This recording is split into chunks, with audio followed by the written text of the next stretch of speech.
gentlemen, from parts unknown, we have an interracial, intermingled, intersexual group of Caucasian men and wife beaters and black men of questionable melanin. Put your hands together, make some noise for Guns and Butter!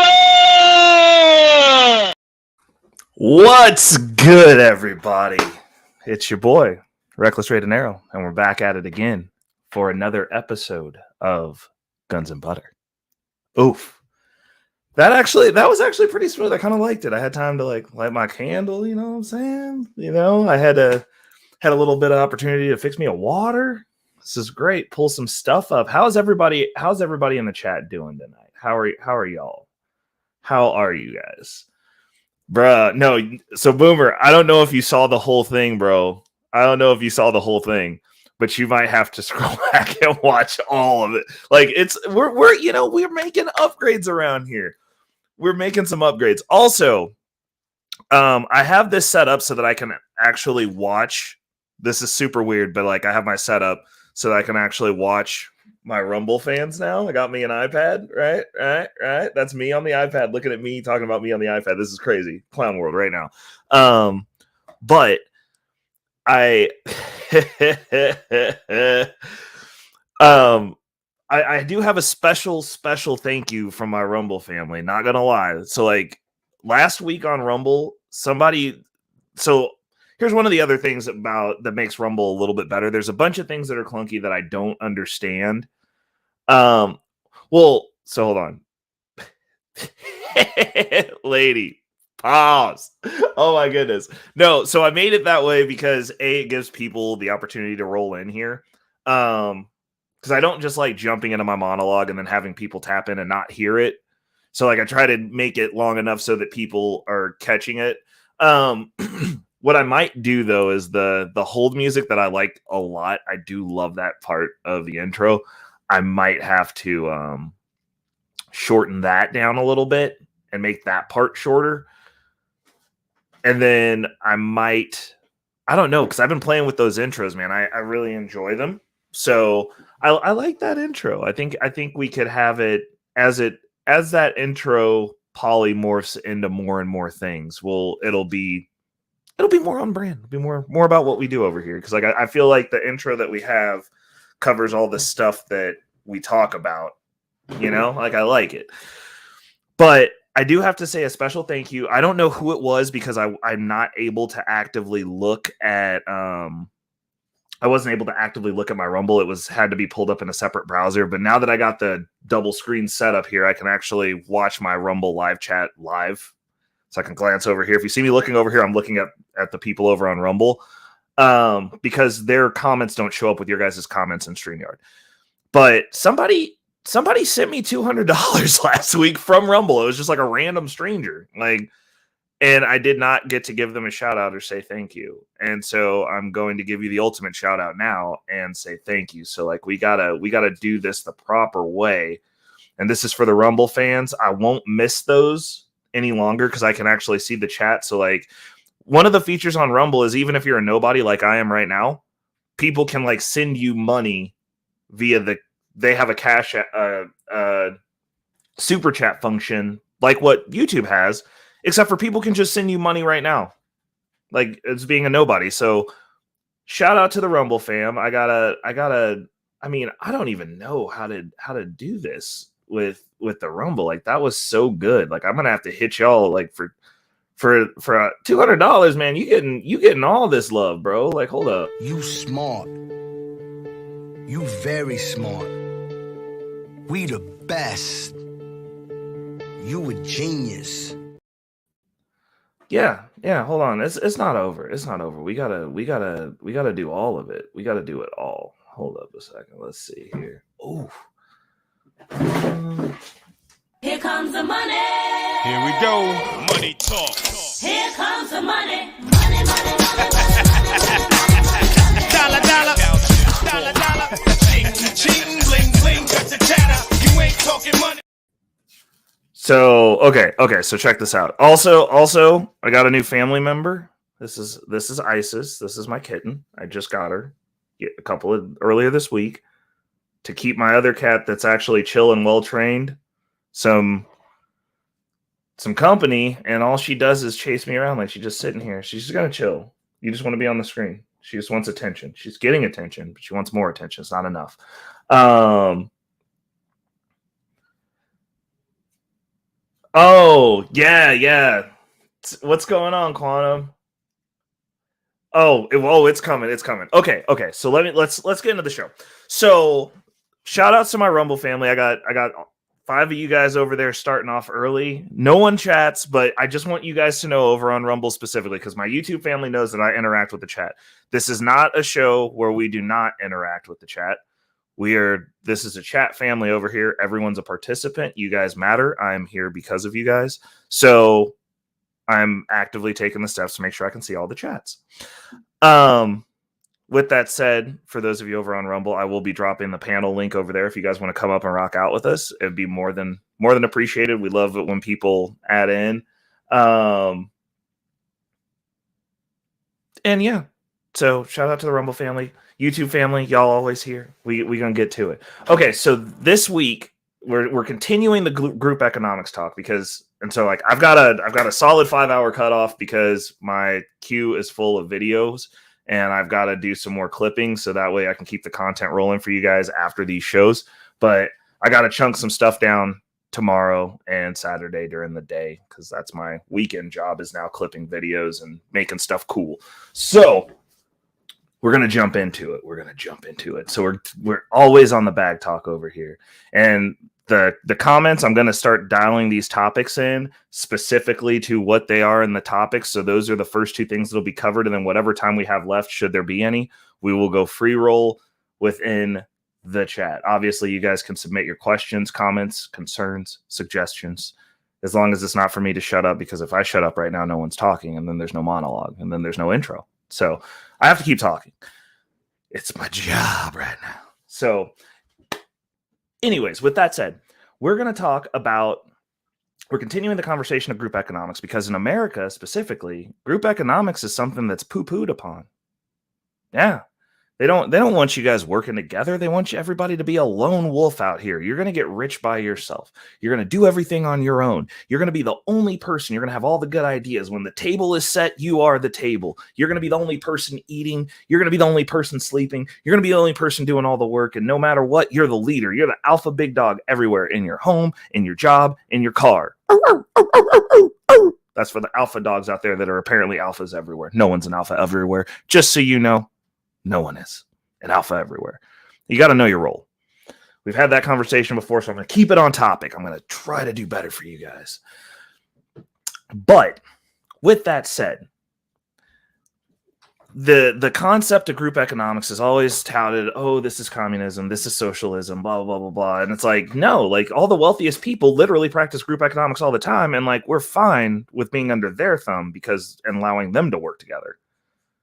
We're fine with going to their places and giving our money to them and having them say things like, the game that we're playing is we are extracting from other groups money from other groups because they know that we are competing, and we are bringing that money back into our group. They're not going, we only spend money amongst ourselves. They're going, we build businesses to get money from other groups to bring in to our group, our team, if you would. And then we also do business with each other. We set up business deals so that multiples of us win instead of just one of us winning. So group economics is practiced all the time. Like if you look at most business setups,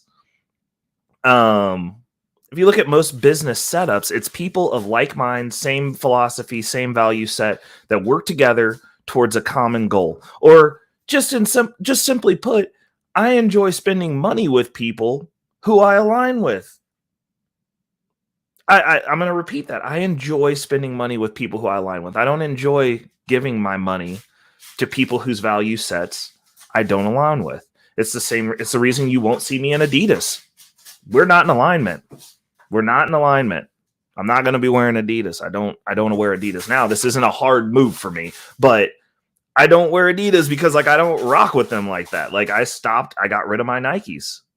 Like I finally got to a point where I could afford expensive Nikes. I don't align with them. I got rid of them. I'm not going to rock those brands. Like I like spending money with people who I align with. I like doing business with people who I align with. Me and my business partner, we align. I'd say at least 60%. Like, we give each other crap all the time, but it's like motivational big brother, little brother. He's a little bit older than me. But, you know, the people that I choose to interact in business dealings with are people that I align with. Group economics are a thing. Like, people practice group economics when one business consistently does business with another business because they have a relationship with a person at a leadership level. The owners of those businesses have relationships. Those people, that's a business. And well, here, you're 100% right, Boomer. You're 100% right. Said every other race but black people work together. But no, I don't disagree with you. I don't disagree with you. But it's not just that, because like then you have these people, and this is the issue that I have, especially within the community. Gonna sidebar here because Boomer made a solid statement, and we're gonna acknowledge that, because when my homies in the chat, we build, like, we have good conversations. So when you look at the people who want to do business with each other within the black community, it's always like an Umar Johnson that's going to take 15 million years to build a school and then not get it done. It's like it's scammy. It's always somebody who's scamming that's like saying that. Like, I'm starting to think it's by design. I think they're agents. I think they're like, hey, these guys are trying to work together. Put some idiot out here and have them take all their money and make them look stupid so that they don't actually work together. But there's different levels of groups too. When you talk about group economics, there's multiple different levels of groups. So you could have a group of people who are not of the same race that work together. They align, their families are close, they go golfing together, and everyone's a business owner, and like they just do business with each other. They're not necessarily doing it because it's of their group, because if that was the case, then most of these broke racist white people, not gonna be lied, would be getting saved by the rich white people, and the rich white people just are like, we don't like them, like we're not doing business with them, like we're not helping them. But when I'm talking about group economics, like they always break it down to us, which us being middle class and lower, middle class and poor people. Everybody's taught that we got to do everything ourselves. You turn 18, we kick the kid out of the house, put him out into the world by himself. You get out there, you don't do well, and the first thing your parents are saying is, don't come back around here. Don't come back in here. Or you have my situation where you couldn't wait to get out of the house, and it's like, I'm not coming back up in here, no matter what. I'm not going to be back up in there, you know? Like, it goes both ways, but it's a conditioning. But it boils down to people being told to be separate, being told that you got to build it by yourself. You know how long it would take for one person to build an entire car? It'd take forever. It takes so long. Or one person to build a house. Like, think about that. How long would it take for you by yourself to build the place you live in? Let's just take a quick look, scan the room, look at your place. If you're in an apartment, think about that. You got to build your way into your apartment now too. You live in a house. You got to put that house together. You got to put all that wood together. Now, me personally, I work in trade. I know Mike, who's listening, tapped in. He works in trade. He does construction. He could build a house by himself. It just Mike said it would take him 3 months. That's 3 months. Bro, if you can build a house in 3 months, bro, you just need to come up to Kansas City. We need to get some stuff cracking, bro. Because we waiting years to get these houses done. But think about that. Like, if you had to build it from scratch by yourself, it would take pretty much everybody. We would all consistently be building houses for a long time at varying degrees of speed. And I'll tell you right now, with all the trades involved, all the stuff, like to build the echelon of houses that I'm in, because we are there from framing forward. We're not there for foundation, but framing forward, just like the walls up, walls forward. Like so we'll give you a hypothetical. Someone pours the concrete for you and puts in the foundation, but you got to build everything else. You find somebody to put either the concrete slab down, dig down, get the foundation done so that you can have a basement, but you got to do everything else. That takes teams of people, multiple trades. You got to get your HVAC, you got to get your plumbing, you got to get the electrical run, you got to get your low voltage if you want cool stuff in your house, which is me. All the different facets of this have to be run in those walls in that skeletal frame. Like housing, I find housing and construction, I love my half blue collar career that I'm in, because you get to see how stuff is put together. And I mean, it's not too far removed from how we're put together. Like you're looking at the inner workings of a house. Like when you get to see inside those walls and all the stuff that goes inside those walls and how they're put together and the layers and like all the things, there's a circulatory system in your house. There's a nervous system, an electrical system in your house. All of these things exist. It's just like this. Like, I mean, like it's just like this cat. Like it's built out of stuff. You're built out of stuff, Isis. You're built out of stuff. But it takes us roughly 9 months is what we look at for our jobs. We're involved with these people for 9 months and longer if there's holdups. But 9 months, at 9 months, about the same time that it takes you to produce a baby, is what it takes to get these houses going and up. And like that's up and you're in the house. And that's with hundreds of people participating in this house build. Oh, you are such a bad cat. That's hundreds of people participating. Now, if it was just you, like, I mean, I don't know, man. You telling me you can put together, frame forward a whole existence of a house, drywall and everything, run everything, get everything installed in 3 months, man. You are a superhero, and I need some notes because I'm probably the fastest low voltage wire runner in the region.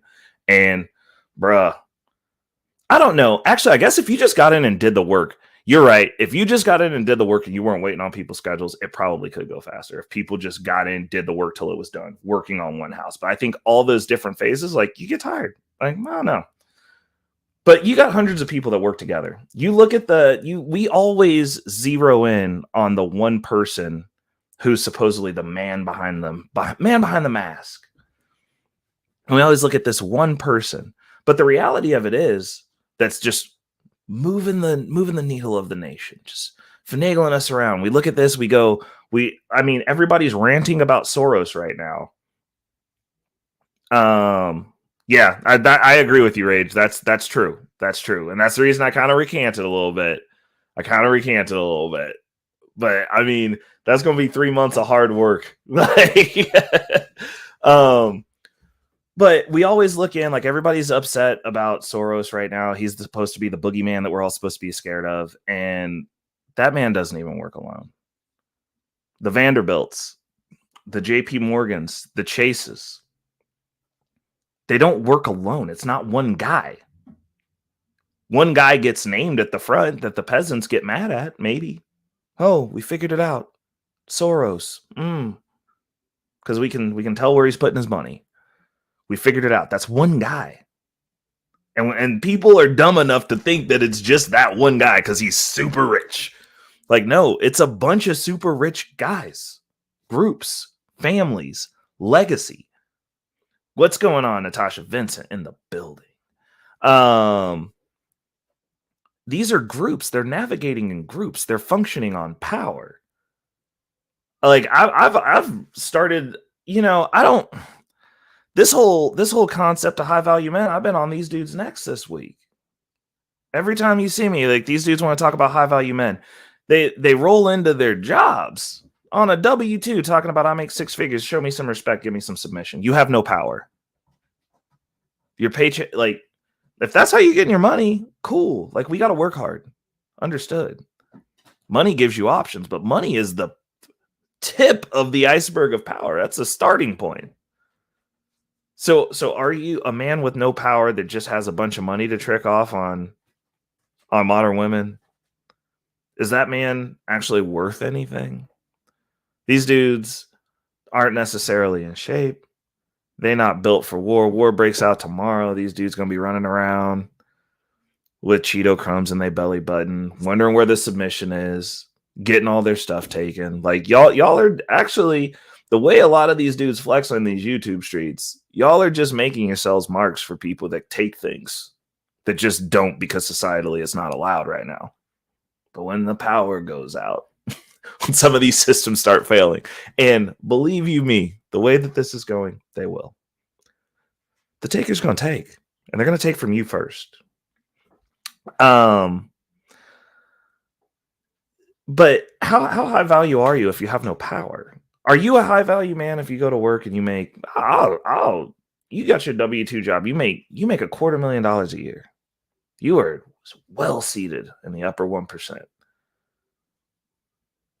But are you high value if somebody is going to the meetings, talking to the politicians, actually getting FaceTime, getting personal time for hours with these people who are making decisions about how your kids are going to be raised, how you're going to function, how much taxes you're going to pay? Because just having a bunch of money, in all honesty, regardless of what the gurus tell you, don't get you into those rooms. Because you just money. You might get to go to the meeting with everybody else, with all the rest of the peasants that they let come to the rally. But are you sitting down and actually, like, after all the rally's over and it's a small group of men who get to stay who get there before you show up because you're just invited because they need your donations for their campaigns. And then they get to stay for an hour and a half, 2 hours afterwards. And it's maybe like, I'd say 10 guys. Are you one of the 10? Because if you're not one of the 10, then like you have no power. You have no influence. I mean, we all have influence because everybody's their own production company at this point, but you don't have influence. What's going on, Angry Snowman? I gotta put some blessings on your name, bro, pretty soon. What's going on? 777 Radio's in the building. My spirit troll. I love him. I love you too, Snowman, before you start pitching. You guys are... Snowman gets upset. But the power and the influence is what we should be focusing on, and we've allowed them to get us to focus just on the monetary aspect, which is the tip of the iceberg of power, and settling to just be there. No one's actually exuding themselves. There are very few people. Most of the people on here on YouTube right now are scared to speak out to protect children because of the repercussions, because y'all make your money here. Most of the people pick a specific topic, a specific angle, a specific talking point, and they get on here daily. They get on here weekly. They get on here hourly, because some of y'all don't even get offline. And they talk their one specific talking point because they're paid to do so, because that's what their fan base wants. Because they didn't want to do it the slow way. They didn't want to build up an actual tribe. They didn't want to build an actual community. They wanted to go ahead and feed into that quick fix. I'm going to blow up and have 2,000 subs tomorrow. I'll get monetized tomorrow. I'm going to have 100,000 followers tomorrow. And I'm going to say the same thing over and over again because that's what resonates with those people until they grow out of hearing me say the same thing over and over again. I never change my opinion. I listen to respond. I don't listen to learn. I don't engage in debate to make myself a better person. I engage in debate to get as many gotcha as I can so that I can put out the shorts, so that I can get some more subscribers, so that somebody will send me some money, so that I can get paid because I have to do this. You're a slave to the algorithm that you've created. And you can't change. They're immobile. Oh, I stand on this no matter what. Well, like, what if what you stand on is fucking stupid? What if what you stand on is harming people? What if what you stand on is keeping people where they're at? Maybe that's what they pay you to do. So I'm starting to look at a lot of these people like they're agents. I think they're agents, man. I think they're building in and figuring out a way to monetize on the structure, but like you're selling poison to your followers. You're selling poison to your people. You're selling poison to the community that you're making. You're building a community of hurt and broken people that are looking for guidance, and they listen to you. They listen to you. And you're feeding them poison. You're keeping them where they're at. Or you're getting them up just enough to be a very high value slave. You're not talking about freedom, and I'll tell you why you're not. It doesn't pay. You're not talking about solutions, and I'll tell you why you're not. It doesn't pay. You need your patient sick. You're like a doctor. If nobody's sick, what the fuck are you here for? What do we need you for? You have no place without these broken people that subscribe to you, that listen to you, that give you money. You don't want them to be the best versions of themselves. That's something that people say. Because if you were the best version of yourself, you might outgrow that person that you're listening to. So they tell us these things. They tell us we're supposed to, renting's great. Renting's a great idea. Renting, you should rent. You shouldn't own your home. You might get a business offer tomorrow, and then you're going to break your lease and leave, and like you'll never be able to sell your house. I'll tell you what, I've been looking at houses go on the market and sell within 4 weeks here since probably about a year and a half ago when I started kind of looking, because I'm starting to get the hankering for a second property. And I'm seeing these properties go. They're going up. About 4 months, they're going exactly. Bro,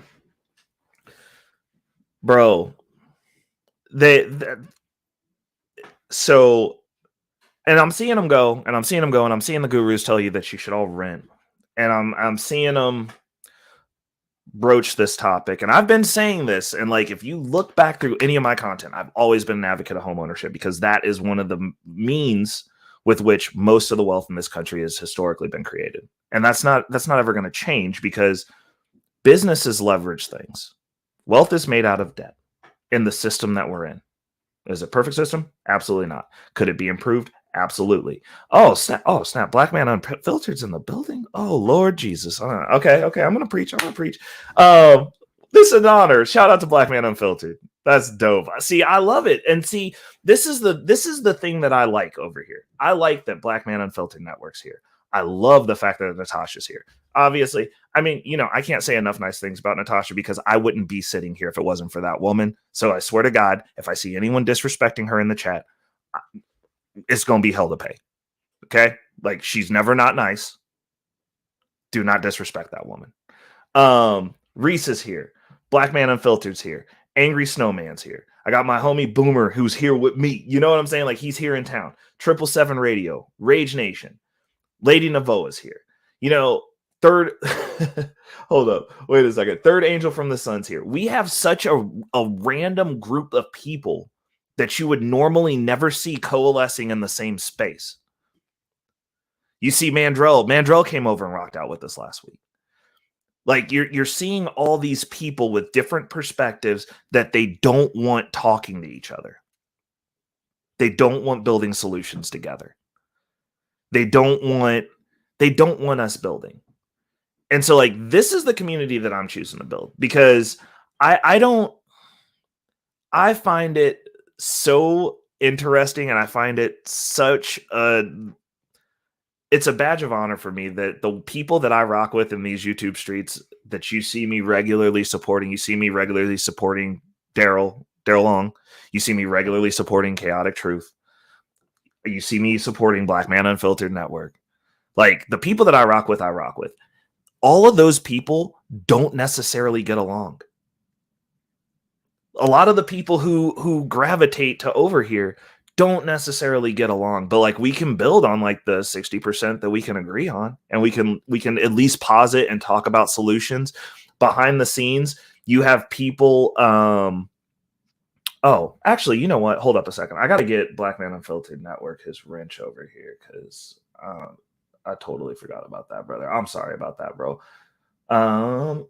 Yes. Boom. Okay, cool. So, but Black Man Unfiltered Network, we definitely feel free to broadcast your link. I'm over there a lot. You guys always know when I'm over there, though. I'm definitely make sure to point out the reminders and stuff when I'm over there. But the thing is, when we're talking about building, and most of the people in this community, like literally Angry Snowman, Mike, Reese, let's see here, who else in here? Natasha, Boomer, obviously, because I've known him for a very long time. But most of the people in my community, literally, like, we're having conversations on the back end. Like, we're reaching out, we're checking on each other. Like, I'm actually very accessible, at least at this point. Like, I mean, obviously, I know it's probably not safe to just give everybody a number, but like, but Like people who need to get a hold of me, people that I can add value to, people, you know, like on the back end, I'm trying to like make this. I mean, the dudes from New Frontier, when they come over and rock out with us, that whole camp has my number.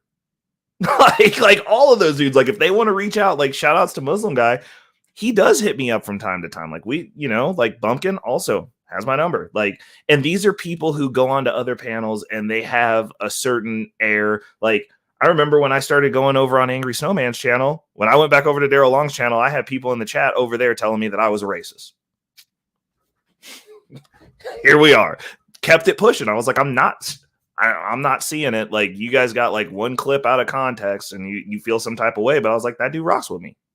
Like, like I didn't ask you to be friends with him. But the other thing is like you look at these communities and like what are they building? What are they trying to build? Are they actually trying to build anything? Or is it just like a group of people who want to agree and it's like some big circle jerk where nobody's growing, everybody has the same opinion, everybody just agrees, and you know, the one guy at the top collects all the money and he gets to live a great life and off to the races. Like thanks for your patronage, you know? And this goes back to like 4 years. I have always been an advocate of home ownership. I've always said, you know, I've seen many gurus come up and be like, oh, well, the maintenance. Oh, well, this. Oh, well, you know, you got to do this, this, and this. Well, I gotta show y'all something. Let me go ahead and pull this screen up for you guys so that way we can talk about it. Here we are now. So this since the beginning, I've never not been an advocate for home ownership. And you got the gurus telling you that you should just rent and then you just increase your income. And then at some point, your income, you're going to have enough and you can just do whatever the heck it is that you want to do and you're going to rock out. And I adamantly disagree with this. So let's talk about it. Boom. We got it up here. I'm going to make it big for you. So the average rent in the US right now, average rent is $1,702 for 897 square feet. Family. That's average. You're also living in a box or a tiny home. And they're telling you to pay this by yourself. By yourself. Hold on. We're going to do another one because so I shot a video on this and I did not release my future financial strategies this morning. So it's coming out tomorrow. It's going to be a day off. Everyone hit me up in the comments and light me up. Be like, ooh, boy, Reckless Ray forgot. He did. I didn't know what day it was today. Like, honestly, like I woke up late. I've been busy all week. Business has been booming and I did not know what day it was. And I forgot to set that video to public. So I'm going to do it tomorrow morning. So it's going to be a day late, but I dive into this, but like it's good. So some of this stuff you're going to be re-seeing. And then obviously when I clip this up, you'll see it again, but it'll be like a much later date and you'll go, oh man, it might hit this time after I clip it down and you don't have to watch 5 hours of me and the homies talking. But if we take 1702 times 12, that's $20,424 a year, family. Off your salary. Off your salary. That you paying 20 grand to live in exactly, black man, exactly that. $20,000 to live in a sardine can. And the gurus are telling you to rent. Don't own nothing. That's more than double what I'm paying on a mortgage right now. Like, what are y'all talking about? You telling me that you gonna just raw dog this and at some point you just gonna make enough money when they're raising rents like this? In KC, the average is $1,220. So this is obviously dependent on where you live, and they're doing this from across the nation. So you got the most expensive states and the least expensive states, right? So yeah, no, this is wild. Wild, right? Yeah. Bro, like you people aren't understanding this. Like this, like the math does not math on these talking points anymore. You telling me at 18 you're supposed to just go come up with $20,000 at the beginning of your life to live by yourself in your own place? Like this isn't a game. And when I tell people, I keep telling people, And I mean, there's other content creators who agree with who tout the same thing. But the talking point for me, I'm not trying to scare y'all. This is actually, it's not that I'm not trying to scare y'all. What's happening is scary. This is real life.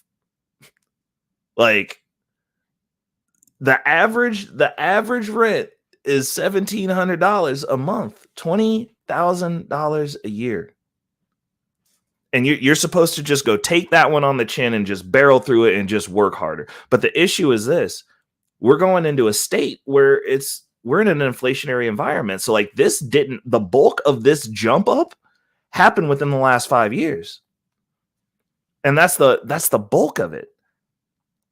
Now, when you extrapolate that out, how are you got to be getting some major raises. You got to be job hopping every year almost and getting like a $50,000 raise to keep up with this shit. Like, how does that work if you don't own a home? But like everyone, if you just look at what the financial gurus are telling us right now. Every single one of them still on that soapbox. They sound like Dave Ramsey when he was talking about crypto.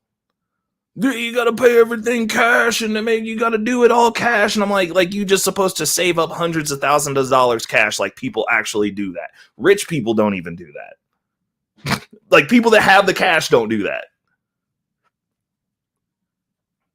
Like 100%. Bro, black man, thank you. But they tell me that I'm an asshole when I tell them that $40,000 a year, you're in abject poverty. You have $20,000 left to figure out how to eat the rest of the year while keeping the lights on, while keeping the gas on. And then you got to eat. But like, no, these strong independent women gonna do it themselves, bro. They go on 100. They don't want to do 50-50, bro. This is what I'm talking about. This is the reason when people say this stuff, I'm like, you're insane. You're either insane or you don't believe what you're saying.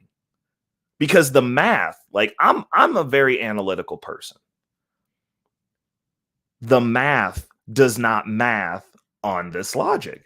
$40,000 a year, we can get by fine. Like, yeah, if you're on food stamps, every other assistance program there is, and you're getting all the free stuff. You get all of it. If you get all the free stuff, sure. But like now you don't get to own a car. You never get to own property. Like you're a ward of the state forever. The state's your daddy. You collecting benefits. But everybody wants to do this by themselves. And they're telling us that we should. Like that's my issue with it. Like that is detrimental financially. Like that's terrible financial advice. That'd be like if I started telling people, by the way, this is not financial advice, to pile up every dollar that you have, your physical dollars, and then pour kerosene on them and then set them on fire and then sit there. That's stupid. It's just dumb ideas. Bro, you're worse than broke. You are paying half of your salary, over half of your salary for rent, dude. Like you ain't even broke. Like you something else. Like it's somewhere else where it's not a good space.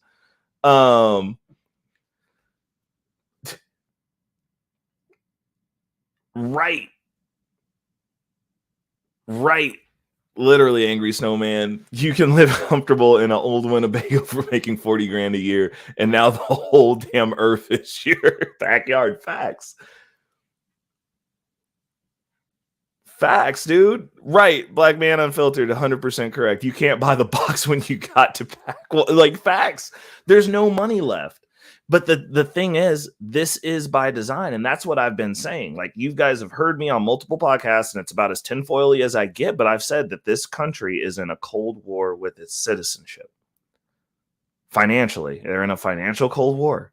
And everybody says I'm lying. Everybody told you to buy a house. Now look at us. Sure, you didn't buy the house. Oh, snaps, Mandrell's in the house too. You didn't buy the house, and now you're looking at $1,700 for rent. And that's for 897 square feet. I know everybody on YouTube's talking about how they live in lavish and fat. Y'all got thousands of square feet. Y'all all apparently rich. That's on the low. That's for a box. And y'all saying y'all don't live in boxes. So make it make sense. So everybody's renting, but the issue is this. This is going to scale. Oh, yes, 777, I am going to be doing a panel. I'm going to drop it momentarily. I'm sorry, I veered off on this. But I'm getting better at talking, man. I think I could do 3 hours of just me. I'm not gonna do that though. I ain't no Anton Daniels. Shout out to Anton Daniels. He be talking at y'all for hours. Then he lets 5 of you come up and get lambasted for not agreeing, bro. Like I love it. But this is by design. They want a renter class. So like you have these gurus that are telling you not to buy property.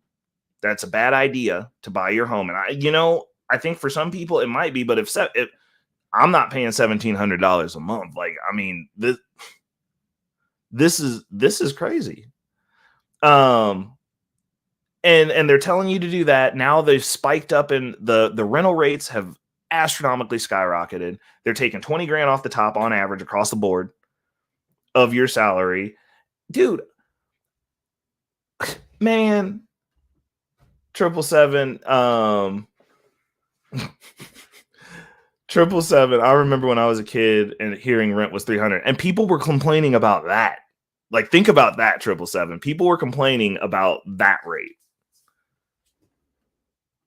So we're going to go ahead. I'm going to go ahead and drop this. Oh, Jesus Christ. You slapped me in the face. This is ridiculous. This is the life that I'm living right now. Like, training a kitten I forgot how annoying this could get.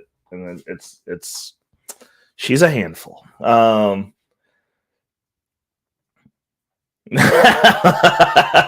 on. Yes, that needs to be a word. Hold on. Lambasturbated is a verb meaning beaten down to the point of verbally beaten down to the point of climax. So maybe they're going over there to get lambasturbated. Oh yeah, absolutely. I showed her earlier, Natasha, before you showed up. Like, look, so this is my kitten. This is Isis. Isis, look at the camera. Look up. There we go. Oh, there she. Okay, yeah. See, this is what she does. She just like gnaws on things, runs around and knocks all my stuff over. So I'm gonna go ahead and hit this link. We're gonna drop it right. Chop. Boom. Okay, so I dropped the link for you guys. But yeah, like we're talking about this because this is one of those things where, like, at this point, like, at $1,700 a month, you pretty much have to have a roommate. Is my hypothesis on this. Like, I'm already seeing the spinster houses of the modern women that are aging out. What's going on? Welcome to the stream, Chuck. Hold up. Wait. Hold up. Hold on. Hold on a second. Where is it at? Oh no. Hold up a second. Okay, Chuck, stay back there for a second. I'm not being rude. I got something for you. Hold on. Shorts. Hold on. There it is. Boom. Let's go. Hold up. I got this for the homie as we bring him to the stream. I got a couple of things that I got for some of my regulars that if I get a good piece of something to remind me of you getting it when you get here. So I want to welcome Chuck Black to the stream. Ladies and gentlemen, he sounds sexier than he looks. The only reason any of us ever got laid is because he didn't get there first.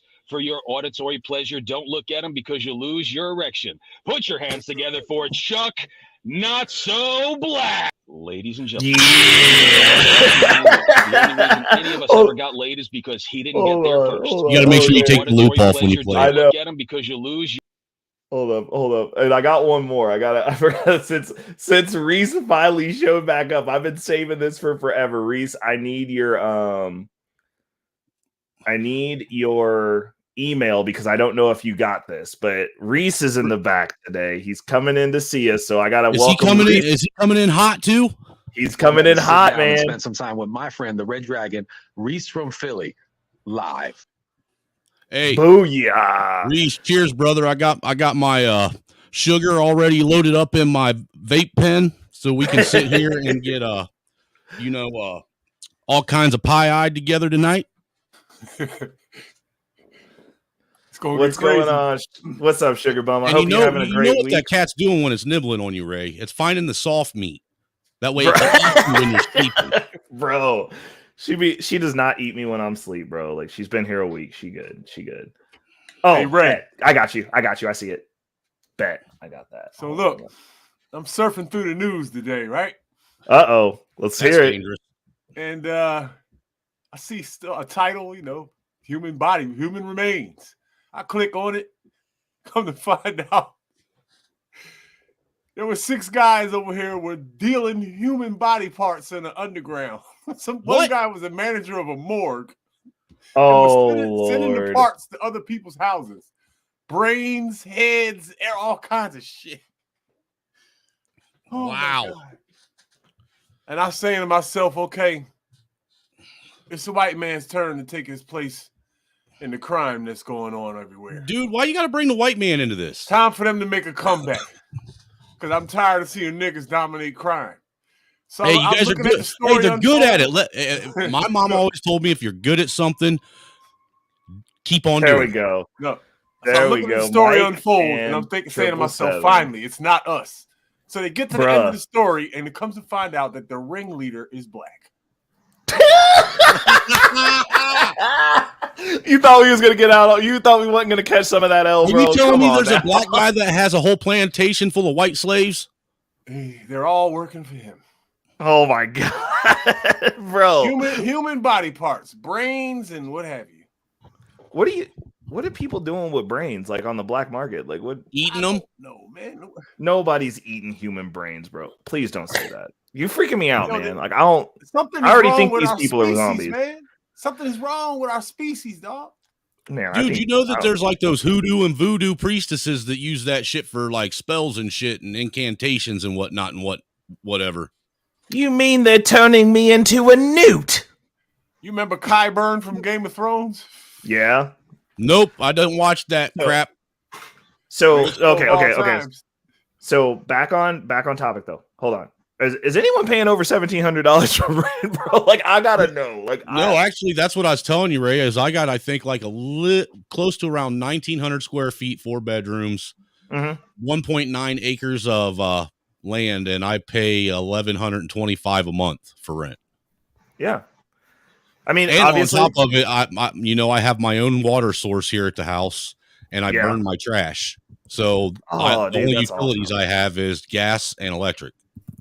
Don't look at me. I rent 2 houses and own 1. So, Yo, I'm paying $850 a month, and if I take 10 big steps, I won't even be home no more. But see, the thing that people need to understand though and look at is that there used to be a time in a day and age where, as a young adult starting out, it was more beneficial for you to rent. That way, you could actually save money to get the house or find the property that you really wanted. Now it's getting to the point where the rental cost is so high that it's cheaper to own your own property. bro, it was never beneficial. That was by design. I mean, if you think about all the money, me especially, all the money I wasted in rent over the years, dude, it was all by design. If you think about, well, look, rage. If I may, sir, I'm going to push back simply because there are a bunch of Gen Xers even too, because we didn't have parents that taught us shit. We had to learn shit on our own. Yeah. Well, that's fact.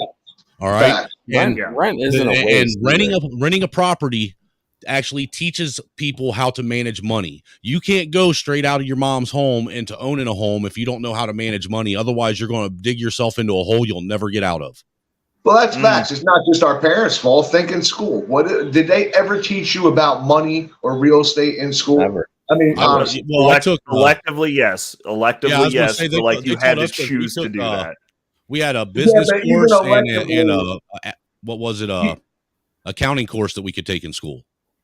Yeah, but even electively, they weren't teaching you real shit. They weren't just like rich people will never tell you how they got rich. Right. School was the same thing by design. Nah, dude, I wouldn't. I'm telling you, I went to Michael, an entirely different school, sir. Like we've even had an academics of life class where they taught you how to budget, how to keep your checkbook balanced. You know, how to cook, how to take care of kids, and all that stuff. So that's like a whole ec class you're talking about, right? Well, what we had at my school that was the elective that covered that. It's called Junior Achievement, and if you have it in your school, I highly recommend putting your kid in it. It was like the only thing that in school that I had class wise that was of value in my opinion. Aside from my religion class when I went to private school for 2 years. See, I did like that going to religion because I wasn't Catholic, even though I went to a Catholic school. But but they point never is, taught you the real shit. They never taught you the real shit. Well, no. What I was going to say, Mike Lee, let me finish. What I was going to say was within that class, the junior achievement class, they did. We went through finance. Like we had, so like they have mentorship opportunities there as well. For those of you who want to be active within the community, junior achievement is always looking for mentorship opportunities. And like, they'll put you with the class and you'll go in, and they took us through all these, like, and so our class we had specifically, she was like a high level executive over at Sprint, but like she was taking us through like how the Sprint business model worked. We also deployed a business within the school that we built from scratch, which gave people the option to buy shares in the business to show how dividends worked. Wow. Like it was actually like, it was looking back, it was a legitimate opportunity, and it did affect me the rest of my life. Like once, because like I didn't invest. Right? Was this in high school? Yes. Well, see, I had to say that's what our accounting class was the same way at our school too, Ray. They taught us accounting the first half of the semester, and then the last semester we had to actually run our own business and do all the book work and all the paperwork and everything on it. I think me and Rage were fucking cheerleaders while you guys were doing that. Yeah, but listen, I was too busy getting high and chasing tail. But dude, I was getting high and selling the weed to you to get high, so I needed to take a business class. That way I could manage my money right.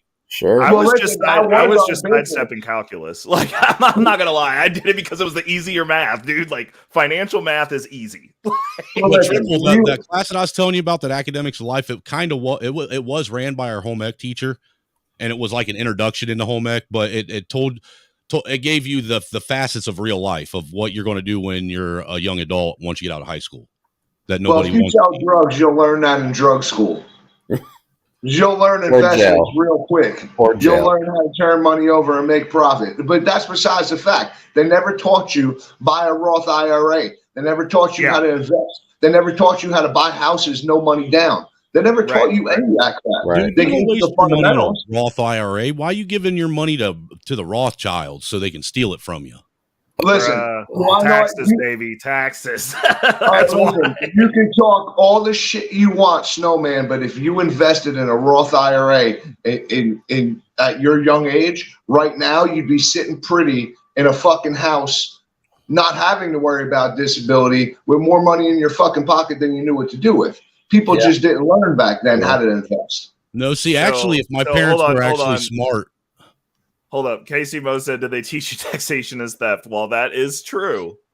There's nowhere on this planet you ain't paying taxes unless you move into the rainforest, bro. And last I checked, you like air conditioning. So, as do I. I like my iPhone. I like this microphone. I like computers.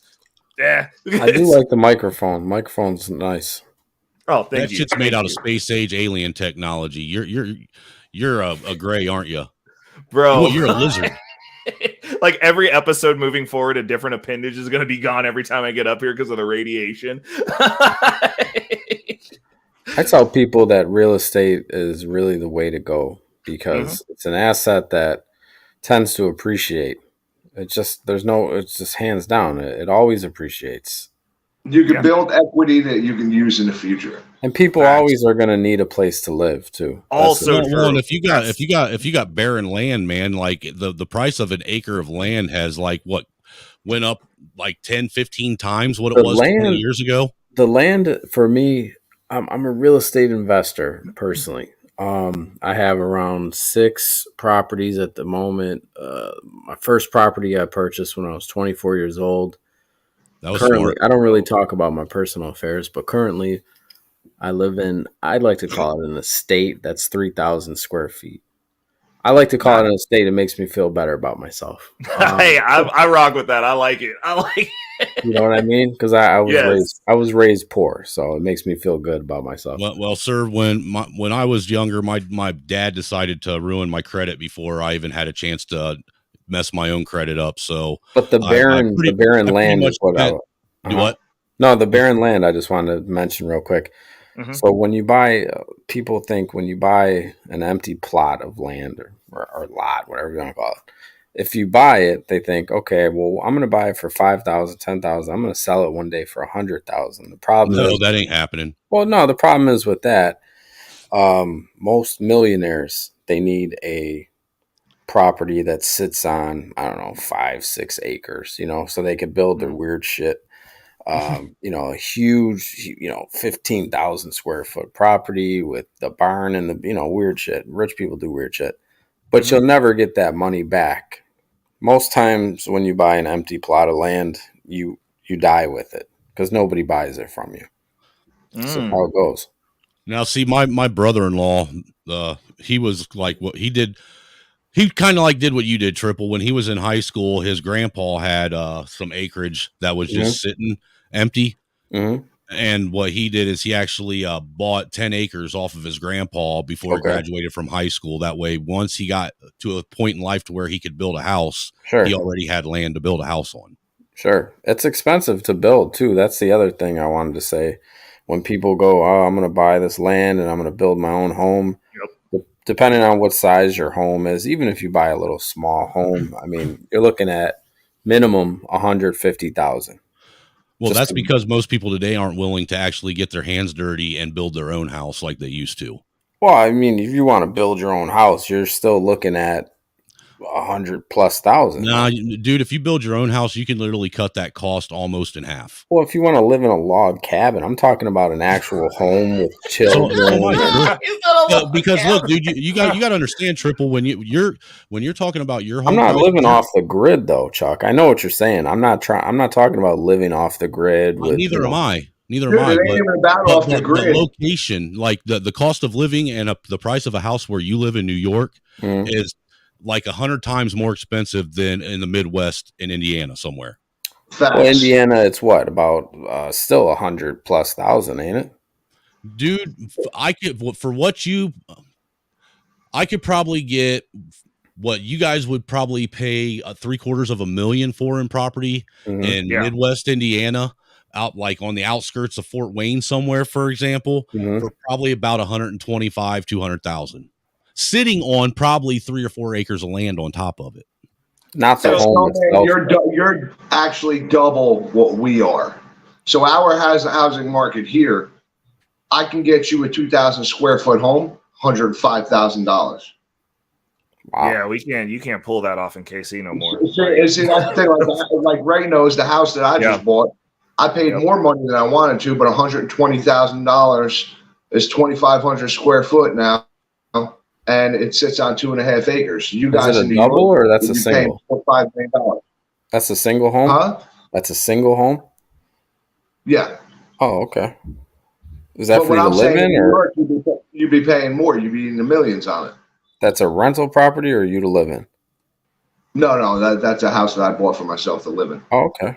Yeah, I think my brother-in-law, because he actually he paid some people to come in, but to help him build it, but he put in a lot of work building his house, Yeah, it's a lot of time. I think he paid, when it was all said and done, he said that because he did a lot of the work himself and his dad and his brothers came in and helped do a lot of the work with him. I think he said that he ended up paying, I think it was like around 65 to build a house that was appraised for about 225 when he was done. Oh shit. Yeah. Okay. Yeah, out here, if you're building the house yourself and you have no subcontractors, literally, you can build a 3,000 square foot home on 5 acres for $135,000 to $170,000. Well, honestly, I think the only thing that he really had to pay someone to do was the electric, because he had to have somebody come in that was certified to do it. That way, it could, when the inspector came in, it would pass inspection. Yeah. Because look, dude, it doesn't matter if you know how to do it. If you're not a certified electrician, when you're building a house from scratch, an inspector will not pass that shit because they will. Absolutely, they will, dude. I get it. Listen, dude, the house I just bought, I got into the studs, bro. All new electric, all new plumbing, all new everything. And I'm telling you right now, like for me, I'm only putting 30,000. I'll meet you halfway. I'll meet you halfway, Rage. It depends on what kind of inspector you get. Well, there's homeowner inspections regardless of where you are, even in New York and Jersey. I'm saying it depends on the type of inspector you get. There's inspectors out there that stick right to the book. Because look, dude, honestly, there's certain things that are supposed to be done by professionals that you can't just have some hillbilly named Billy Bob come in and start, wiring your house up. I had to get Well, all Billy new Bob knows windows. what he's It doing, cost though. $400 a window. Bill, Dude, if Billy Bob knows what he's doing, listen, when I was in Jersey, I would just get homeowner permits, even under a general contractor. I would just get homeowner permits and I would do the electric. And I've only failed one inspection in my entire life, knock on wood. Only one in my entire life. And it was over something that I couldn't even control because they changed the law 2 weeks before and wanted a condenser on pump jacks. Look, dude, I'm here to tell you that not every hillbilly that's got a redneck ingenuity master's degree knows how to do shit properly. Well, that's what I'm saying. If they don't know how to do it, that's one thing. But if they do know how to do it and get a homeowner's permit, there should be no problem. But the one thing I have always found is that every hillbilly that has a redneck engineering degree knows how to fake it real good. Mm. I'm just saying. You got to understand, too, I come from a world like in New Jersey and New York especially. I mean, we got things. Everything that is done over there is by the book. So it's not like any other state. Like where I live now, there's nothing. Like they don't even give a shit about inspections. They tell you don't piss off your neighbors. But like in Jersey, I mean, we have insulation inspections. I mean, there's an inspection for everything. Yeah, that's great. So, see, I grew up totally different, man. I grew up in a town where I literally knew everybody in the town. Oh, snap. Hey, guys. So... Wow. Okay. So I'm sorry. I'm like looking through YouTube while you guys are breaking this shit down. But like, apparently Tate's having an emergency meeting live stream right now. Who? Andrew Tate. Oh, yeah, because I think it has to do with that BBC interview. Oh yeah, dude. He destroyed that lady. That poor girl. Dude, boy. They came in and they tried. They tried. They needed to be lambasturbated, dude. Straight up, dude. I was waiting to see her climax. He was like masturbating her so bad. For real. Natasha is talking about the mini homes from Home Depot. I saw those. Yeah. I mean, like so my thought process on this is, and I totally understand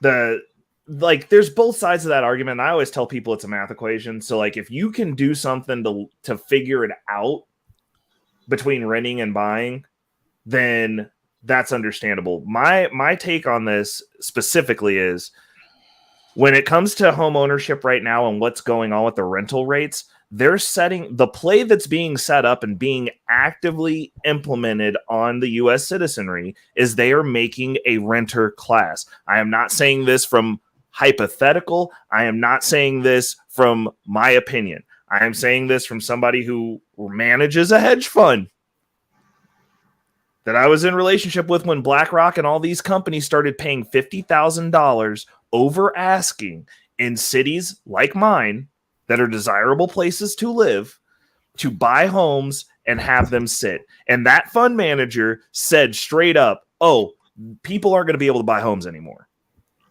They have the backstock to sit on those homes with no one in them. So like if you don't want to pay those rental rates, fine. Oh, nobody's going to live there. It doesn't matter. They can sit on those houses for 20 years empty, bro, with no one in them. You will pay this rate or it will sit here, and we can afford to do that. And you know what's messed up about that? These rates are going to... Most of those people buying the houses, they're from out of state. They don't even live anywhere near them. And now what used to be if you had a property managing company renting the house, that meant you didn't have a slumlord. Well, now property managers are becoming slumlords because you have people going out buying houses in mass and in bulk that live on the whole other side of the country.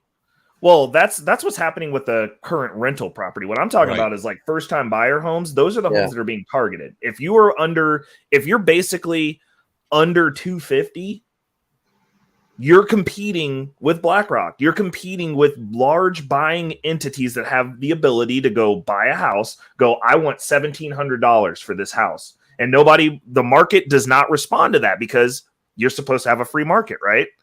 So people don't want to live in those houses. The issue is they can go, cool, we'll wait. We can wait up to 20 years. Eventually it will catch up to this rate. And when it gets to this rate, dude, because go ahead. What did you mean by under 250? Because without me understanding that, under 250,000, under $250,000. What, as in profit a year that you make? What your income is? No, for the price of the house value. Okay. Yeah, like if you're like in Kansas City, when the whole pandemic thing was going on, the housing prices, people were listing houses, they were selling them within a week, and people were coming in, and you would show up to the showing, and some agent from BlackRock or some big entity would come in and be like, we'll give you're selling your house for 100. They're going, we'll give you 150. Get out, pack your stuff, let's go.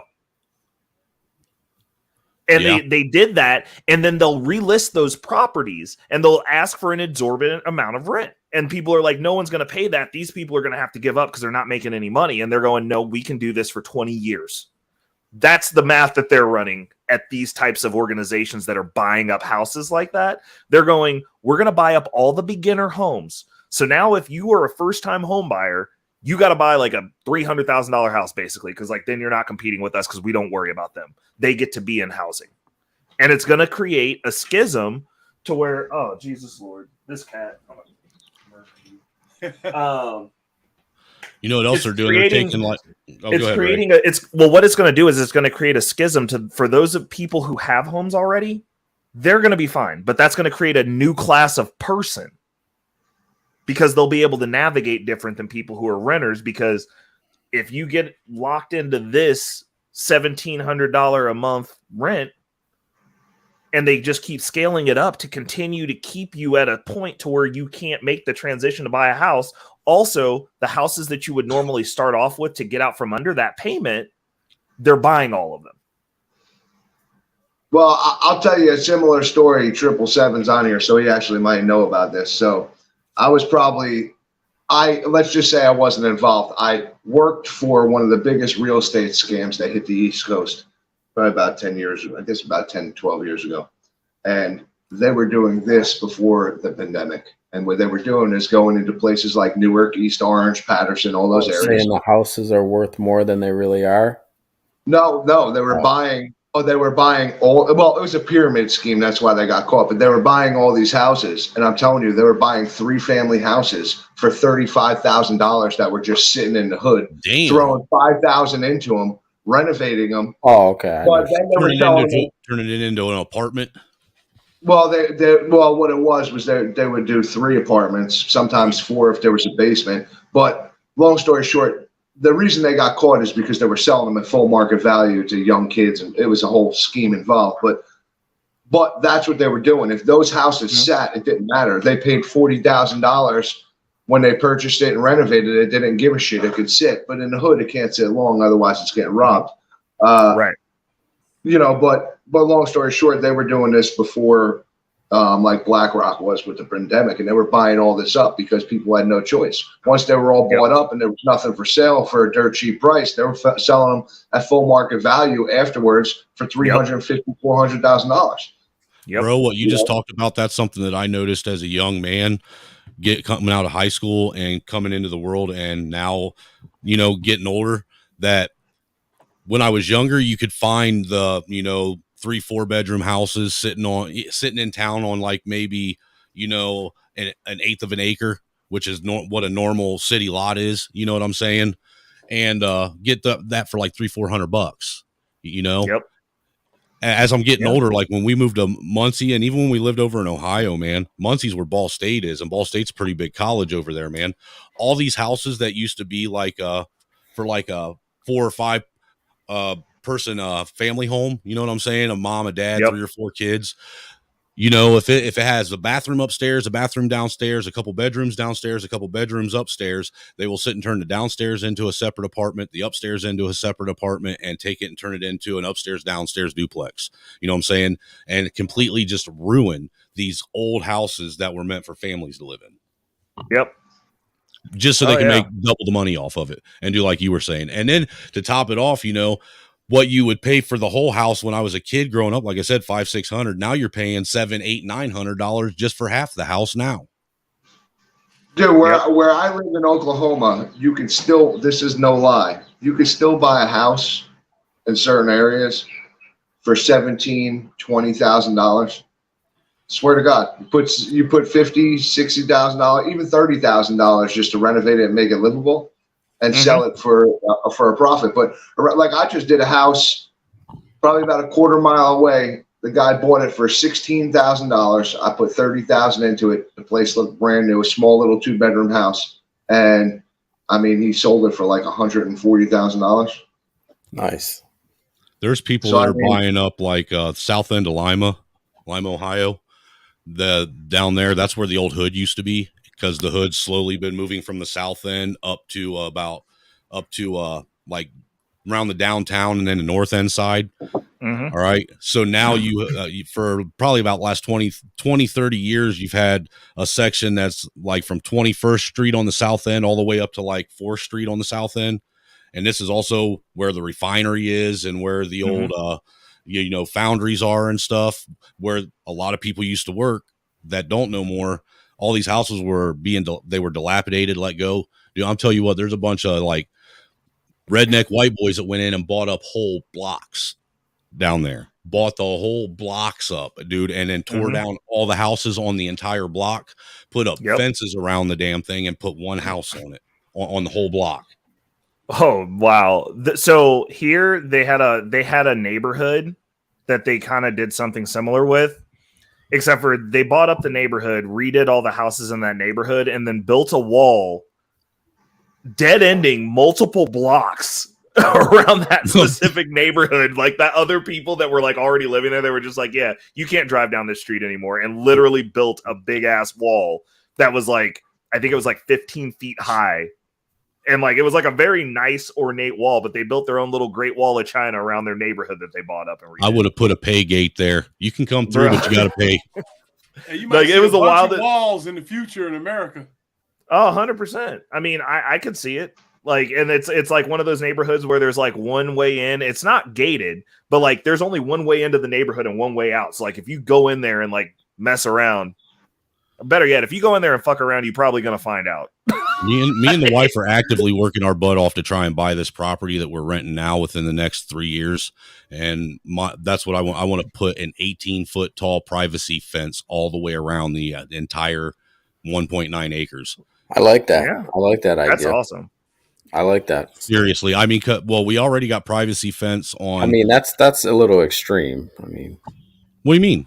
Why is it 18 extreme, dude? Well, the reason why I want to do that is because where we live now, it used to be the actual country. It used to be farmland, and the farmers were having a hard time, growing anything because of the mold infestation out here that they have. So it would keep it from blowing in, basically. And what happened is, basically the suburbs moved out here, and now my little 2 acres is surrounded by nothing but these suburban gated homeowner association communities. So yes, I already have like I think it's a 8-foot privacy fence on the east side of the property. I have a chain link fence on the north side of the property. There's nothing on the east or the west side of the property and nothing on the north side of the property. But there is a tree perimeter too. Like, there's a big tree line that like a privacy wall of trees all the way around the outside. So that's why I want the privacy fence. I want everybody out of my fucking business. I hear you. What's the privacy fence laws over in your area, though? That's the thing. Oof. I didn't even think about that one. I didn't know they had laws about privacy fences, dude. I thought I've never been a property owner, so I've always just assumed that if you own it, you can put as long as you pay the permit fee or whatever, you can put a wall as high as you want up around your property. No, you want to hear something really rare. It's very rare that there's a state there actually was a case I was actually just reading about a guy who did it, and there was no privacy fence laws, but that's rare in certain towns. Like you got to look at your codes in your town, and I guarantee there's a height limit. And most of the time it's 8 feet. Sometimes it's 10. Really? Dang, I didn't know that. Yep. That sucks. That's wild. I mean, don't get me wrong. 8 is high, it's 10. High, but someone can 10 is high, but dude, I want at least at minimum 15-foot high privacy fence. 10 would be good though. And then we're going to have, my goal is out front in the driveway. I want to have a keypad gate that you have to punch a keypad to get in. Yeah, seriously. The SWAT team will be kicking that gate in. Don't you worry. Well, Snowman, as a that might homeowner, happen. you're gonna learn there's a code for fucking everything. Well, look, I should have assumed, but like I said, I've never been a homeowner. I don't know nothing about it. I'm literally absolutely, retarded when it comes to home ownership. My parents never owned property. I was never taught the basic tenets of, balancing a budget. Look, dude, Rage, I didn't find out until I was, 40 years old. I was 40 years old when I found out that if you pay your bills on time, just paying your bills on time alone and not having late fees literally saves you $300 to $400 a month. I didn't know that. I really didn't. Reese, what are you smoking, Reese? That's important shit to know. Sorry, what you smoking strand, up there? What strand you smoking? This is what is this shit called? Grease monkey. Grease monkey. Okay, that's racist. You smoking racist weed, bro? Reese, you got to get off Black YouTube now, man. You fired. Now, Reese, are you in Philly? I just chopped down one of my girls the other day, man. I got probably. Oh, because I see the Yankees hat. Is that a Yankees hat? I've been wearing Yankees hats since I was a kid. Oh, okay, yeah. Hey, You Reese, need to wear the Yankees hat, not the Philly hat. I got a Phillies hat. Oh, throw that away. You could burn that. Why? They got a championship. Oh, fuck all that. Oh, what do we got? What do we got? Right there. Snowman's got sugar. What's that? Snowman's got that That's fucking sugar. whack. Fuck that That's shit. sugar. Nice. I just chopped down a girl the other day, man. She took a long time too to friggin' mature, but she's hanging now. Nice. Dude, I didn't know what sugar was. I accidentally bought it. That's the first little gram of sugar I've ever done, dude. And that is the greatest stuff that man has ever pulled out of the marijuana plant, in my opinion. First time I smoked a dab, I passed out. I'm ranked number 2 in the East Coast. Yeah, that's why. Didn't Ray give you my phone number because I was wanting to try and do some business and get some shit shipped over here to the Midwest. Yeah? Hold up. Yeah. You gotta give me that again. Bro, wait, what are you number 2 for? Why does what? no one listen to me when I send them things? Like, I hate you. I listen, Ray. 2? It just might take me 3 or 4 days to get back to you sometimes. I'm trying to conduct business here, Snowman. Number 2 for what? Hey Ray, so I'll know next month on the 14th if I got my license or not. Oh, you apply? You sent in the paperwork? Yeah, everything's done. They sent me an email last month, said something was incomplete. I just finished it out, got a certain paper notarized that I had to get notarized, sent it back, and they put the application in for the next month. So I'll know on the 14th. Go. Nice. Are you growing just flower? Yeah, when I get my license, all I'm doing is growing flower. That's it. Listen, the seed industry, bro. I'm sorry, the seed industry, because flower is so accessible and the price has gone down so much. The seed industry, bro, I'm telling you, look into it. That's what I do. And with the seed industry, you're talking $2 to $9 a seed. And remember, only half the United States is legal, a little over half. So the seed industry is going to be booming. That's where the money is. Do those seeds have GMOs, sir? Yeah, you know what? You're right. The prices are dropping, but to get started, I can do pretty well because I met some people through my job and my boss. I mean, legends. I'm talking about old white guys with white beards down there. He said old. He said he met Grandolph.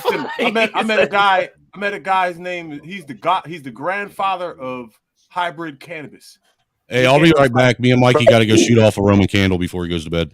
He gave me genetics that literally no one else has. Is that your kid? This is what I do, bro. Mikey, come here. Yeah, this is what I do. Son. That's the His fruit of name's your Mikey. loins? That's Yeah, awesome. Hey, Mikey. Hey, like Rage, put that down for a minute, Rage. Wow, Huh? look at that. He looks just like his mom. What's up, young man? What's up, kid? He's got the basketball shirt on. Yeah, he's a pretty That good is cool. kid, pretty smart. You know, he does a lot around the house, helps out. Good job, Snowman. you know? You did well. You did well, sir. Actually, what program did you get accepted into next year when you start school? The mom got in from it's an accelerated learning program. that he got accepted Okay, into congratulations. for actually. How old is he? What are you about? 10? He's 8. About He'll be in 3rd grade next year. 3rd grade. So we okay, we yeah, can my son. successfully say that he got his mother's brains. That's good. No, he got his dad's brains. He got Seriously, his mother's He got brains. both. He No, got I'm both. joking. He got both. Yeah, I was just I'll give messing you with that. He got a fair dose of both. But You guys about to actually, shoot some fireworks dude, off? actually, with his end report card, he only ended up getting 4. He don't get A, B's, and C's. They get 4, 3, 2, and 1. Right. Until they hit middle school, and he They don't had give all grades 4s, anymore? which would be Well, they gave him all 4 4s, which would be the equivalent of an A. Like an A, yeah. You know, and he only had, what was it, 3 3s? Yeah. But the 3 3s that he had, it wasn't for, his inability to learn. It was for sloppiness. Oh, okay. With writing? With writing? Yeah, his writing and being disorganized. Everything else, he got all nothing but 4s, dude. Like he would have been on it. If they had honor roll, he would have been on it. Yeah. Hey, 3s are pretty good too, though, kid. I'll tell you 3s what, aren't my acceptable kid- when it's in sloppiness, dude. Oh man, okay. Dude, my kid used to be so smart, and he hit 13 and 12, whatever, and that testosterone kicked in. He's dumb as a bucket of rocks now. Oh no. Well, see, that's what. Look, how many times have I told you that I'm trying to teach you things before you hit puberty and you turn into a retard? I'm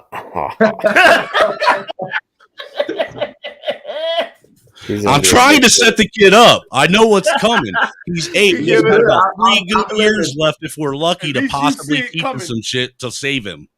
You can tell he's a good kid, though. I had a straight A perfect student, and he could tell you everything in the Constitution, the Bill of Rights. He could tell you everything. He turned 13. I swear he is dumb as a bucket of rocks. He don't listen. I don't know what happened. I think it's probably in there. He just has it. He can't get to it anymore. It'll come back. That child is in there. He is way lost. Me and Mikey are about to be overrun in this house, dude. We're about to be the only 2 men in a house with women. Oh man!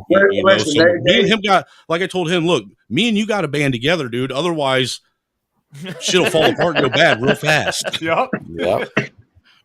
Oh my goodness!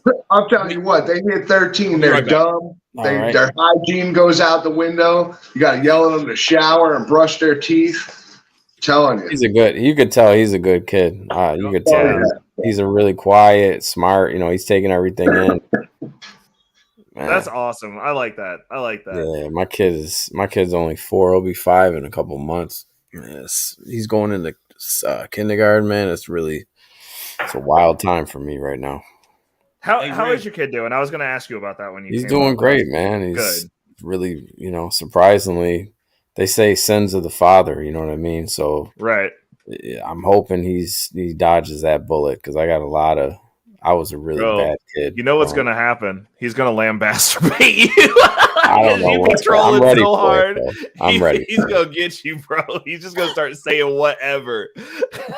I'm ready for it. Somebody asked him a crazy question. What did they say to him? They said, "What the hell did somebody ask him? Something." Oh, they said, "Is your dad?" Oh, so this girl that it's like a substitute teacher at a school, right? I was out there, and she was like, "Is your daddy a nice guy?"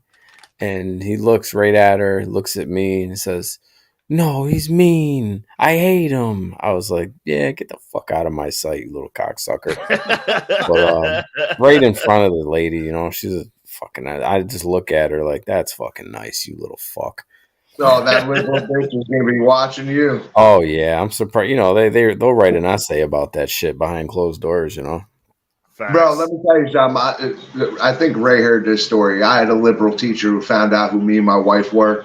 Yeah. Oh my god, man, bro.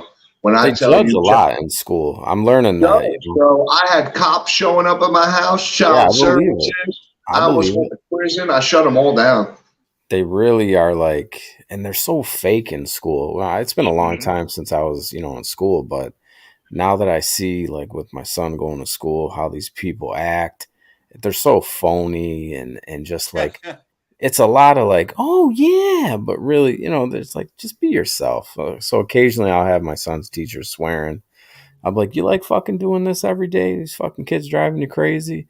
And she starts to become herself. You know what I mean? Because she hears me like throwing the swear words in there once in a while. You know what I mean? Like, hey, you're a real person. Go ahead, let it out. Kids are fucking driving you nuts. Psych ward, dog. It's a psych ward. High school. It's a psych ward. Yeah. It's a preview of the craziness in the world. Yeah, it's like a mini jail. It's the like real a mini truth, jail man. for children. It's It's real fucking truth. nuts. It's nuts. I'm telling you, They don't even teach your kids anymore. It's like they go into school and like open up your laptop and go to the curriculum. They get laptops. That's crazy. Like You that. remember was when like, your book bag weighed 55 pounds? Yes, they take one thing. Book bags are out of business. I just got a bill because I smashed my son's laptop, and I told the teachers I don't want that shit home. And sure enough, kids 12 o'clock at night up on the fucking computer in his bed on YouTube and shit. So I smashed the fucking computer and they tried billing me. I'm like, yeah, have fun with that shit. Damn. I'm like, I warned you. Listen, I'm the dad that ran over his kid's friggin' PlayStation 4 on YouTube, okay? I'm that dad. I'm the one, I jumped in my Camaro and drove over it and backed over it because he came home late. They'd rather take an ass whooping than you do that. Facts, bro. Like, just give me the legs. I don't have to beat my kids. I'll make them stand in the corner with a book over their head for hours. I'll make them cry, sweat. I don't. Oh wait, what do we got here?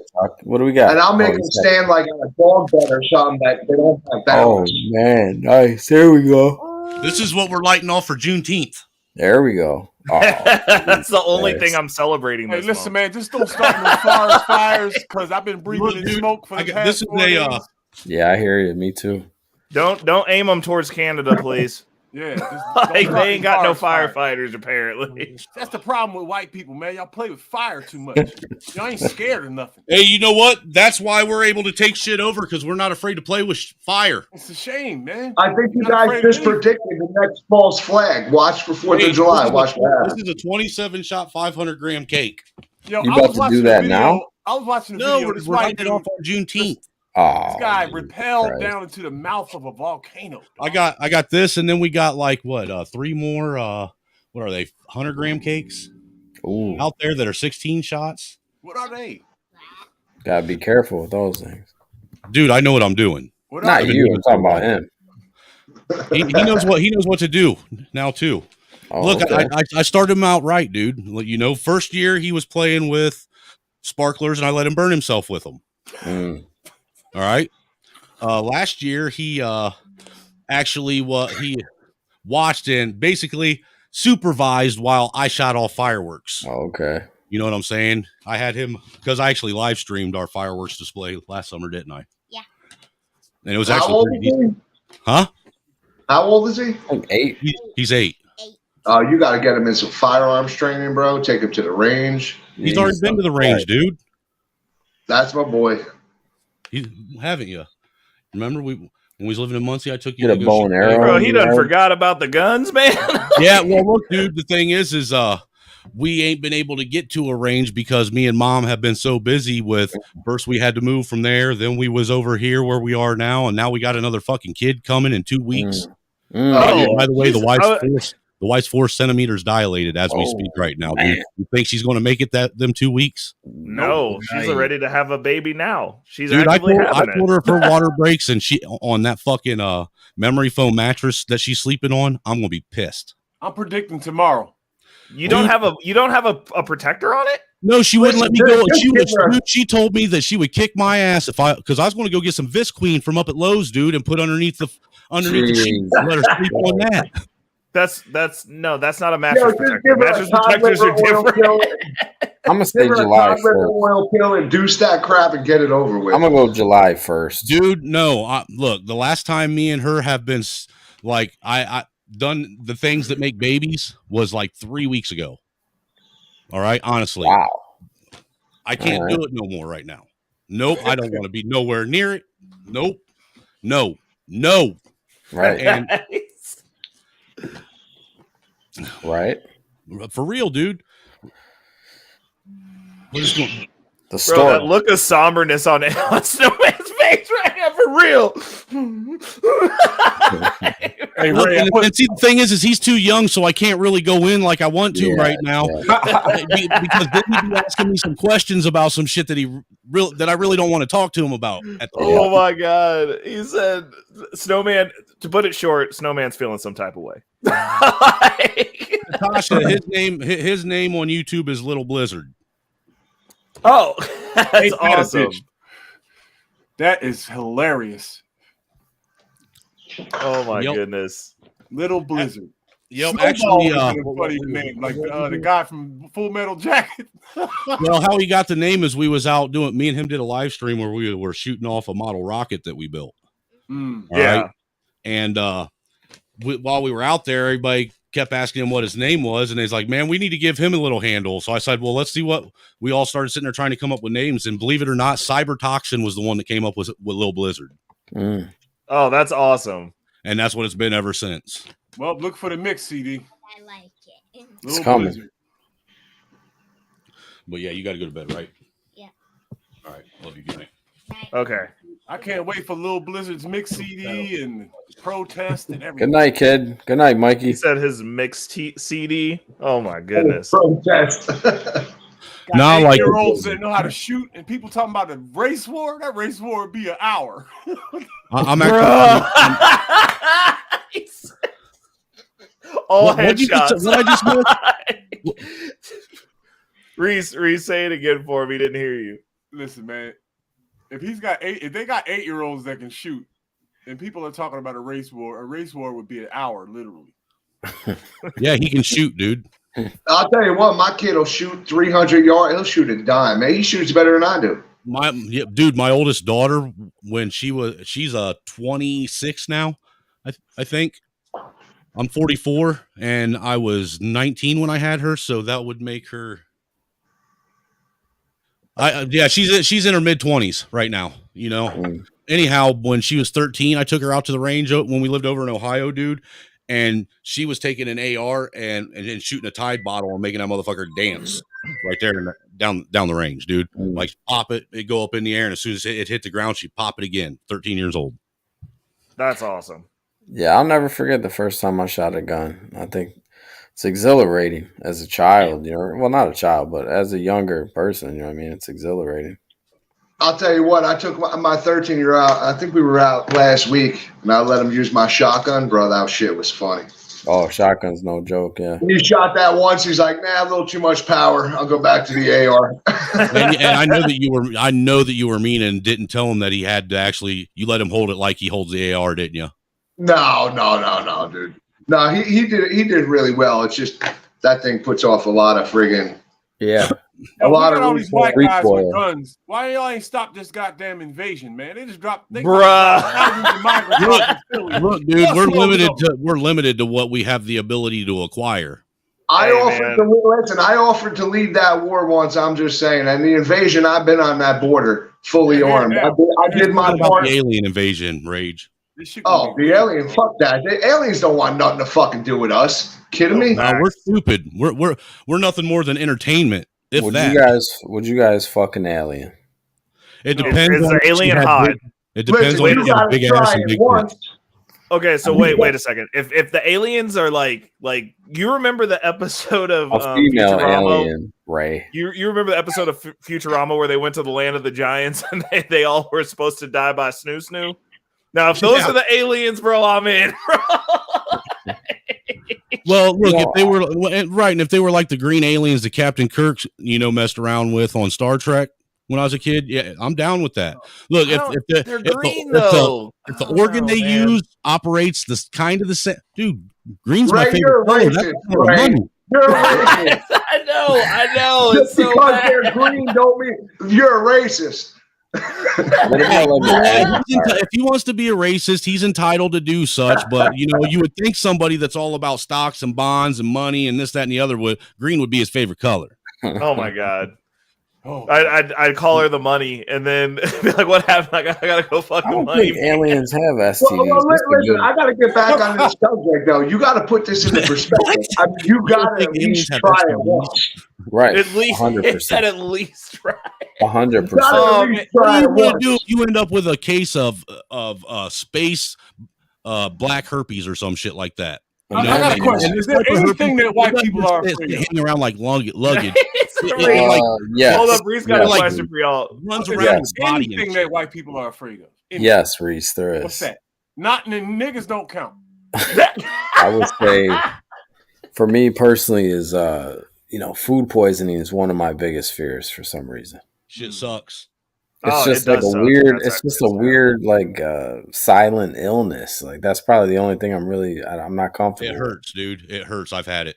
All right, let me Just shitting out of nowhere. You know what I mean? I'm talking about living creatures and natural phenomena. Nah, not really. Anything that they're afraid of. Not really. Because you got movies like, what's the movie where the guy went to go die on the biggest wave ever? Every 100 years. Point Break. A surfer? Yeah, because the guy in there, he went and hit that wave off the coast of Australia, and the wave was supposed to be like 60 foot high. Some shit like that. Kilauea wave, dog. I mean, not Kilauea. That was There's a Kamehameha wave, bro. Goku shot it. Waimea Bay. Waimea Bay is the biggest waves on planet Earth. Yeah, that sounds crazy. Dude, if you only live once, you might as well get as much excitement out of life as you can. I knew how to surf when I was in Hawaii, man. I was a nerd. You know, and I'm gonna tell you what, the best drug is I've adrenaline. never surfed. That shit's incredible, dog. It's like riding a skateboard on water. It's incredible. Yeah, I would try it. It's the same physics as riding a skateboard, but a little bit different. You know what? Sharks. It's a lot Reese. different, dude. That's what I'm scared of, Reese. There Sharks. you go. Right there, sharks. Yeah, Sharks. Yeah, White people is not afraid of get the fuck out of it. Well, man, look, dude, I'll tell you, there's one thing that I don't like. Sharks and everything. Nah, I won't go in the scared. ocean. I've been in the ocean once, and I'm never going back. Fuck that. Yeah, I hear you. What happened to you? I lived in Jersey where you couldn't see what the hell was around you because the water was fucking black. Right. Sharks are feared.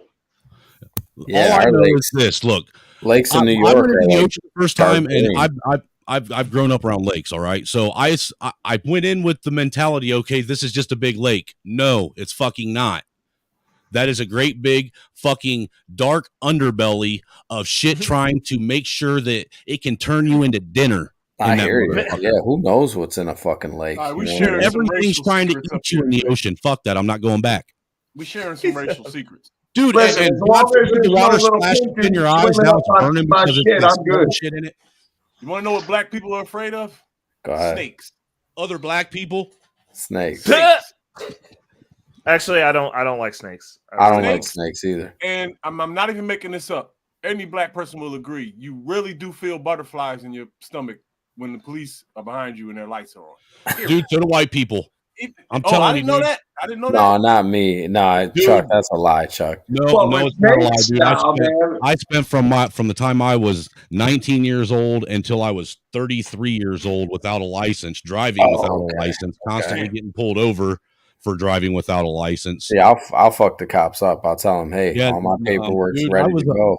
Dude, I was I'll a tell 'em my reckless paperwork's knucklehead when I was ready. younger. They don't like pulling me over. Yeah, Dude, I don't get pulled over often. Ray, I after put that. the link to the body parts video in the chat. Check this out. I Lord. caught a DUI when I was 19. All right. All I had to do was pay at that point in time. All they told me to do was I had to do 3 days in county jail, do a weekend DUI program that cost like $200 at the time, and then pay a $300 fine. But because I was a fucking reckless knucklehead, I turned what would have only been like maybe $700 into like like almost 11, 12-year long fucking retarded, traffic crime spree. Damn. And ended up costing myself, like, by the time it was done, I paid them $15,000 Damn, man. when I was 33 years old to get my license back. That's how they get you. $15,000. Oh, they get you in I the had, trap. dude, on my record, I had 3 DUIs. When I had no license, I had 3 DUIs on my record, and like I think it was 19 driving under suspensions. Oh, New York State, you would have been doing about 10 years. When they busted my grow house, they suspended my license to 2025. Damn. Long. Yeah, I didn't I grow got up. an electric motorcycle. I didn't grow up real even need fast, man. I was dumb. oh no, I think that's the best way to grow up, though, is making mistakes. You know what I mean? I think I would rather make a lot of mistakes getting in trouble. Maybe not so much for my kid, but he's going to learn one way or the other. But Well, look, there's skills that I have learned through life that I've learned from my young knucklehead days that actually have benefited me as an adult that not a lot of people have.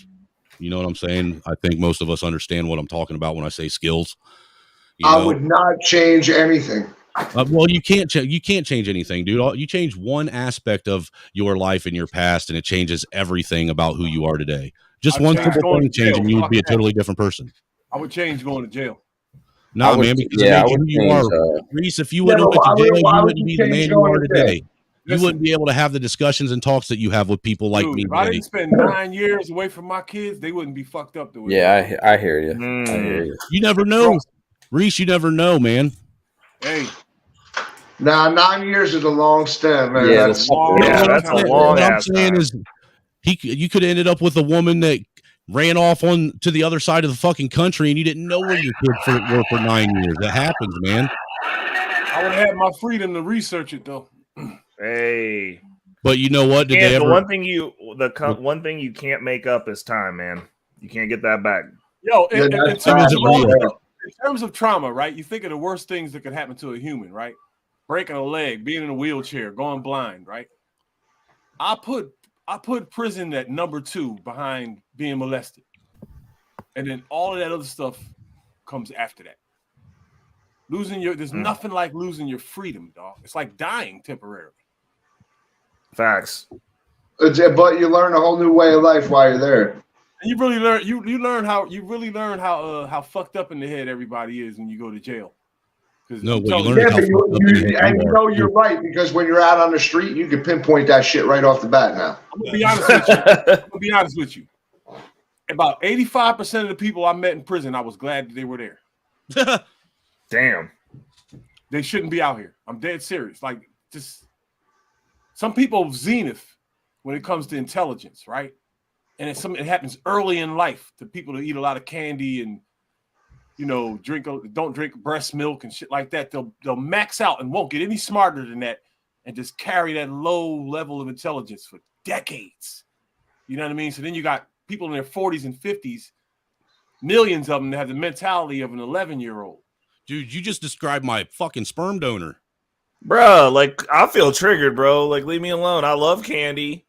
All right, bro. Like, quit coming at me like this, man.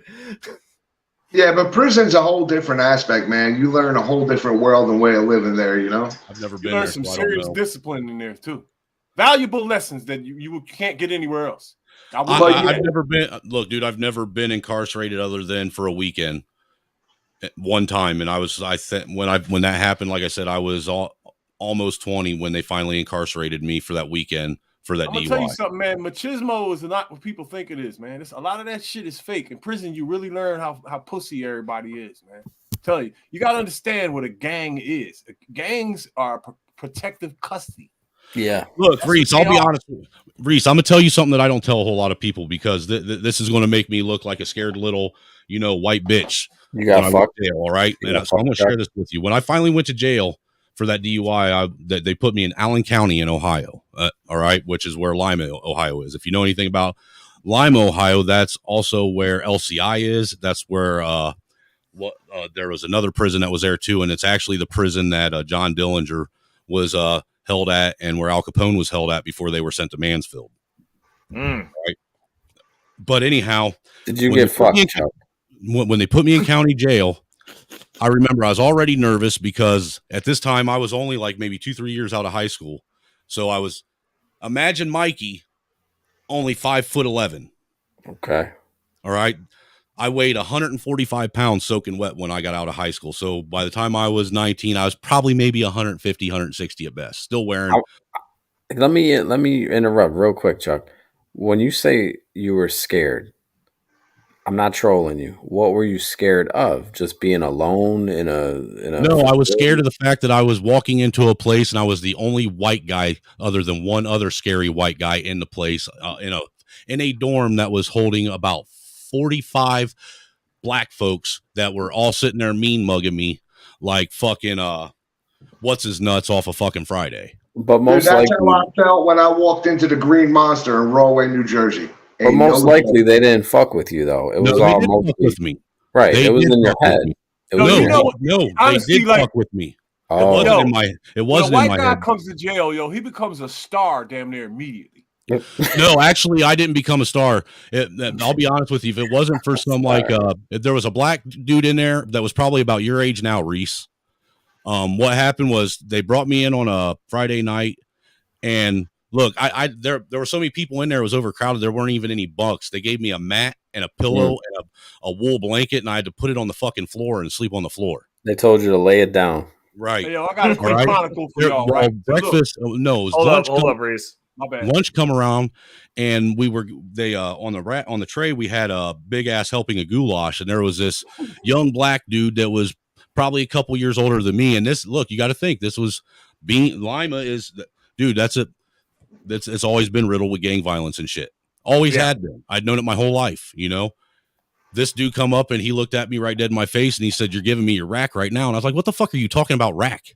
Damn. He's like, "That tray right there with that fucking goulash on it. You're giving it to tray, dude." And look, man, without fucking even thinking, I was scared as fuck. Without even thinking, I said, "Oh, really? You want this?" And I did pick the tray up and I threw it across the fucking dormitory and bounced it off the wall. I said, "Go eat it off the floor, then."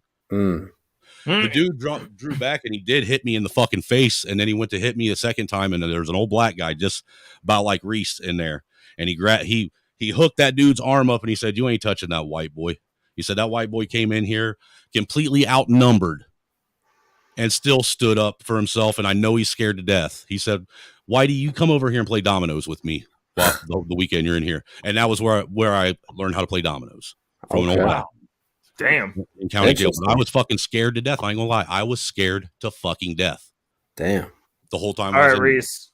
Story time. What you got? That's fucked up. So look, I was in federal prison also, right? And the kind of people I met in there is next level criminals. I'm talking terrorists, mobsters, and bankers, stockbrokers, all kinds of stuff. Yeah, you were in the mountains, Reese. Yes, I was. Allenwood, Central Pennsylvania. Okay. 40 inches of snow we got up there one day. Mm-hmm. But there was a kid in there, 17 years old, and this white kid stole. He hacked into the U.S. Armed Forces finance computers. Damn. And took 1 penny from everyone's check in the entire armed forces, all 5 branches, everywhere stationed around the world. How close to $1 million did he get? He had checks coming to his house in his name for thousands of dollars. His parents didn't even know he was doing it. He did this shit for like a year and a half. I don't even know how much money he stole. But they caught him. He was a superstar. All we wanted to do was sit around the table and talk to this guy. Right? Little kid, 120 pounds he could have been. Right? In the middle of the night, they just came and got him. And the reason why I know that is because he didn't come out to breakfast. Oh, shit. Look, there's a certain way that you move inmates around when in prison, in federal prison. A truck comes and gets you in the morning and takes you wherever you're going. I've never, ever seen anybody, after the 9 years I did after that, after meeting him. You're saying he disappeared? I've never seen anybody get taken anywhere in the middle of the night. Shit. He did not come to breakfast. We didn't hear anything. Everybody was like, "Yo, where's he at?" So they Epsteined his ass. He's in Leavenworth. So look, everybody had his state number. Now there was a way to find out where someone was in the federal system as long as you had their state number, because you can get pen pals and stuff like that. Yeah. When we got to our destination, I got with a couple guys. We looked for this guy. Nobody could find him. To this day, nobody knows what happened to him. I even found 2 guys on social media. There's only like 2 guys that I was in prison from that are still alive that I could find because I know their names. Nobody knows what happened to this kid. Damn. Nobody. The officers wouldn't tell he got off for information. Nobody knew shit. He got off for information. So what happens is he was useful to the corrupt ass ABC organizations, and they took him out of there for work. They wouldn't let him use the phone. They wouldn't let him go to the library and use the phone. They took his rights away. They said he was too smart. God damn. Listen, they used him. They wanted to use him, and I guarantee you that's where he is. He ain't serving prison. He served FBI prison. This was back in the 90s, like 94. I think he's on television today. So dude, he probably ended up down in South America with the Jim Jones cult. Bruh. I'm telling you, if you're going to be a criminal, you might as well be that level of criminal so you can just get a job. Well, dude, if you think about it, what he did was actually really kind of genius because who's going to notice a penny missing? Nobody ever said anything about it around the world. Well, that's just like the worm virus. Yep. Listen, when that worm virus was created and it was taking a penny out of everybody's account, think how much that guy made. Yeah.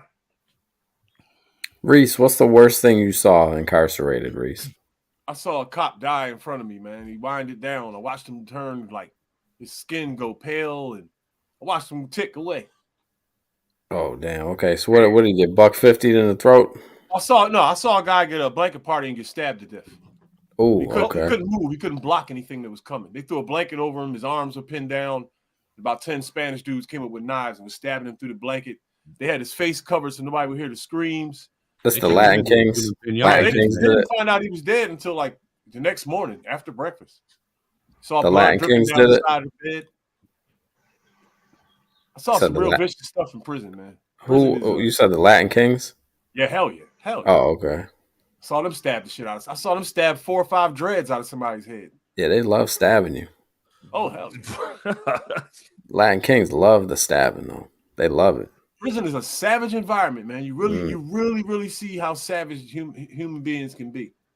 We were cooking on a toilet that 5 people were sharing. Or a stairwell. Food that we were going to eat. Or the stairs. Yeah, that too. Or the stairs. Reese, did you join? You don't got no affiliations in there, do you? Or no, I would have never made it in a gang. I got too much pride, too much. Yo, I'm an athlete, man. So you stayed neutral in there the whole time? Yeah, I couldn't join shit. I started studying Islam. Here's another funny story too, right? So I come into prison, and you know how you quarantine from everyone else for a little while, right? If you go to Islam, that you're like you're deemed like they can't really fuck with you, yeah. I was really young. Wearing one of the multicolored fucking doilies on your head. Watch this though. So I got to jail. You said doilies. I'm supposed to be in quarantine for 7 days, right? Mm-hmm. But they let the quarantine guys use the gym one time, so they let us go in the gym for an hour, and I dunked on a couple people. I'm killing them in rough house. So some dude that works in the gym where we are, he comes over to me. He's a regular inmate. He's not quarantined. He says, "Yo, man, who do you play for?" I'm like, "I don't play for anybody. I just got here." He was like, "Look, man, come holler at me when you get out of here. You can come play for the Muslim team." I'm like, "All right, no big deal." I wanted to play for anybody at that point. Next thing I know, I'm not even making this up. The CO come up to me that night. "Ward, pack it up. You're moving." Remember, I only been in quarantine 1 day now. I'm supposed to be there 7 for medical reasons, so that I don't come in with some virus and cause a pandemic on the compound, which happens from time to time. Oh, right? Jesus. That's what quarantine is for. Medical clearance. They have to do tests on your blood and everything else they do to make sure it's safe for everyone else. These motherfuckers got me moved out of quarantine in the general population in 1 fucking day. That's how much power these Muslim niggas had. I get to my cell. It's all this free shit there. Book, soap. I'm loving trying to buy you. Nah, they wanted an ally. It was playoffs. Oh shit! Ray, Came in the middle of the playoffs. Ray, watch that link I just put in the private chat before you show it. All right. I helped these motherfuckers win a championship, man. Long story short, they started teaching me about Islam, right? So I started going to their meetings and learning. I bought some books, spent some money. So I'm reading something. Mute yourself while you watch it. The Hadith is supposed to be the story of Prophet Muhammad's life. So I'm reading this. I get to the part about his wife. Now, I was a smart kid in school. It turns out that Prophet Muhammad married his wife Aisha when she was 6 years old. Not only that, it was his best friend Abu Bakr's daughter. Some sick shit. Old, yeah. Right? And then he consummated the marriage when she was 9.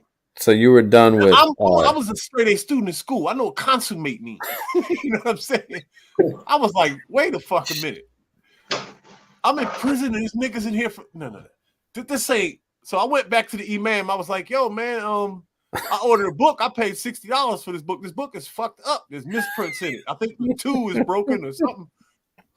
This ain't cool. And this motherfucker said, "No, Aki, nothing was wrong with the typewriter. Just close the door behind you. Let me explain." I was like, "Explain?" Fuck that. I'm going back to the tier. That's a rough, Everybody rough explained nothing to situation. me. Yeah. I slowly I didn't just go burn my Quran on a tear. I would slit my fucking throat. That's what they don't talk about too. Eased on out of Islam slowly, Yeah. you know what I'm saying? Oh, yeah. I played for the basketball team the next year, all that good shit. But I couldn't fuck with it. It was like a gang, and I noticed as time was going on, yeah, they're heavy. they were using it as a crutch to walk around with your chest out and be tougher and be aggressive towards other men because you knew you had this army behind you. They're And I wasn't heavy in feeling there. it. I always thought that was a coward move. Yeah. My father told me to face the world alone. Right. Like a man with your head held high. Man alone. Fuck that. You got something that's too heavy, take it the fuck apart. Right. Carry it piece by piece. Dang. And put it back Dang, you together. said take your dumbbells apart, bro. Like, don't take man, I couldn't do it, man. As much glory it was in those ranks, and I just saw too much corny shit that just didn't sit too well with me. Corny shit, man. Grown men that can bench press 400 pounds. Huge beards and shit. Oh, man. Dude, they're probably going to die by the time they're 55 from their heart being put on under so much stress. A lot of them have, man. A lot of them have. I'm telling you. I've watched so many people die in my age group that I went to high school with. And there's only 2 people alive from the tier I was on. 2 people. I'm number 3. Damn. And a lot of those dudes were younger than me. A lot of them. Look, I don't know about you, but reality hit me when kids that I went to school with, I started hearing about them dying. Mm-hmm.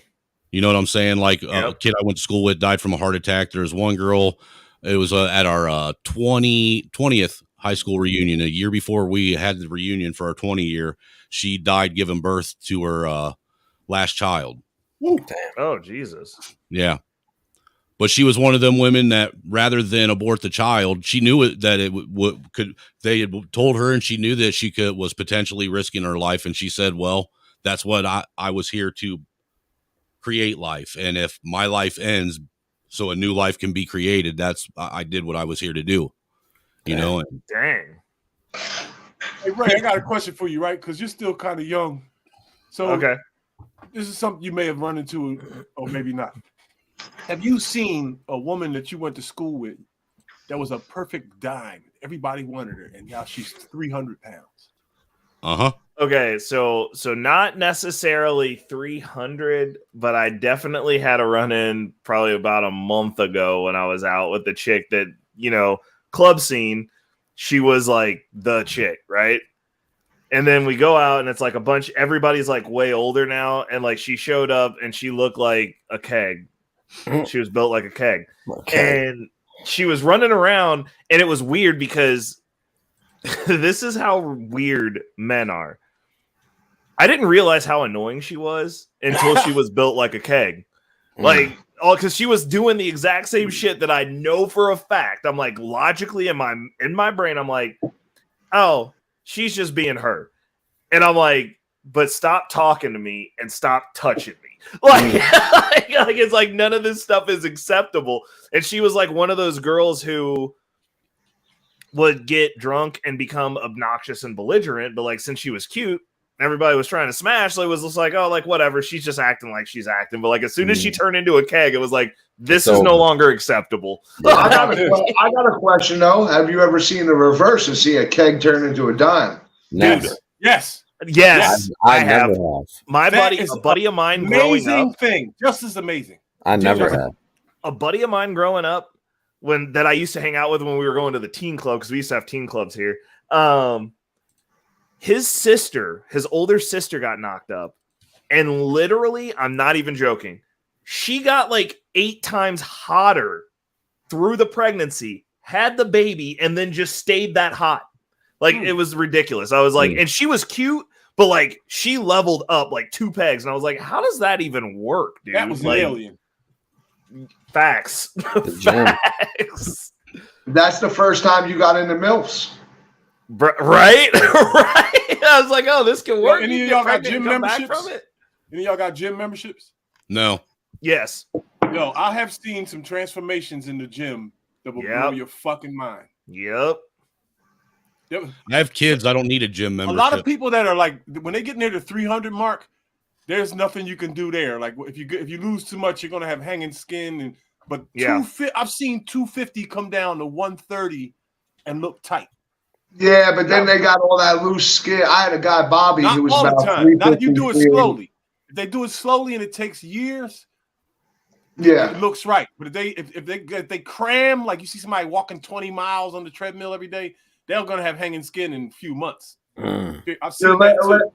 Listen, I trained. I mean, I used to be a big motherfucker. I trained to be a professional wrestler. So when I was in the gym, man, I was benching at that time like 495, and there was a kid, Bobby, who was working the counter, and Bobby was probably about 380 pounds, pushing 400. I swear to God, within 6 months, he was down to 125 pounds. He looked sick. I'm like, yo, Bobby, you got to put on a little bit of fucking fat. But he had all that loose skin, and when they did that surgery, man, it was just that shit looked like hell. That's 315 is there's another surgery that goes with that to take care of the skin. That's where they get you. Shit. Yeah, but that skin surgery, bro, I'm sorry to say, that scarring from that skin surgery, it's never going to fucking look good. It might make them look good with clothes on, but they're still going to be self-conscious, probably more self-conscious after that surgery than when they were fat. I would say fat's better than loose skin at that Damn point. right. Fuck it. Dude, you know how jealous I am of fucking fat people? I'm going to tell you right now, and I hope there's fucking fat motherfuckers watching. Yo, let's go. Let's do it. I am so fucking jealous of fat people because I have a high metabolism. Yeah, I'm built and everything like that, but it takes me so much time to fucking gain that weight. You motherfuckers have something to work with. Like, I'm jealous. Right.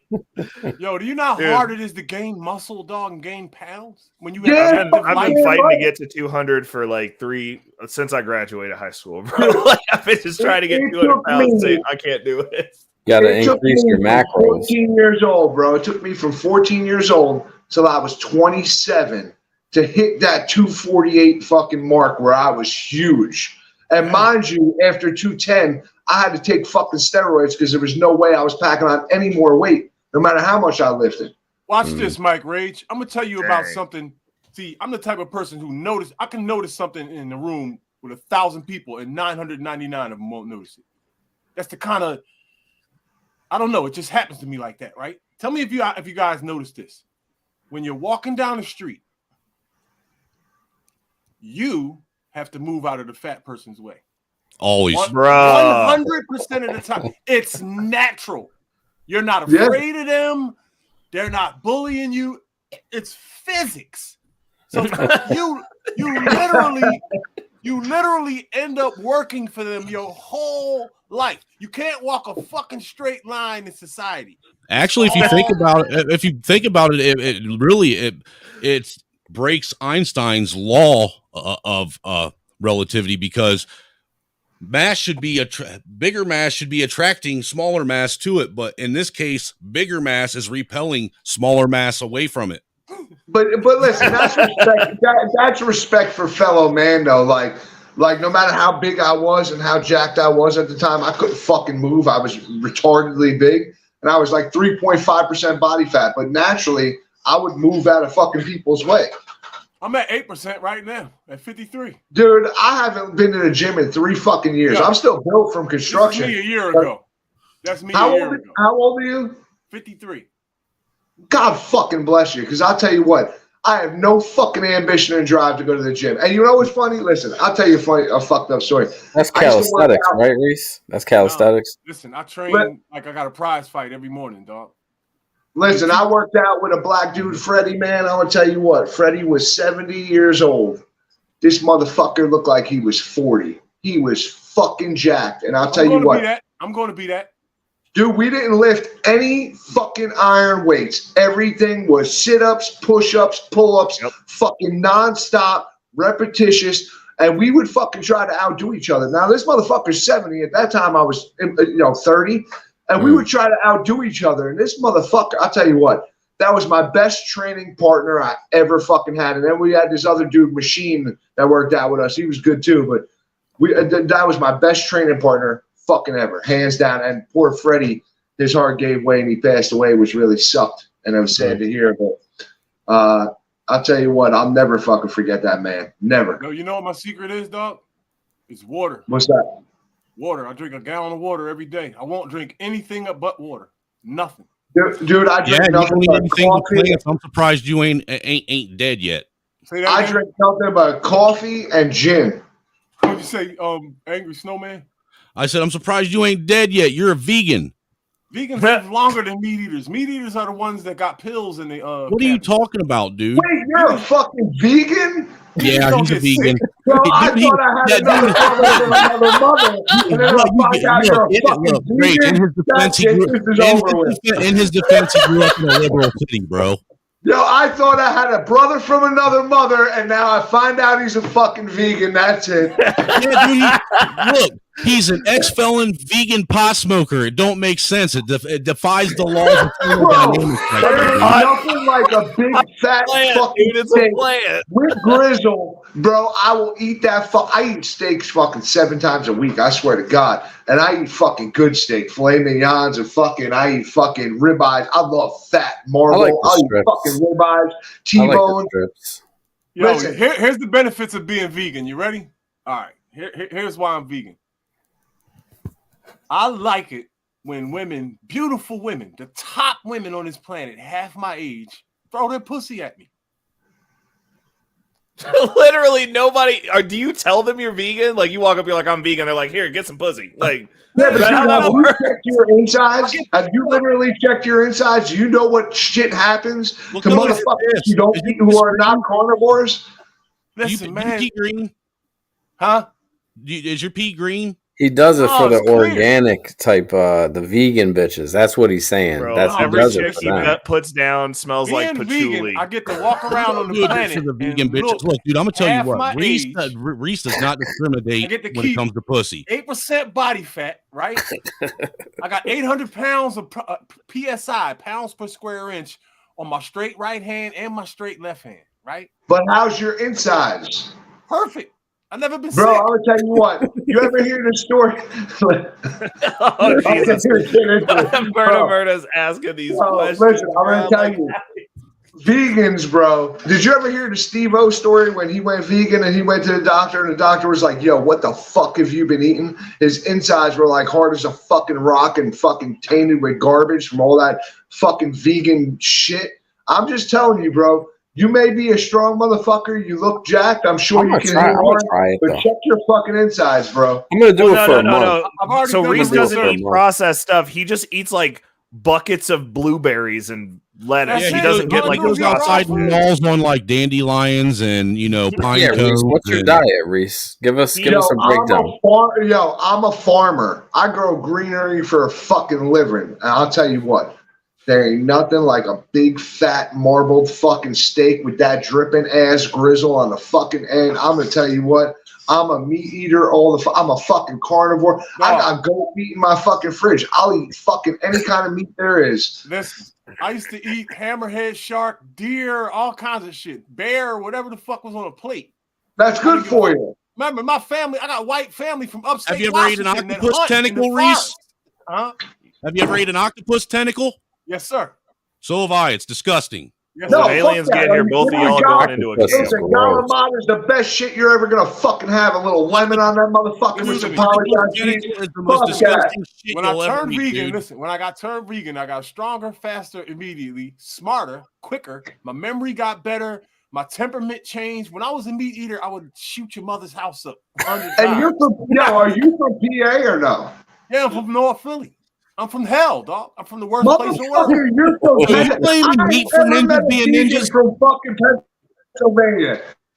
Oh, I'm from the worst place in the world. That's why I changed my life. Hey, dude. So like, what is your diet? He's really lived. What's your diet? I'm going to eat tomorrow morning. I'm going to eat. I'm from Jersey. Philly wasn't a hop, skip, and a jump. What is it, Reese? Let's break it down for people. Tomorrow morning, I'm going to eat about 6 bananas. And about 3 juicer cups that's going to have 6 bananas. You want to know what I'm going to do? I'm going to wake up. I'm going to cook some fucking natural. I'm going to drink like a quart of water.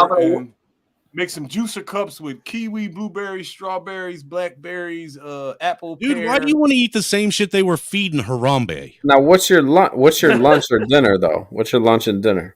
Lunch, I'll get a bunch of potatoes with cooked vegetables, and I eat the same thing for dinner. Just switch up the vegetables. Yeah, vegetables. Sometimes I make. Wait a minute. Sometimes I make lentils. Tomorrow I'm gonna go out to my chicken coop, bro, and I'm gonna grab fucking chicken eggs. I'm gonna eat some natural ass chicken eggs with some fucking greasy ass fucking hash on the fucking side, and maybe some fucking fat ass bacon. I'm gonna enjoy that shit. There's a downside to this shit, though. Breakfast sound heavy metal with all them F-bombs. There is a downside to this shit, though. I have to eat literally all day long, and it because you're hungry. $60 a day to eat. Because you're hungry, right? Huh? Because you're constantly hungry. No, I do a lot of shit. My job is physical. I run. That's 2 my miles cousin, Ray. I run 2 miles and work out in the morning. She lives down in Florida. Well, listen, regardless, I respect you because of your age. Keep it fucking healthy. I gotta give you fucking props on that People shit. don't even believe me, dog. I gotta show people ID. The kids at the basketball court asked me for ID. I took my hat off and showed them some gray hair. There's your fucking ID right there. Oh my god. Nah, bro, I give you respect for that, bro. Keeping it up at your age because I ain't got no fucking ambition. I work so much. Listen, there's a thing called male menopause, and it's real. At a point in your life, you're gonna look at and you're gonna be like, wait a minute, I'm getting old now. I know death is ahead of me. Right. Now I'm not, not sharp. There's something called TRT to battle that shit. You're gonna start wondering, are the women gonna still? If you're used to catching women, like I am when I was a young kid, I caught them by accident, hundreds of them. Dude, I'm trying to get rid of the women I have in my life now. Why do I want more? I don't want that to change ever. I want to be 60 years old and still have women. There's something called TRT, bro. There's something called TRT. Real fucking easy. Well, he just wants to do it with bananas, bro. Let him eat his bananas. Listen, I'll tell you what. You eat your bananas, and I'm gonna inject myself with some testosterone twice a fucking week, and I'm just gonna chill. No, what it is Reese is sitting here eating vegan, trying to be healthy so he can get more of a headache, more stress, and end up dying from a stroke that was caused by the very thing that he was trying to chase after. Are you talking about pussy? Yes. Yes. Exactly. Man, I understood that loud and clear, so man. Women are medicine. It's the best medicine on earth. He said he's going with the Farrakhan method. Get you a woman. I'll tell you what. Now having a wife is like having grayscale. Now being single is different. Being single. Let me tell you something. My wife is a fucking dime. I got the best wife in the fucking world. Does anything for me, and I do anything for her. And I'll tell you what. I'm perfectly fucking. I don't need to chase pussy. I don't even look at fucking pussy. It's not even worth my time. Well, actually, when you don't have a wife, look at it though, Mike. When you don't have a wife and you're old as fuck, you still. Bro, you want to know what's funny? I'm gonna tell you what. In the game, with the type of wife I have, I don't even look at pussy. I don't even need to look at pussy. Honest to God, you'll never ever catch me looking at another fucking chick. Wow. I'm gonna look at him for you. I'll be straight up with you. All right. When the boy was in here and I was talking about, the whole sex thing. Look, why I ain't trying to have sex with the wife. I ain't tried to have sex with her since that damn thing in her belly keeps getting in my way and disrupting everything, dude. Right. But it hasn't stopped her from making sure that if I want something, she'll take care of me. Straight up. You know what I'm saying? My wife, before I met my wife, I was never faithful to any woman I was ever with. Ever. Wow. Ever. Dude, I'm the same way. I hear you though. My wife that I've been with now for the last 10 years is the only woman that once, and I even cheated on her when we were dating. Within the first 6 months of us dating, and but when we got married, no, dude, I really don't have no desire to be around women. Women annoy me for the most part. You want to hear something fucked up? You guys don't know about this. So, long story short, I started a website that I should have stayed with because I would have been a millionaire by now, which was live interaction fucking porn cams. Oh, Jesus, fuck. I made a motherfucking fortune, just to let you know. Well, this was a family-friendly show. But listen, I'm going to tell you something right now. during that time, I was married for 12 motherfucking miserable years, and every chance I could get to cheat on that bitch, I fucking did. And I ain't gonna fucking lie about it. Until I met my wife. Hey, bro, my last baby mama, I cheated on her with her cousin. That Listen, looked almost like her. Until my wife, anything that had a hole got the rage. I swear to God. You motherfuckers just buried the manosphere for all times. I have never cheated in my life. Never. I haven't never cheated on a girlfriend, not even once. Really? Fuck no. Bro, let me tell you something. Because I was a big motherfucker, I bounced at a strip club for the mob for fucking many fucking years, and I'm gonna tell you what, the shit that happened, if I told stories, you wouldn't even fucking believe me. I sold cocaine in the 90s. I know all your stories. Well, actually, Reese was there. Reese was there, Mike. Reese was in the strip club at the time. Some way, shape, or form, we might have known each other. Reese was the one dropping off the escorts at people's houses and picking them back up when they were done. While he was selling coke, I was bringing in cakes through the Diamond District with the fucking Hasidic Jews, just to let you know. Damn. You wouldn't believe the people in the world that snort. Listen, I used to bring in 3 cakes of allegedly, folks. Allegedly. Ain't no allegedly. That's bullshit. Allegedly. I got indicted and went to federal prison. I knew a pilot that snorted cocaine. How's that? Put that in your pipe and smoke. That's funny. I was lucky in the fact that I knew everybody around me. Let's just say that. So if there was ever wind that I was hot, I can go cold. So even though bringing in 3 cakes a fucking week, it was all big transactions. I didn't have to worry about fucking shit. But that's what you're talking about, like a birthday cake, a sheet cake, a wedding cake. No, I'm talking about a fucking kilo. I'm talking about a raw ass kilo straight from fucking. I've never even seen a kilo. Straight up fish scale, raw fucking kilo that you got to cut and recompress.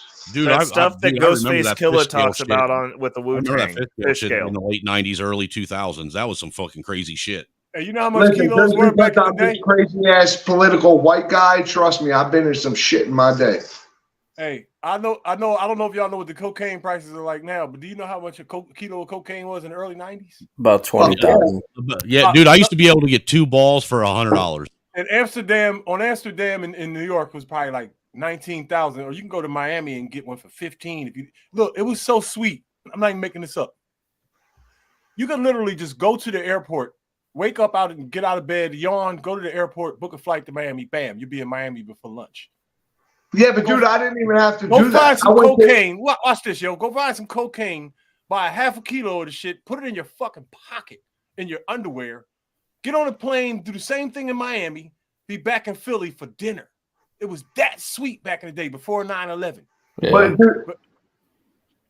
But listen, the truth is, listen, I used to get it. I swear to God, the Hasidic Jews used to smuggle that shit in the Diamond District. No lie.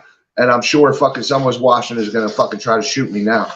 But we used to get 3 keys straight, uncut, fucking never had to fucking worry about a goddamn fucking thing. And I'll tell you what, these little motherfuckers that were scrapping a nickel and diamond on the street were selling 0.6 for the same fucking price as a fucking gram, making a fucking fortune as we were making a fortune. And you know what? When everybody went to jail and I got to a point in my life, I had to say, it's time to go legit and find other avenues. But I'll tell you what, my life now and business now is so consistent. I can never replace what I have now. You get what I'm saying? That money back in the day was quick money. You can have $100,000 in your fucking safe, but guess what? When you go to prison for some odd fucking reason and that safe is hooked up to a chain and ripped out of your fucking house, you'll learn a lesson real quick. And that's true story. Rage, keep it real. You know what they did with Jimmy Hoffa, don't you? Listen, it's not about. All right, so let me explain something about Jimmy Hoffa that people don't understand about. So I knew it. No, I want to explain something to you guys. So no one knows me and they don't know my name. I come from one of the biggest mafia crime families known to man. I mean, you can Wikipedia my fucking family and they're fucking everywhere. Okay, I want to stay on this fucking stream. No, let's just get that straight.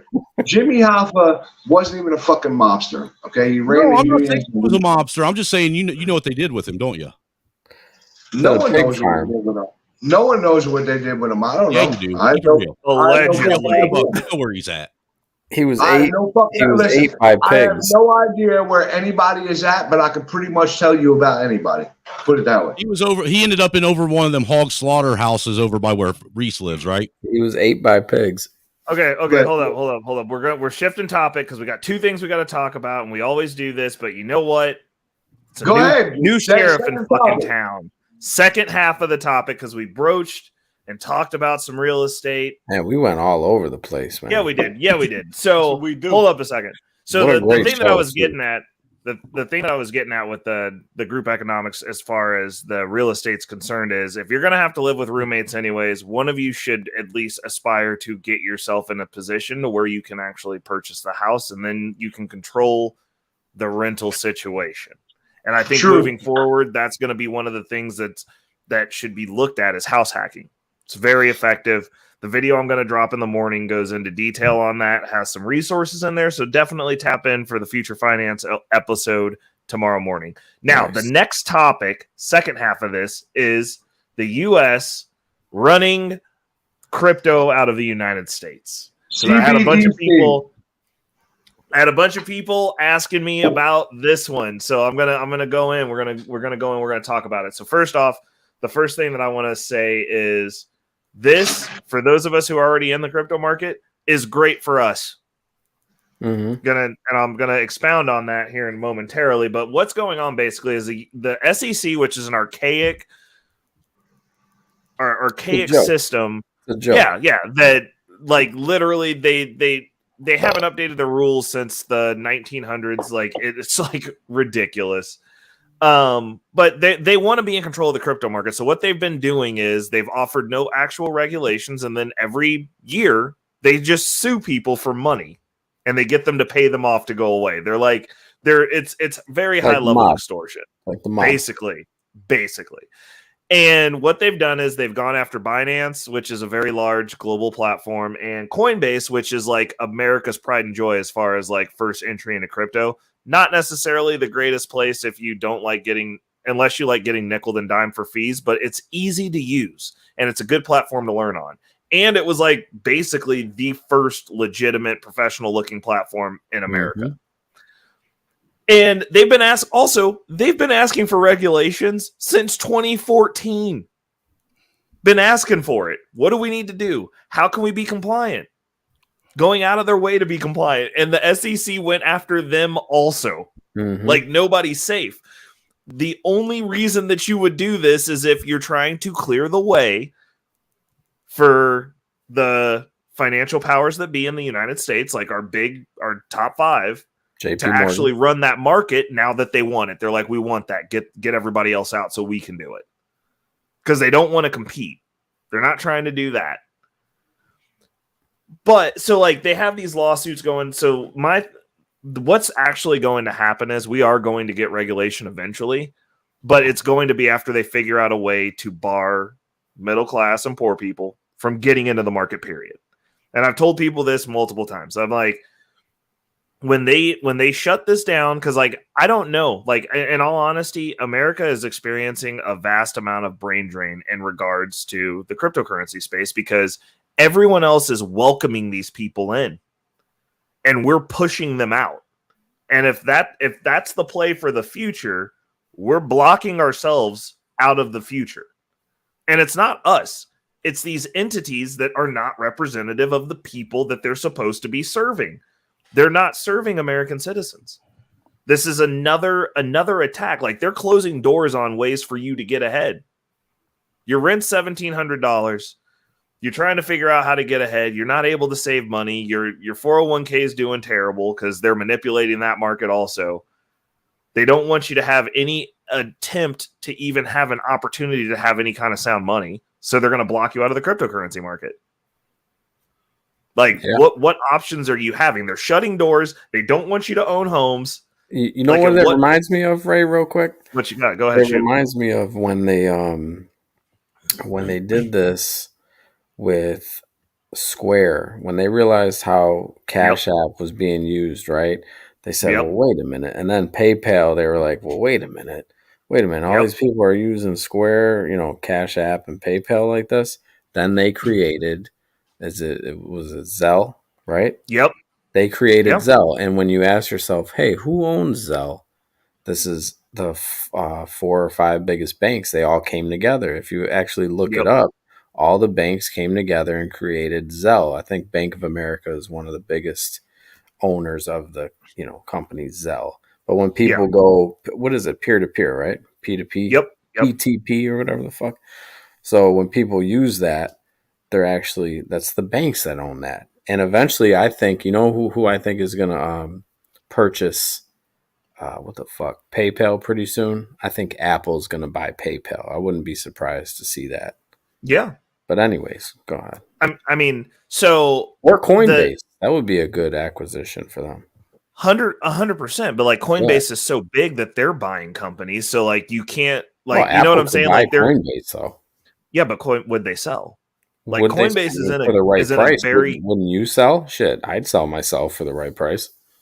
True. Also true. That's true. Yeah. That's Coinbase, true. I'll give you that. sure. I'll give you that. That's a fair assessment. But as they're closing these doors, what'll happen is they'll do basically what China has done, because China, coincidentally, just sent Coinbase a public invitation. They were like, "Hey, come set up shop over here. We want to do business." Right. But what China did before that, though, is they drove everyone out of the market in China, and they were like, "Cool, until we get a handle on this, we're banning it." Right. Now China's bringing everyone back in. Oh, what's That was going on? calculated. What's up, That was a Angel? calculated maneuver. Yeah. Hey, Angel. So hey, bring me up to speed. I'm sorry, I had to jump off and give my wife a shot real quick. Crypto. No, but hey, before you say what you have to say, I just want to thank everyone for what they did last weekend there. All right. The question, hold on, from a follow-up from last week, did you get a stripper? If $15 is enough, then okay. It was only one donation. Get you a lap dance, bro. You'll get in the door and get at least one lap dance. I'm just saying. I just have to find where to go to get it. Just get a hooker, Angel. Just get a regular. I know. I love you, Reckless. Oh my goodness, brother! Like, no, it's good to have you up. What's going on, Mandro? How are you doing tonight, too? What it do, Mandro? Good. Angel? So catching right. you up. So listen, you tell people what came out last week or earlier this week. Yeah. Okay, when I saw that, because I saw it earlier this week. When I saw that, I just laughed at it. I just laughed. We are our own worst enemy, dude. We really are. Yeah. It's like I'll tell you when you're done. I'll tell you like where I first accepted that as a realization of life, that America is its own worst. I'll tell you that when you're done, man. It's it was when I was in the military, and like I'm gonna tell you some shit. Like it ain't classified or nothing like that, but it's stuff that people don't know. Well, you ain't wrong, Mandrell. We do have the government that really does represent the population correctly. We do. Right. Right. Yeah. Most of the population of America are idiots, and so is the government. So I mean, they're representing. Right. They're representing the population. They're dumb. Oh God, it's so I don't. No, I mean, it is truly a representative government. I mean, I'm just saying, we got what we wanted. Yep. If you're dumb, it represents you. Oh my God. Oh my God. You're not wrong. Listen, I'm telling you that, and the press. Oh Lord. Hey, are you celebrating? Are you guys celebrating Juneteenth this weekend? That's the only holiday I'm celebrating this month. What are you talking about? That's all I'm celebrating this month. Like I said, I'm Ray. We should do a simulcast that night too, man. And we'll live stream shooting off fireworks and all that stuff, man. If we're barbecuing, we'll barbecue while we're live streaming, all that shit, man. For real. Let's make it lit. Let's take Juneteenth and turn it into an actual real American holiday. That would be that. Okay, you know what? I'm something that it belongs to everybody in America. Let's create July 10th. Let's go straight to the next month. Yeah, be like, and America was freed too. Let's do another month. Let's do July 10th. Yo, listen, everybody, I'm gonna jump off. I gotta go take care of my wife. She's not feeling well right now. Oh no. Tell her we hope she feels better, dude. Like I understand. I'll text you later. I'll text you. Yeah, I mean, listen, people don't know. My wife's been sick for 15 years, so it's hit or miss when I got to jump off. But everybody be good. All right, absolutely. Take care, Mike. You as well. I'll check on you. I'll check on you tomorrow. All right, bro. Talk to you later. Okay. Have a good night, Mike. Hey, Reckless, Later, man. I'll came back up just as soon as I'm done smoking this crack. Okay, cool. Jesus Kids don't smoke crack. Oh His my goodness. His wife is tough. After 15 years of being sick, I would have called it. I would have said, "All right, fuck it, throw the white flag." I mean, it's the thing that's interesting is like when you have people who like you see battle illness, like it's one of those things where like I would agree with you, except for that's just not how our brains are generally wired. Like we're like there's something in us that just is just like survive. Like what are you talking about? Because like I always say that if I lost an appendage, I'd be like, yeah, I'm calling it. Like I can't do what I want to do. Out of here. And people lose all kinds of appendages, and they're just like, yeah, I'll be a stump, dude. Like sign me up. Like, let's keep pushing, bro. Listen, I'm telling you, even when I was in the Army, I told everybody that. I told my parents that. Listen, if I get an arm or leg blown off, I'm eating the barrel. I'm eating the barrel. I'm with you. I'm not coming home. Mandrell said, wherever I am, I'm eating it there. I'm letting you know now. So whatever cockamamie story they come up with, I got hit by a fucking bus, a bolt of lightning. No. An arm or leg got blown off, and I did it myself. You know what I mean? I'm not coming home fucked up. Oh, man. Oh my goodness! I so many of them commercials with them. Mandrell is officially the definition, the living embodiment of come home with your shielder on. You're like, what happened? I dropped. Fuck it. I could lose an arm, not a leg, though. I could lose an arm. No, fuck that. I mean, I don't want to be that guy. You could take my left arm. The guy with the prosthetic, you know what I'm saying? Nope. Yeah. Or the hook or something. I don't want to be that guy. Mandrell, but what if as technology moves forward, they can get us prosthetics like the cable arm from like the X-Men, bro? Like now, if I could get a cable arm or leg, I'd be signed up for that. That would be all right, but we ain't got that. Right, especially when I signed up. When I signed up, like I mean, Ray wanted to be a new Mortal Kombat. You know, medical technology wasn't where it is, anywhere near where it is today. Like it still ain't that advanced right now. But here's the thing: if you look at the past 20 years of war, if you knew how much we've learned. Like it is incredible. We made a quantum leap of like repairing nerves, reattaching limbs. Yeah. We made a quantum leap in that knowledge that we had. Like if you look at the Mayo Clinic and the stuff they got going on, and it's because of veterans who went over there and got fucked up, and they come back, and then you get the chance to study and practice. Like the skin grafts and shit. Yeah. Guinea pigs for that shit, man. Yeah, of course we are. Yeah, of course we're guinea pigs. Like you go to Walter Reed, no, nothing. But man, I don't go to the doctor. I'm serious. I don't go to the doctor. Fuck that, man. You only go to the doctor to find out that you're about to die. That's it. I ain't seen a doctor since the mid '90s. Mayo Clinic is awesome, but that was me, Ray. I told my parents, "Listen, he said I'm not doing it." If I get over I'll be quite honest. I'm not coming back home. I did it myself.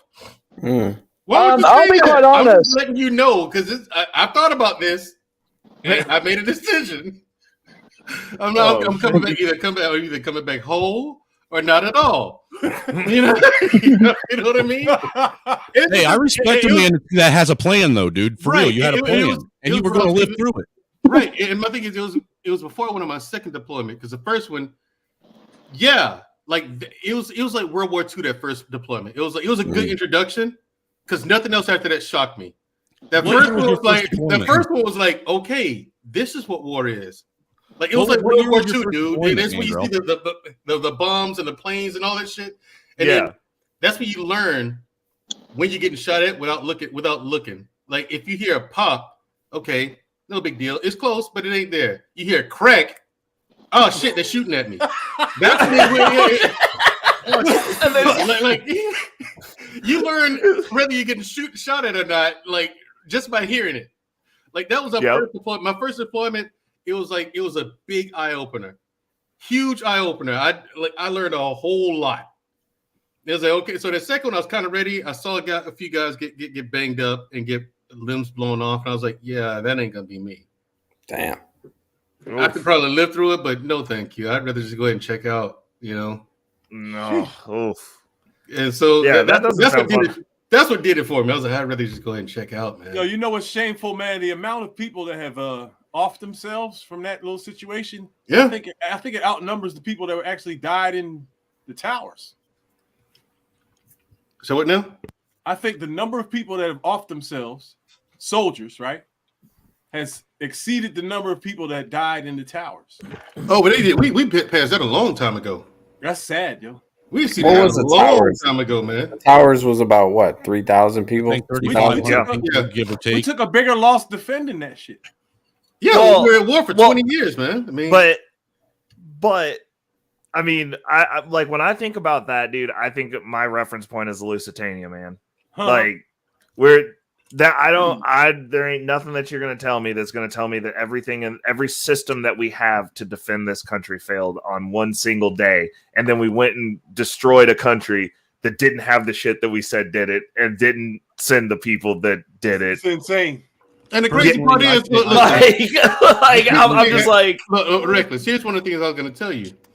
The whole war in Afghanistan, the war in Terek, would have been done in 6 weeks. right, 6 weeks. Here's the thing: we got hit with those towers, right? right. Month and a half later, because I know some guys who live in CAG. That's another Mhm. name for Delta Force, right? Mhm. They saw Bin Laden, like they could see him. They know there he is. Like me, I saw him on satellite. I knew where he was. I came home. Wait a minute. I came home. Look, my sister started asking me questions. We're by ourselves. I pointed him out. He's right here. Here's where they got this stupid military school of theirs. It's like their version of West Point. Yeah. Half a mile this way, he's living in a house with a stone gate around it. Well, if we know that, why don't we go get him? Well, I said, now 6 weeks after the Twin Towers fell, we could have got him then. But people started thinking, wait a minute. If we stretch this thing out, that checkbook is going to come with a lot of zeros on it. It's good for TV too. Yeah, it's good for a TV. Literally, that's what it was. Now look how much money Halliburton made because Dick Bullet Cheney had the companies. board for it. Yep. Look at all the other Boeing, Lockheed Boeing, Martin. yeah. Look how much money they made. And then, like, Halliburton was charging the government $30 per meal. So Wow. one plate of food in the chow hall was $30, and the government paid Halliburton that money. That bullshit y'all was eating. Doesn't Cheney, Yeah. isn't Cheney part owner of Halliburton? Yes, he is. That's jail food. Yeah, Oh my. I mean, yeah. So look at how much money they made, and they looked at that, and they're just like, "Nope, do not engage, don't do it." Like I said, 6 weeks. they're Because that's hoarding the thing. That's how good our military on is. another nation's oil, and then making you guys pay for horrible food just so they can get just a little bit more money. It ain't just a little bit more. They made a fortune. So I'm just saying, it's like Tom Cruise said in Tropic Thunder, lots of money. They made a fortune, dude. And like, that's how good America, our military is. We got the Twin Towers got hit. Everybody's still running around confused and dazed. The military, 6 weeks after that. Oh, there he is right there. We can kill him right now if we want to. Now, what? Because they know that once you get rid of Bin Laden, what happens to the war on terror? There's no boogeyman. Right, it's over. Yeah, it's over. Do you think today's And so military? that's how good we are. 6 weeks later, we found you in a place where Russia went in there and spent years there and just got ran out. You know, we found you in 6 weeks in a fucking cave in the middle of nowhere. No roads out there. You know what I'm saying? No cell phone towers. There's nothing out there. We still found you in the middle of nowhere. You know, in 6 weeks, we got you in our crosshairs. So it's like that's how awesome the American military is. People don't know that because of the decisions made not by us, but by politicians and those fuckos over there in Langley. That's what I was about to ask you, Bandrell. Do you think today's military is as effective as the military that you were serving in after 9/11? You know, before they put rainbows on all the different branches, flags. I think that they are, as long as they don't lower the standards. It will I always thought be. they already lowered the standards, though. But they haven't for special forces. No, not for special forces. Like he had But three or four women. Special forces are just such a small part of the military, isn't it? But they do most of the work. But here's the thing, dude. Yeah, here's the thing, dude. You just have no idea, like how much of that it was us. You know what I'm saying? Now Fallujah, that was a combination. Like Marines went into Fallujah, and they kicked ass there. Shout out to the Marines. Didn't they have Army reserves there too? They didn't do anything, but you had they were basically there holding the umbrellas for the Marines to shade them. Basically, so you had. Here's a fun fact for y'all. I passed Ranger School in '89. But see, the thing is, Ranger School is kind of like the gold standard. Ranger School's like Boy Scouts. No, it ain't hell, dog. Yeah, no, it ain't. Much worse. No, it ain't. Dude, Ranger School is fucking hell.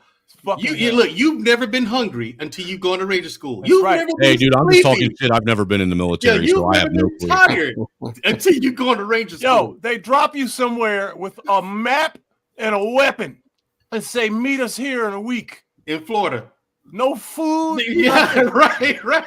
My best friend told me that in order to actually graduate from basic when he was in the Marines, he said the last test was they gave him 1.5 MREs, his canteen of water, a freaking compass and a map, and dropped him off in the middle of the fucking woods and gave him 3 days to get back.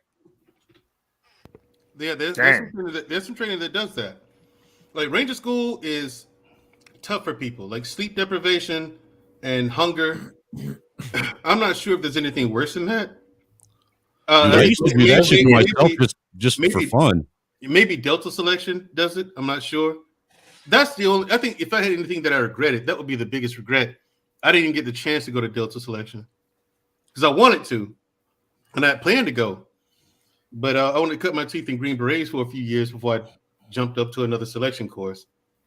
Oh, okay. Hold up, Mandrell. I want to get Murda's question for you because that was specific for you. He said, other than the paycheck, what was your ultimate goal for joining the armed forces? Well, I didn't join for the paycheck. I mean, I already knew that the military didn't get paid money, But I don't get a lot, yeah. I knew they didn't get paid money, so it wasn't for the paycheck at all. My reason for going. The fuck is Reese doing? I don't know. I'm not having a baby. The wife is. I don't think we want to see it. Reese's camera is both upside down and looked like it was in between his legs. Right. He's eating orange peels and shit. Well, the thing is, I think it's something vegan life. I was going to say that's some vegan shit, man. My reason for joining the military, I was like, okay, several reasons actually. As a kid, I always grew up liking military stuff. My dad was in the military. Both my travel the world, right? You want to travel the world? No, not that. No. Both my grandfathers served in World War II. I had a great uncle who served in Korean War, an uncle who served in Vietnam. My father served in Desert Storm, Desert Shield, and he was serving in that current conflict, Iraqi freedom and enduring freedom, right? So here I come out of college. I graduate college, and I come back home, and I'm like, okay, I don't want to live here anymore. So I got to figure out something, but I got to move. Oh shit, I ain't got no money. I guess. And then so I went to the Air Force recruiter. He was a prick. So I said, nah, fuck that.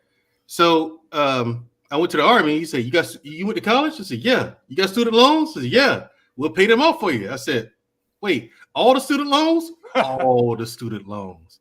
I said, well, where do I sign? You know what I'm saying? So I signed, and they held up the end of the bargain. So when I got in there, I saw that's when I learned like what was available, what was not. Mm-hmm.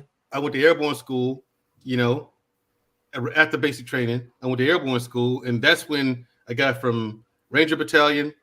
Ranger Regiment came up there, and a Green Beret shows up. One guy says, "Who wants to go to RIP? Ranger Introduction Course." I asked, "What's RIP?" Ranger Introduction Course. It's a course you go to before you go to Rangers, before you go to 75th Rangers. I said, "Oh, okay. I don't know. Who wants to go to Special Forces Selection?" I knew what Special Forces was. I was like, "What happens to us if we don't make it? Whether you come back here and go on you come back and you go on your regular track of what you originally signed up to do." I said, "Well, there's nothing to lose then, right?" He said, "No, not really." I said, "Okay, yeah, let's go." I thought people don't even make it through the march. Right, and see, exactly. And oh no! But the thing is the first thing. Half the people are gone. Talking about the Rook March? Yeah, half the people. That's the first thing you do. First thing they do is give you a PT test, and then you do a 12-mile Rook March, and 15. It's time. That's what the first. I mean, day one for us was like 12. But that's after 0 days. 0 was day 0. They smoked the shit out of you for 5 hours. You know, so you start off with with a class of nearly 400. You end up with less than half of that in the first 5 hours. Damn. People just falling out, quitting. It was just we had less than half in the first 5 hours of SS selection because people were just quitting. You know what I'm saying? It's like they can't handle it. So you know, I went through that, and then next thing you know, I thought I was gonna come back with a story like, yeah, I tried out, but I didn't make it. You know what I mean? Like, and describing what the process was and how difficult it was. I thought I was gonna have that story. No, I went there, did the best I could, and I was like, oh shit, there's nothing here that I can't actually do. So I just did what I could, and at the end of the day, I think there's like 17 of us left, and they chose 8. So I got selected. And then I went on to the Q course. The other thing wasn't your original MOS like it had like way more PT than everybody else? The physical fitness. Yeah, my original MOS had, I was like, why do we have to be in such good shape to do this job? Was it 11B? No, it wasn't 11 Bravo. It was 92 Romeo. Oh, parachute rigger. 11B is fucking critical. Yeah, 11 Bravo. That's infantry. It's bullshit. That's infantry. Yeah, I'm like, why would you sign up to be a regular infantryman? Go to the range. Well, the judge. Never mind. Oh, I gotcha. Yeah. You got in trouble and told the judge, I changed my life. I'm gonna join the military. When that motherfucker said you can go to Hawaii, I was like, I don't give a fuck what 11B means. I'm going to Hawaii. What I didn't know was that they were the first people chosen for any conflict, and you had to be the baddest motherfucker. Because y'all halfway over there already. And listen, man, right? And when it's 98 degrees and 98% humidity, and you got to do a 20-mile march. Damn. 20 miles, dude. Yeah, see, our first rock march in day 1, because it starts off with day 0. Dude, you tropical people, you should be able to handle that. Dude, no. What do you think? No. What do you think? No, Wait, what the fuck do you think with them 50% that dropped off in the first 5 hours? I'm telling you, the brothers. Dude, it couldn't be the actors that ain't got no melanin. Look, I swear to God, I was the only black guy in that class to get selected. Damn. I was like one of 6. Right, you know what I'm saying? So it's like the rope march after that 12 rope march, a few days later, we had to do another one. That felt like 20. Because we're going forever on that rope march. I mean, I know I did ask, and they said one of those marches was 20 miles. I said, which one? Can't tell you that. Okay. The fact that he said, but the fact that you don't know the difference tells me that I've done my job. So, okay, cool. Because I really couldn't tell the difference. It was just a long fucking way, carrying 45 pounds on your back. Yo, there's a lot of psychological bullshit. It's a lot, yeah. It's a lot of psychological, and that's the thing. Once you get selected, the first thing they do after that is give you an IQ test. You know, you get a couple of days to rest and whatnot, but the first thing they do is give you an IQ test. So if you're dumb, nope. You know, nope. And the thing is, what keeps you off is that you don't know what the standard is of anything. You're like, how fast do I have to run these 5 miles? Just do your best. Oh, yeah. Done. By the way, your fellow soldier comes before God, your mother, your kids, and everyone else. It's your brother and then God and your mother. You don't leave anybody behind. Yeah, that's what throws you off. You don't know what to do or anything. Do your best. It's even in the songs in the morning while you're running. Fuck your mother and your kids and God. Pick up your weapon and your knife and your rod. Am I lying, Mandrell? No, he's not lying. That's crazy. Yeah, it's crazy. Like that. Crazy, dog. Those cadences, man. Like that was my favorite thing about basic training was the crazy shit drill sergeants would say to people. Oh my God. The craziest. I thought I was gonna get in trouble for laughing. Ray, I thought I was gonna get in trouble for laughing. I did a lot of push-ups for laughing, dog. Right, I did too. I was a bad mother. That PT test wasn't shit to me. I got in so much trouble. And potatoes. Right. Listen, back in the 90s, we used to peel potatoes when we got in trouble. No, that's all right. Yeah, I had to do KP. I never had to do that. Like, not one time. Man, listen. Yeah. Oh, Mandrell. Huh? Murder asks, have you ever thought about continuing your enforcement career as a SWAT or special intelligence? They wouldn't let me be a cop. What? I actually tried. You like the universal freaking soldier. What do you mean it wouldn't let you be a cop? Literally, when I call the cops, I want Mandrell to show up. Right. Special forces destroy the target at any cost.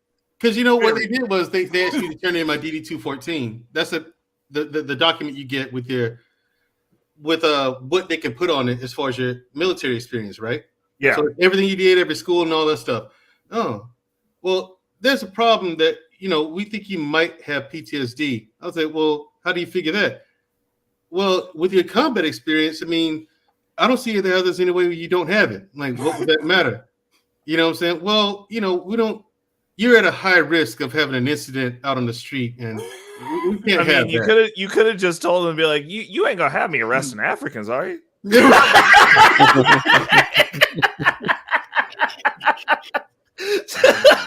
I drove through town. I ain't seen none out here. They probably looked at his combat performances and said, "No, this guy's a bit extreme." Right. That's give him a badge. That's basically what they did in this conversation. Well, no, I think you know what? Honestly, Mandrell, I could tell you exactly why no police force will want you on there is because, like, if they get into some fuck shit, you ain't the one to have around. Like, if they're actually not following the rule set that they're supposed to, because there's nothing that they can do to you, and you could do a whole bunch of stuff to all of them. Right. Like, you're the problem. Because like you get down several times. I'm like, look, okay, you go to jail. Well, I don't want it. I don't care what you want.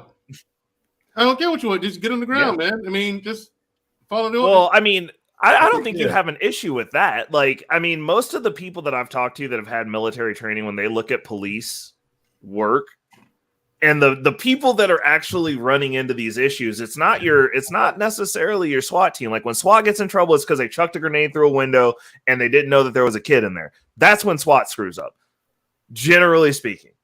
Like, but when you have like these police systems that are actually corrupt, a person like you is a problem, because like you could put down a bunch of police officers.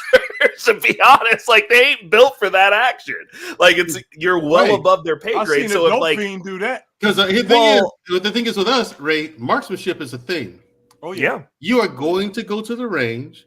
Yep. You're going to put rounds to target in your spare time. Yep. We want you. They wanted us to think about marksmanship in our sleep. And they trained us that way, literally. I could take off your mustache at 300 yards, yo. Right. You know what I'm saying? And it should be accurate. Like, they really do train you like that. Marksmanship is no joke. But for me, I like shooting guns. Yeah. So for me, I was in heaven. I'm like, fuck this. I can do this all day. I don't give a shit. Are we going to be here at night? Because I love night shooting. With NVGs, night vision goggles. We had that. Yeah, I loved it. You ever do a 30 for 30? Shooting, man. Huh? You ever do a 30 for 30? What's that? You hit all 30 shots, 30 targets? Oh, yeah. Yeah, I mean, but not many people can do that. Out of my whole company, only like 8 people did it. That's your company. They didn't train the way we did, man. You can be out there. He's like, all we did was shoot. That's why I was chosen for Ranger School, though. That alone is why I was chosen for Ranger School, and my PT scores. I maxed out with the 92 push-ups, 82 push-ups, 92 sit-ups, 6-minute mile, 5.5 minute mile, some shit. I can't remember. I never maxed out a PT test ever. No. I can max out the push-ups. I can max out the sit-ups. The run, fuck, dude. Dude, running is terrible. It's awful. Yeah. And the thing is, for me, I was always a sprinter, right? I can sprint. Yeah. I'm fast, but I can't maintain a 4-minute mile for 2 miles. I can't do that, man. You know what? Playing ball helped me out a lot, I think. I never stopped playing ball in my whole life. I've always been able to run like a deer. Right. Like, I can't maintain a 5-minute mile for 2 miles. I was like, fuck, dude. But the real question is this, though, Mandrell, honest question. In your entire career as the elite of the elite, how many people did you have to run and catch? Did you run and catch anyone, like, ever? Actually, a couple of them. What? You ran and caught people? Yeah. With your hand. Dude, war was no fucking joke. If we wanted to bring people, look, it depends what your set is. We want this guy, bring him in alive. And then the rest of the mission briefing is, okay, here's where he is. Okay, here's what's going on. Here's where he is. Here's the topographical view. Here's what's going on at this point. This is going on over here. Blah, blah, blah. You're going through that whole thing. Yeah. And there's some times, man, where I mean, your mission is to bring that person in alive. So, I mean, I can shoot crippled you in the is leg. alive, Mandrell. Yeah, that's what I was about to say. I was like, crippled's alive, bro. Like, the that's thing subjective. but here's the thing: I might hit an artery. Oh, okay, fair enough. You know what I'm saying? So, I mean, you have that choice, and you're definitely a marksman enough to do so. But if I can take you down with my hands, and I know I can, why run the risk? Just come here. Plus, this is more fun. I like using my hands. Like no shit, it got like that. It got like that. Fuck you. And the more you're out there, the more lives you take, the more your friends you see go down and not come home or go home fucked up. The more fuck 'em gets in your system. Yeah. The longer you're out there, and the more that's going on, the more fuck 'em gets in your system. And by that time, it was set in pretty good for me.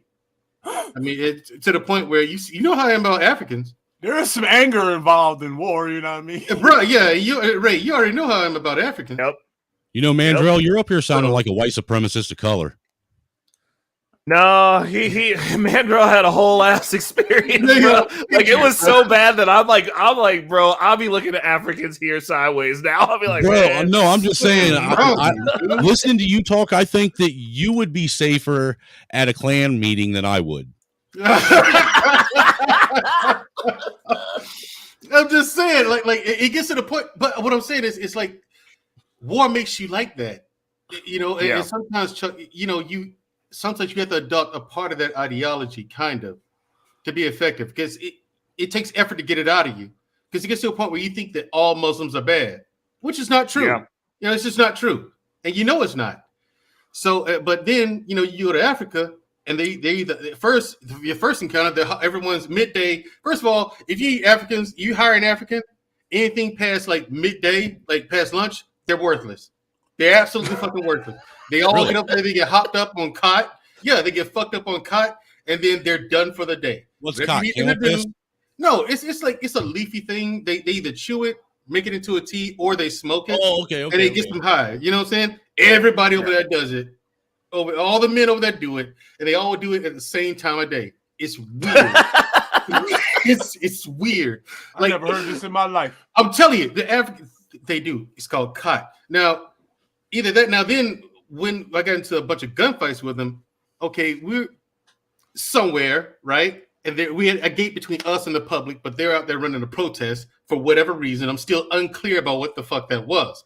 All right, we're guarding this place, and we're in civilian, you know, for the most part, civilian clothes, right? So, but I'm still combat ready, right? The pants I had on, they weren't gonna rip. You know what I'm saying? I still had on boots underneath my pants and all that stuff. I throw on some body armor. I went out there, and I'm trying to get this crowd to stop before they break down this gate. And then a couple of them made it over the fence, right? And so that's when it got down to hand. I mean, because these people didn't have weapons. I did, but you know what I'm saying? And I ain't gonna lie, that shit was fun. I got to beat people up. And and this is why you can't be the police. Like, right. It was fun. I got to beat people Yep, he's up. a T-9000 running around seeing everything as a threat and a target. Right. But here's the thing. Later that night, they left, right? A lot of them left, which okay, they get mad, just regular protesters. It's nobody, there's no actual threat here. Okay, then they're going somewhere, and what we found out is they went and started doing brown. That's another drug. What the fuck is that? It's a combination of cocaine and gunpowder, and they snort it, and it turns them into fucking zombies. Because dude, that's like smoking weed with embalming fluid. Right. So we would shoot them, and they didn't feel anything. They kept coming. If you didn't turn off the computer, if they were able to move, they were coming for you. So it was that was the weirdest, scariest, most fucked up night of my life. Holy shit. For those watching, imagine World War Z, but Africans. Yep.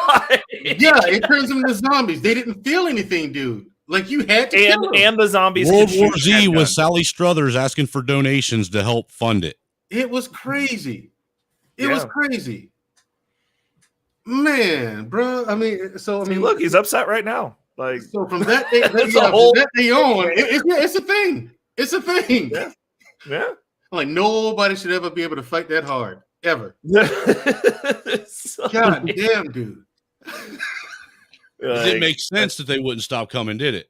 No, it didn't make sense. It's like you see, It like defied all the laws of physics and reality and.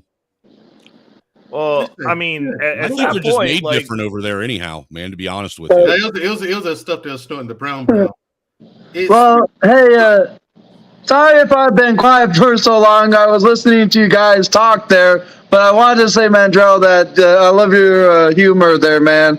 Every time you speak, it feels like a breath of fresh air. I'm waiting to hear some of Mandrell's really dark humor because I know it's in there. I know it's in there. It is, man. I mean, like, hey, Ray, show them the video, man. If you no, which video? Which video? The body parts. We're okay. Yeah, I mean, I gotta proof this out first. Hold up a second. Oh, okay. I got you. Hold on. Let me share it. This is nuts. Wait, I'm bringing it up. Hold on. We're gonna react to this together. All right. The trauma. Okay, here we go. Hold up. Let's go. Details here at 5:30. 2 Pennsylvania men are tied to a disturbing case, trafficking stolen human remains. Prosecutors say they bought and sold body parts from the Harvard Medical School. Action News reporter Becca Hendrickson looking into this bizarre story. Live for us in Spring Township, Berks County, where police helped take one suspect into custody. I'm just gonna point out that lady looks like she just got done throwing up. Like she's disgusted already. Like she, like she just swallowed like what was left of lunch. Like this lady's like, I can't believe y'all sent me out here. She's about to go file a case for reverse racism because they got the white lady out in the field and the black woman's in the office. Like this is so bad already that I don't want. Reese, I hate you for this. I'm just gonna throw that out there. This is bad. I love it. This is white people shit. Yep. Oh my god. Okay, Wait so let's keep it going. I'm just saying this lady looks disheveled. Like she saw some of the parts. Wait till you see the ringleader. You tell me how many funeral homes or morgues you've ever been to that were run by black people. 0. Every bit of 0. Okay, I have never met a black mortician ever in my life. Press ever. play. Okay. But I've met some really weird white dudes, and they always seem to be like as big as Lurch from the Addams Family. Okay. Here we go. We about to learn something today. Let's go. Shari police and the FBI arrested Joshua Taylor at his home just a couple miles from here yesterday. They say that he was either having body parts delivered or bringing them from Harvard himself to his home. His neighbors completely unaware. In this house. Hold up a minute. They getting body parts from they're getting body parts from Harvard. Like, yeah. What? Yeah. Right. Like what are you thinking? I thought they were going to be getting them out of body parts. They want the best, bro. Like I thought they were getting body parts out the sewer, out the. Oh my god! Like my thing is, hold up. How did they figure they was going to get away with that? Like what? They were not going to miss them? No, these are. I guarantee you, these are body parts from people that they sold their bodies to science. Don't you got signed for that shit though, and like give it back? What the fuck? No. You don't, dude. My wife's dad, when he passed away, he actually gave his body to science, and they don't. You don't have to sign for anything. The wife, you know what she got when they were done with him? She got a letter in the mail telling her where they buried his ashes. I demand to be cremated. Okay, let's keep it rolling. I got okay. So they come from Harvard. Bodies come from Harvard. This lady is disgusted and sad, and let's keep it going. She's just mad because she knows it's white people on shit. The end of Girard Avenue in West Lawn. It's creepy. It's really creepy. And this is the dude who lives next door to them. Right, dude. Like this, every part of this. They interview the crypt keeper. Oh my god! Like this is exactly what I thought it was going to be. Actually, like the house looks haunted. Like there's a bunch of ghosts trapped there now. The neighbor's creepy. He ain't even got all his teeth, bro. Like why? Hold on. Let's see who popped in. It gets better. Oh my god. Okay, here we go. Lives I'm 46-year-old not Joshua accepting this. Taylor, who Bye. federal prosecutors say paid more than $37,000 to buy body parts stolen from a Harvard University morgue. I says, now I know why all the FedEx trucks and the like were running up and down the street. I thought somebody. Wait a minute. They are shipping the body FedEx? parts. FedEx? Really? People are dumb. People are Well, he dumb. said there was a lot of trucks, so it must have been a lot of body parts. A lot of FedEx trucks driving up and down the street. Good I Lord. told you. It's moments like this that make me so proud to It be. gets better. I promise you. Oh, how does it get better? This is so sad. Well, this dude was in the Air Force, so we got to thank him for his service, most likely, and that explains his Don't think level that guy. of. He was in the Air Force. He probably flew over Africa. Leave him alone. He didn't fly over shit. He didn't That's drop the any funny thing. bombs. The So Navy fuck him flew over too. everything. The Air Force don't do shit. He didn't drop any bombs, so fuck him too. He got you to He might be Africa. an albino Tuskegee Airman or something. Yeah, he did get me there. Fuck him for that. He said, "Fuck him for that."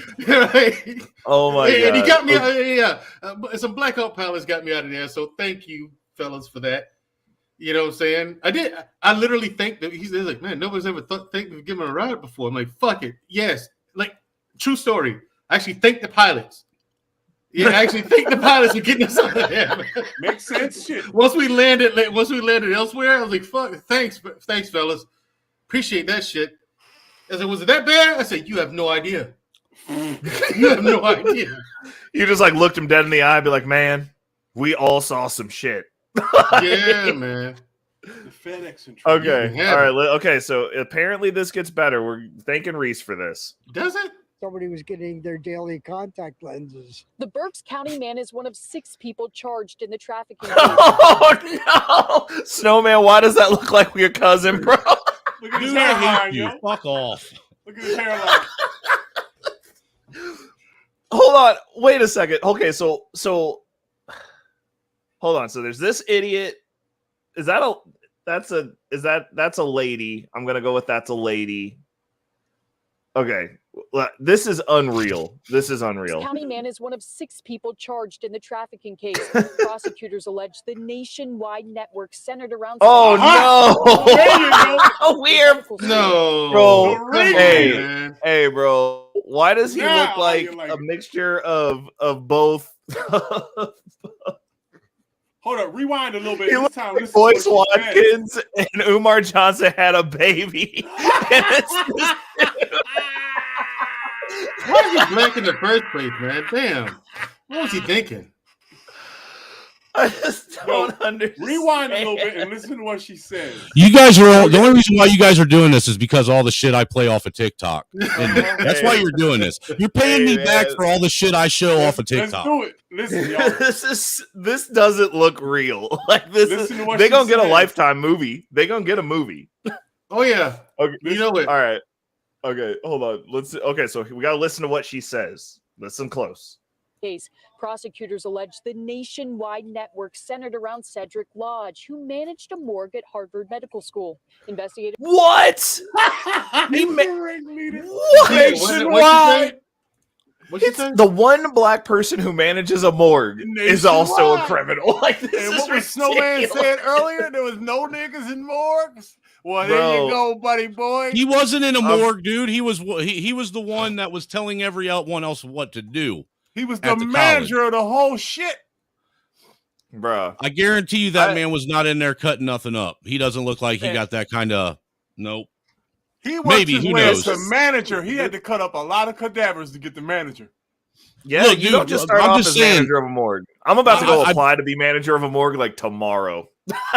Well, look, you gotta understand. You gotta have like a serial killer mindset in order to do the shit that white dude was doing, to cut that shit up, to sell it. You know, like it's nothing. You really gotta have that kind of mindset. You don't see too throughout history. I have never seen or in my research found too many or very many black serial killers with that type of mindset. That's a white person shit. Yes, Okay. true. Okay. That's true. Okay, hold on. Let's keep this rolling. And I don't like this that you're exposing this shit like this. Reese, you're an ass. Heads, brains, skin, bones, and I know you're doing this on purpose. Every time wait. Reese comes over, I'm playing some fucked up ninja shit from TikTok, so he's doing this to pay me back. Listen. Hold on, just wait a second. Wait, we talking about what he stole. And it wasn't greens, beans, potatoes, tomatoes. They're not fingers. Hold up. Okay, let's go. Here we go. To 2022, Lodge stole, quote, heads, brains, skin, bones, and other human remains from This dude stole whole heads, bro. Skin. She said skin, dog. How do you? Hey, how else is Joe supposed to get his skin suit? You know what? The fact that they're doing this is not even the disturbing part to me at all. The disturbing part to me is that, number one, there's a market for this somehow. Two, who the fuck's he selling it to? Exactly. Africans. Yeah. Nationally. Ain't nobody else needing the heads, And what are they doing? Like skin. What are they doing with the fucking skin? Who the fuck's buying this? Like, that's the Some disturbing of the part stuff they might be selling on the black market is What can you do with the brain when it gets to its final destination? You can eat use it. People can use that to practice different surgical techniques, to sit and study if they have certain types of brain deformation or cancers or whatever. They can use it to study I want to that. know everyone involved. I want more arrests. I want to know the chain of hands that these brains passed through and where the final destination was. I want to know. I just want to know if I went to work and tried to steal a whole ass head, bro. That would be awkward, bro. Like you'd be like, now here's the thing: the brains. Okay, now here's the thing, fellas. Sheep's brains, especially when it's smoked, is actually absolutely delicious. It's absolutely fucking delicious. Sheep's brains, when you smoke it, it's absolutely delicious. I would try it. Okay, I don't know what the human brains smell like, tastes like, but sheep's brains with some that fucking weird bread that they make over there in the Middle East. I'm clipping this up. Oh no. Yeah, you see, what's the texture of brain? I've been all over the world Honestly. and I never heard nobody. I've seen. Is it like is it like a borderline gelatinous or whatever? No. I mean, you know what I mean? I know the texture of it is soft and creamy, kind of like chitlins. You know what I'm saying? No, I don't know what chitlins taste like. I ain't never had chitlins. Soft. But so would it be like a cantaloupe texture? The meat inside of that? What the fuck? It's not as tough as that. Not as tough. Yeah, it's a little softer. Like a bread pudding type. There you go. It's like that. The thing you can actually spread it. You can actually cut it up and spread it onto a cracker if you wanted to. Yo, what kind of? Oh wow! If you wanted to. So wait a second. You say you go cut up some brains and then you go rub it on Snowman? Hannibal Lecter is oh my. No, what I'm saying, I don't know what human brains taste like. I don't know, but sheep's brains. I think you have an idea. Like my man Reese said, he's never heard of this. Like I'm thinking about in my head. You've ate heart before too, right? Like deer heart and shit. Yeah, of course. Clearly, Reese has never been to Morocco. No, I ain't going. Why not? He said he's done. I lost faith in the restaurant system there. I didn't say go to a restaurant. I'm going to South Africa. Hey, you know what? When it comes to food, Reese has got a little bit of sugar in his drawers, man. He's afraid of meat. I'm going to the motherland one day, but it's going to be South Africa. Good luck. You can have it. Hopefully, I see you when you get back. Why would you go to Reese, you're a vegan and you're going to go to the one place plants won't grow. There you go. There you go. The one place plants don't grow. Everything dies in Africa. Nothing lives. Oh no. Oh shit! Africa's where culture even goes to die. Exactly. They're so confused. There's 50 countries on that continent, and they got like 12 different languages in every country.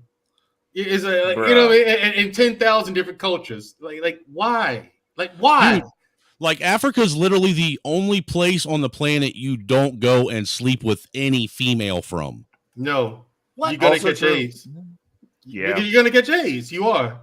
There's no question about it. You're going to get it. No, you're gonna get it. Yeah, you're gonna get it. The number of people that have AIDS in Africa is a time where that's a true statement. Is that things that bad, really? Dude, it's rampant. It's rampant there. Yeah, seriously, it's like every other person. South Africa, dude, like that. It's crazy.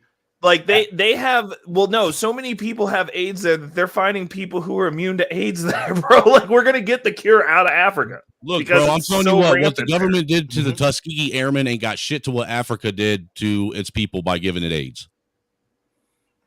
Yeah. Seriously. Yeah. There's a reason why when you go to Africa, you got to take what is it, 12 shots? Yeah, but you have to take a bunch. Go over there. Yeah, a couple weeks before you go to Africa, you have to take a bunch of immunizations. For us, that wasn't a problem because we get immunized all the time. Like in the military, they're just like, "Hey, go to the clinic, all of you, right now." So the whole government don't own me, sir. I'm not. Oh hell! When I was in the army, I got like 25 needles in like a year. I'm 3 deployments. Yeah, I'm telling you, dude. Like they'll take like 5 of them, literally 5 of them, stick them in your arm and just like that. Yep. Oh, all of them. Yeah, 5 different medications in one multi needle. What's up, Black Watch? Or that? Hey, we're the link for Bray's channels in the chat. And then the one that got me was one for anthrax, right? Like it would burn, and you could feel it burning you, like traveling through your veins. You can feel it traveling through your whole circulatory system. So kind of like when you donate plasma, and when the stuff that comes back in, when it first comes in, that cold feeling, that's what you feel. I bet coming through. It's a burning sensation. We live on a planet where an entire continent. What is this? An entire continent is flooded with AIDS. Men are out here eating sheep brains, and niggas is selling body parts nationally on the black. Hey man, wait! Welcome to Earth, bro. You are participating in clown world, man. Here's the thing, though. No, what I'm saying is, Ray. Man. This is why those aliens who crashed in the Mexicans' backyard. That's You're why they got up and ran. Mandrell. Don't let them tell you otherwise. You're This is why the aliens who crashed in people's backyard got up and ran. So when the cops got there, we saw the thing in the sky, man. But where are they now? I don't know, man. They left. Holy shit! Yeah. Next time this happened, don't call us, dude. What is the desert like? On that one. Huh? How dark does it get in the desert? Like how dark does it really get? Pitch black. What's like under the bed black? There's starlight. No, it's just clear starlight. There's starlight, and he's right. It's clear because there's no noise pollution. Clear. However, starlight. if it weren't if you pitch a tent or something like that, you go in your tent. It's absolute dark. Like you can't see shit. Now let me ask you this: when you're out in the desert and stuff, do like things that are trying to kill you from nature just come up out of the sand and try and kill you from nature? Depends on where you are. For example, you don't want to set up anything on a dune, right? So if you're in like a place where there's a dune, don't do that. Go in some mountain. Wait until you get into like a mountainous area or a rocky area. Set up your camp there. Right. So that way shit ain't coming. You don't have to worry about that so much. You might have to worry about like snakes or scorpions or big ass spiders. Big ass spiders. Yeah, you might. But if you secure your tent the way you're supposed to, you don't have to worry about that either. They had cobras in Thailand. Well, I think in the way they make you guys even put your uniform on over there, with what they call it, with the way you blouse your pants and stuff and everything. That's supposed to prevent anything from being able to get inside and cut you, right? Yeah. So they don't have anything to hold on to and crawl up your leg because your boots are bloused. How big do them camel spiders really get? Fucking huge, absolutely huge, man. I mean, it's unreal. Like you would think that gravity would crush them because they're that big. I mean, it makes no sense. So I can so I can have a metric to gauge by. Are we talking like snow crab type size? All right. So if you measure from one leg from the top to bottom, I think the largest one I've seen was about 18 inches. That's just Game the of leg Thrones shit right there. Huh? Just the Game leg. of Thrones shit. Yeah. I mean, here's the thing. No, we're talking that just the leg was 18 inches. Yeah. God, and how thick do you think the leg was? 1 2 inches around? Probably. If you're talking about like those king snow crab legs, yeah, they can get like that. Well, bro, I'm done. Look at the camel spider. Look at this shit, dude. You know what that looks? That looks like the fucking thing that sucked on people's heads from Alien. The body. They get bigger than that. Camel spiders. They get big. They get bigger than that. That's not a spider, dude. That's an alien fucking life form. Yeah, the one that's on that woman's head, that's a small one. When you travel around the world, if I saw that in my house, it's time to just fucking burn the motherfucker down. Hey, when you travel around the world, you see animals that you can't believe, though. I've seen some animals that I you can't believe. Yeah, like there's times where you're in the woods and you're doing a field problem. Yeah. There are snakes that are unreal. Yeah, beautiful too. Yeah, beautiful animals, but fuck that. Usually, I saw a lot of cobras when I was in are the ones Thailand, that kill dog. you. I'm telling you, I bet you cobras did. are like 12 feet long. Man, they're huge. Hold on, wait a second. Snaggy Harpoona said she saw a camel spider take a 9mm directly to the body and not die. Get the fuck. I don't know. Bro, that's better than people. Like, what? Right, exactly. Hey, listen, I don't know about that now. What the fuck did it have? Like level 5 AR-15 plate armor? In Hawaii, yo, they got poisonous centipedes that are like a foot long. And then, like the level 5 armor, you're overdoing it, ain't you? Of all they got is a 9mm, and you got level 5. I mean, that's overkill. Just run with some level 2 and level 3. They may be fucking green tip hollow points, man. You don't know. Bruh, she said they also will chase you to get in the shadow of into the shade of your shadow. They'll do that. Yeah, now that's true. I don't know about the 9mm part, but that's true. They will chase you to get into your shadow. Hey Ray, let's see how much brains are going for on the black market. All right, let's do it. Good God, this is the world we live in is terrible. If the FBI knock on your door, so you look at how much this human brains cost. Mandrell, when you go deer hunting and eat your heart, man, did you like it? Yeah, it was pretty good. I thought it was pretty good. That was one of the first things Reese ever asked me about. Was if I ever ate a heart went from hunting and shit. He thinks that's just white people shit. No, it's not. Rite of passage. No, what it is it's country people shit. There you go. Oh my God. Okay, let's go. Let's keep this going. Mandrell, let me ask you something while this is playing. Well, my uncle, he was one of those guys that would go out and trap everything. You know what I'm saying? Mm-hmm. Like rabbits, possums, coons, squirrels. He made this shit called roadkill chili. What every chili? summer. Roadkill chili. I know what you're talking about. And basically, if you know what I'm talking about, everything I just labeled off. He just threw it in the stew. Yeah. And it was basically it was one of them chilies that, and during the weekend, he'd do it during like Memorial Day weekend, and he'd do it every 4th of July weekend too. That he'd make it. And look, the whole weekend it'd be in this great big huge cooker, you know, one of them plug-in cookers, like 18-gallon type deals. And that cooker would stay on, and he would just be adding to it as people are eating from it, you know, constantly. You know, he'd be pulling more meat. Like if he barbecued chicken and shit, you know, for people to eat that night for dinner, the chicken and shit that didn't get ate was getting taken off the bone and thrown in there. You know, if he went to the house and could get some deer sausage or, you know, some squirrel meat or whatever he had in his deep freezer, he was grabbing that, bringing it back, throwing in there. Dude, I'm going to tell you what, some of the best shit you ever had. But after drinking beer and eating that shit right there, because look, man, it was so good. I would eat it for breakfast in the morning when I got up. I'm not even playing, dude. I'd eat it for breakfast in the morning. It's delicious. And I'd eat it for lunch. And then I would eat whatever he was barbecuing all day long for dinner. All right. By the time the weekend was over, drinking all that beer and eating all that fucking real meat that man hasn't touched. Oh my God. You want to talk about fucked up bowels? Ooh, boy. Yeah, bro, I was about to say.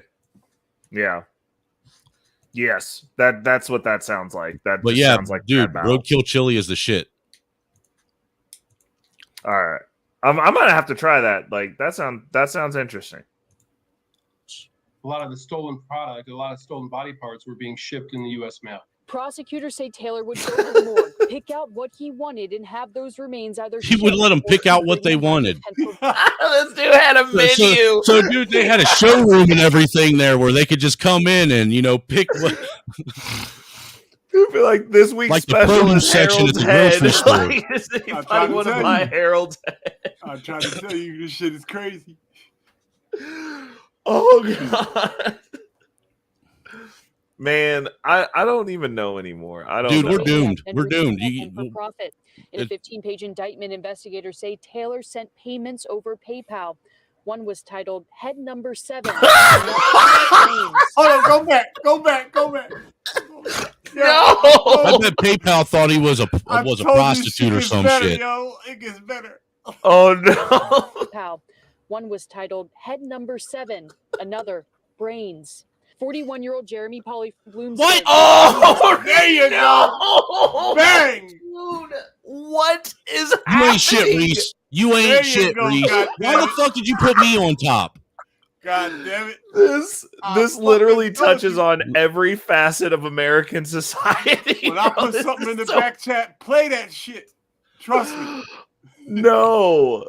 This man is not real, dude. Are these Hey, showing up on this no, camera? actually, he is real, and what that is right there is that's a. He was at one point in time a popular kid in the school, and then what happened was when he graduated from high school and got out into the real world, he realized he ain't shit. So he had a mental collapse and breakdown, and this is what you have. This is the next Dylan Roof, dude. These are Reavers from Farscape. They're gonna get on spaceships, run into other spaceships, and eat people. Like that's what this dude is. This He's the first motherfucker has the Reaver. whites of his eyes tattooed. Hey, Mandrell, what if? Well, let's keep it real. Bro, At least white people, I when hate they to do tell some you shit, that you're they know gonna how to hate take it to America a at some level. point, but like at some point, there's gonna be like 300 of this asshole, and we're gonna have to fight through them, and then we're gonna have like a horror story about America. Right. We're gonna be like, man, The thing is, though, I mean, this guy.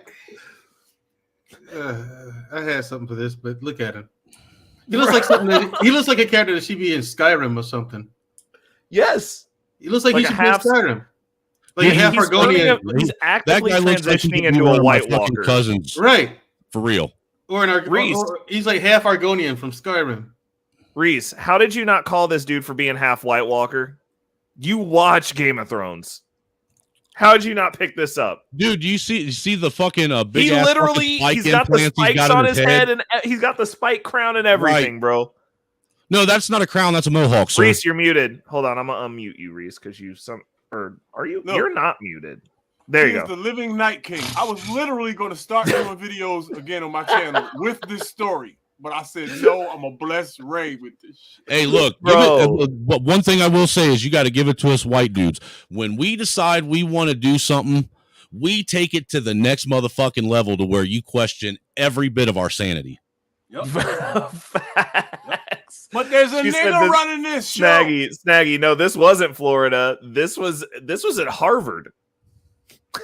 Like they selling body parts out of Harvard. This is the world we live in right now, folks. Hey, dude, that black guy wasn't running this. That dude was making that black dude sell him shit. Bro, head number 7, bro. That's all I gotta say. Manager at the goddamn Another head. I bet he titled the cash app.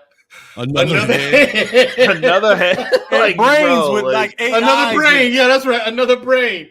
He titled it another brains with an S. Bro, plural. These dudes was having a good old time with this shit. Look how dumb people are. Why would you title it that? Like this, when it comes to stupid people, Ray, this is the part that gets me.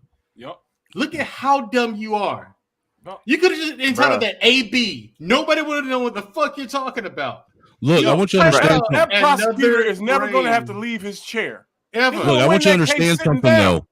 You guys realize that every white dude, and this is every white dude that grows up in the poor or lower middle class, all right? Every one of them has the potential to end up like this. I almost ended up like this. Damn. You almost ended up half Night King? Selling brains? You know, as far no, I'm talking as far as just image. Just look at the image that he's portraying. Yeah. Yeah. Yo, You know, and when once you you've got actually weed, right? committed Look, to when this, you got well, look, weed and or the thing is, cocaine, well, you gotta understand. Once you've committed to this level, when you're modifying how you project yourself out to everyone, then you got to really step it up and take it to the next level. You can't just talk about it. Now you got to actually walk that shit. Well, I mean, Liz, Snowman, we are in the Matrix, so I mean, I can't discredit him for upgrading his avatar. That looks like I just think it's it's like the twin brother of a guy I used to work with at the St. Mary's Foundry. Dude, I'm just saying, like, Hold on, Joe Generette, if you're listening to this, that dude looks like he could be your brother. Oh my I got God. a question, Straight up. right? So He named when names. you got some weed, you got some coke or something, you go post up on a corner somewhere and you pitch and you tell, yo, I got such and such, and you're looking for people to buy the shit. Now, if you got brains and heads, where do you go find your clientele? Where do you look? Well, I mean, technically speaking, a bunch of people are gonna bite if you like walk up, you got a trench coat on, and you like, hey man, you want to buy some head? And they're gonna be like, yeah, bro. And then like when you open the coat and there's an actual head there, then What do you there's mean gonna like be a Lenny from Good Times? Where didn't you say this was My out of name DC? is Lenne, and I got heads and brains and plenty. Yeah. You can Yeah, think. I mean, Here's some blood you can my drink. thing is, well, I bet you that like Nancy Pelosi and fucking what's her name, that black, crypt keeper looking old lady that's 120 years old, Maxine Waters. I guarantee you that they have a better dealer selling them their brains and their adrenochrome. So my thing is this: when I look at this dude, I think if this man has not been getting arrested for everything, and I mean everything.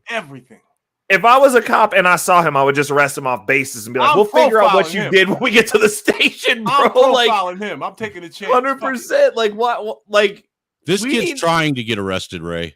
That's why he looks like he that. did a He's really literally good job. trying to get Like, arrested. he went to the top of the arrest. Like, this is solid. This is No, solid see, that's arrest. the He's thing, like, though. I guarantee you that he didn't. He still, I guarantee you, got ignored, and that's why dude. I'm telling you, I can see the psychology because that. Like, you telling me nobody was checking for this dude? A goth kid or a skater kid or something like that. You know what I'm saying? Yeah. I swear to God. How the fuck did he get the whites of his eyes tattooed? That's actually a fucking injection that they do with a needle. What they do is they take like when you're getting a shot, they take a needle and they just pierce, I think, the epidermis layer of your eye or whatever it is, the very top lens layer, and go underneath that, and they inject it into, like, it takes a little bit of time because what it'll do is it'll go in and then it'll spread a little bit. And then, they'll inject it again and then it'll spread a little bit, So it's a thing that they got to do over a course of time. well, I mean, he got all his injections, bro. He got the assignment halfway done before. No, he he got ain't arrested all for the way selling there, heads and man. brains. He's trying to make himself look like a reptilian. I bet you his tongue's forked. I bet his tongue is forked too. Top story of the week or no? Dude, this is the top story of the week. Hold on. That white girl video I sent you is the top story, dude. No, we're Canada not playing Flyers, maybe. I'm not getting mine. I'm not. You need to send that video to Ray since you got his email. Oh no, the spaceship crash. That's Or the top story. not Ray, but Reese. Sorry, you are Ray. Sorry, my bad. I'm high. Spaceship I'm high as crash is the top fuck. story. Hey, you know what, Craig? It's Friday. You ain't got a job. You ain't got shit to do. Snowman. You telling me he's not trying to look like that? Do you see it now? Do you see it now? That's the Night King. Interesting. Hold on, I'm gonna bring him back. Okay. Do you see it now? Do you see it now?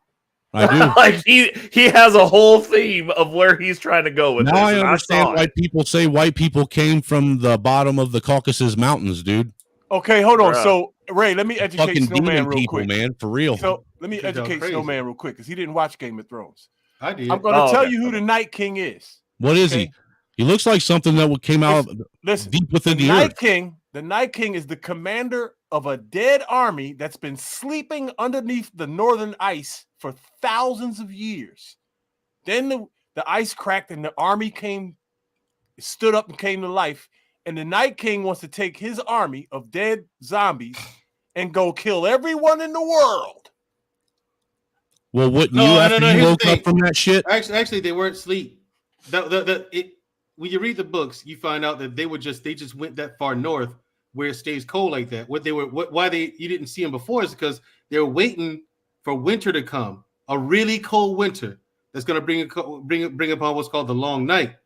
Now, once that comes, it's going to be winter for years. But And they were years, they were in a dormant state though. They weren't. No, they were. The thing is, they were mythology. alive. They were alive. They were up there alive. And Oh, yeah, I'll but give the you thing that. Yeah, the thing I is, know what it's you too. mean. You know how cold it is up there at the wall, and north of the wall is really cold. Well, they were is the I equivalent. agree of, with you. I know is what the you're equivalent. saying. It's the equivalent of our North Pole, but on that world, it's so cold that nobody can survive that.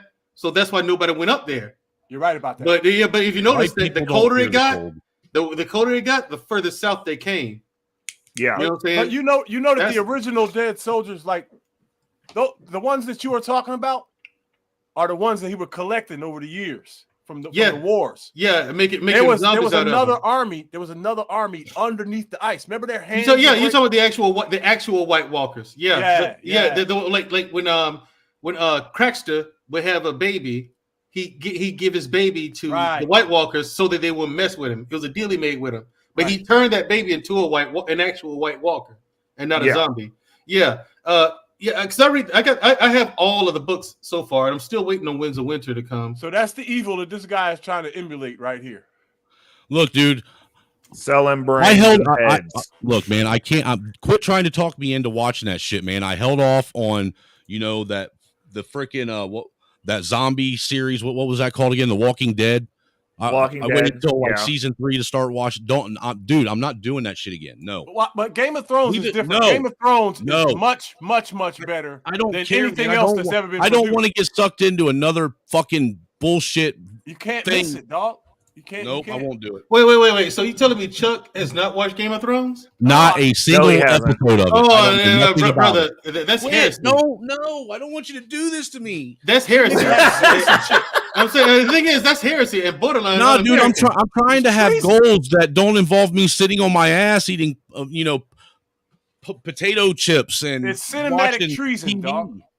If you watch Star Wars and The Godfather and Gone with the Wind and Coming to America, I watched those years ago, man, and it only took like 2 hours of my life. Not you have to years. You have to watch Game of Thrones if you watch all of those classics. No. Rocky 1. I'm not going. No, dude, you will never talk me into getting sucked into another series again. No, it's the best show ever. I don't care, dude. Except until the last season. The last season was dog everything shit, that's going on in the world. You can find something in Game of Thrones and associate it. Also true. That is true. Everything that's going on in the world, I can find anywhere and anything. Don't quit trying to convince me to watch that shit.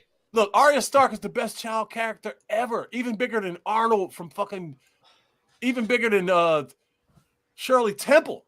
The world loves this little girl, dog. Telling anyone to watch, they have to watch a TV program is heresy. Well, I'm saying, Chuck, that's, you might be in trouble because I'm going to try to convince you to watch that show too.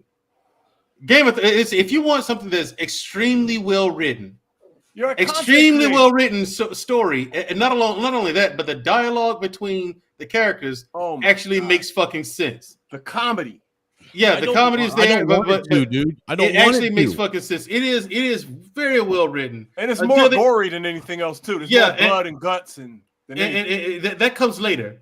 But in the beginning, what wrapped me into it is the shit that the characters are saying to each other, how the story unfolds, the whole nine. It is. Now, once the showrunners started going away from the source material, that's when you saw shit just kind of like, man. What? They kept you. They kept your attention until that last season.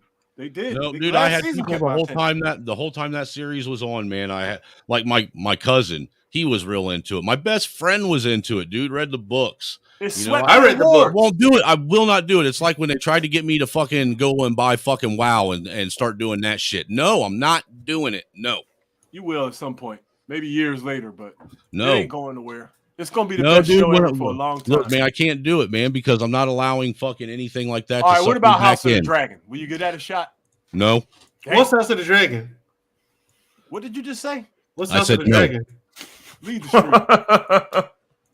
And what's House of the Dragon? Just leave the stream. Shut down your channel, your emails, everything. Kill yourself. What's it about? It's the prequel to Game of the Thrones, dog. It's even better. Oh, yeah. Okay, gotcha. Yeah, gotcha. You have to go watch that. Season 1. I got the book to that too. Yeah. Like I said, people like, you don't have the books. I've literally on camera, Ray, went back and pick up all of the books and just showed them to everybody, like on camera. I'm like, bullshit. Fuck you. I've read every single one of them. I read Fire and Blood years ago. You know what I'm saying? Right. I read it years ago. I was like, here they all are right here. Hey, listen, House of the Dragon. The last two. The graphics are better. Yeah, they different species of dragons. They look different. There's some scenes in that shit. Whoo! You got to go watch that. I want to take the boy to get here. I'll probably take him And it was the number one show, just like Game of Thrones again. So they've swept the fucking awards for 11 years. I'm thinking about taking the boy this Did they finish the season appropriately? The first season, yeah. Yes. Okay. And the thing is with that, even if you're a book reader, you'll appreciate that. Yeah. You really will. I still like with Game of Thrones, my favorite scene in the books, out of all the books, my favorite scene is still in the first book of Game of Thrones. It's the battle at the Tower of Joy. That's my favorite scene. Like it hits differently from everything else that the books have ever had. It's when Ned Stark gets 6 of his Northmen to come down with him to Dorne, to this place called the Tower of Joy. It's where his sister was, right? And then at that place, there were 3 kings. When they got there, they didn't know what to expect, but when they got there, there were 3 Kingsguard. Sir Gerald Hightower, who was the Lord Commander at the time, Oswald Went, and Sir Arthur Dayne. And Arthur Dayne had this sword called Dawn. It's his family's sword, right? His family's heirloom sword. It's made out of something called Dark Star. That's because like a meteorite landed near their castle. Right. What they did was they broke it open and found the core, and they melted it down and made a sword out of it, right? And the sword when they finished making it, it was pale white. It was like milk glass, and it glows. You know what I'm saying? Like I was waiting to see that sword in action the whole time the show was on. I said, "Well, I guess they're not gonna do it." Then one season, when they did it, I was like, "Okay, where's Gerald Hightower? How come he's not there?" And then I was like, "Oh, they're gonna fuck this up, aren't they?" Then they finally showed the sword Dawn. I was like, "That's supposed to be it." No, fuck you. No. Oh my God. They even cheaped out on the dialogue, and the dialogue is what made that scene, dude. It was like in the books, it was some grown man shit. It was grown man shit. Like everybody knew, okay, we are going to die, but we're doing this shit anyway. And it hits different because I've been in that situation. All right, shit, I guess I'm dead. Fuck it, let's do it anyway. You know what I'm saying? Fuck it, let's do it anyway. You know what I mean? And no man doesn't know that kind of adrenaline rush. There's nothing like it. You know what I'm saying? There's nothing like it. But that scene there, the dialogue, again, that was grown man shit. And they even cheaped out on that. I was like, fuck. This is too much like masturbation without the payoff. Oh, it really is. Oh my God. That's how it was in the show. Yo, season 1. You sound like me when I talk about any Marvel movie. Like, literally, because I'm like, I've read all the comics. I'm just like, why would they name it that? And people are like, why are you upset? And I'm like, you don't understand. What do you think about this Nick Fury joint that they're doing? The what? What do you think about this Nick Fury? I think it'll be good because it's not named after a story arc. The issue that Marvel has is they take story arc names that are overreaching. So like the arcs that they've done. So like when they did Marvel Civil War, which was actually Captain America and Iron Man having a friends conflict. Right. They took something that affected the entire Marvel universe and then condensed it down, which is literally it's a thick graphic novel that was so well written, touched on so many things socially in a comic book form that it was a masterpiece. Yeah, Civil War. And then they made this. Yeah, they made that abomination of a movie out of it, and then Civil War was more like a comedy, anyhow.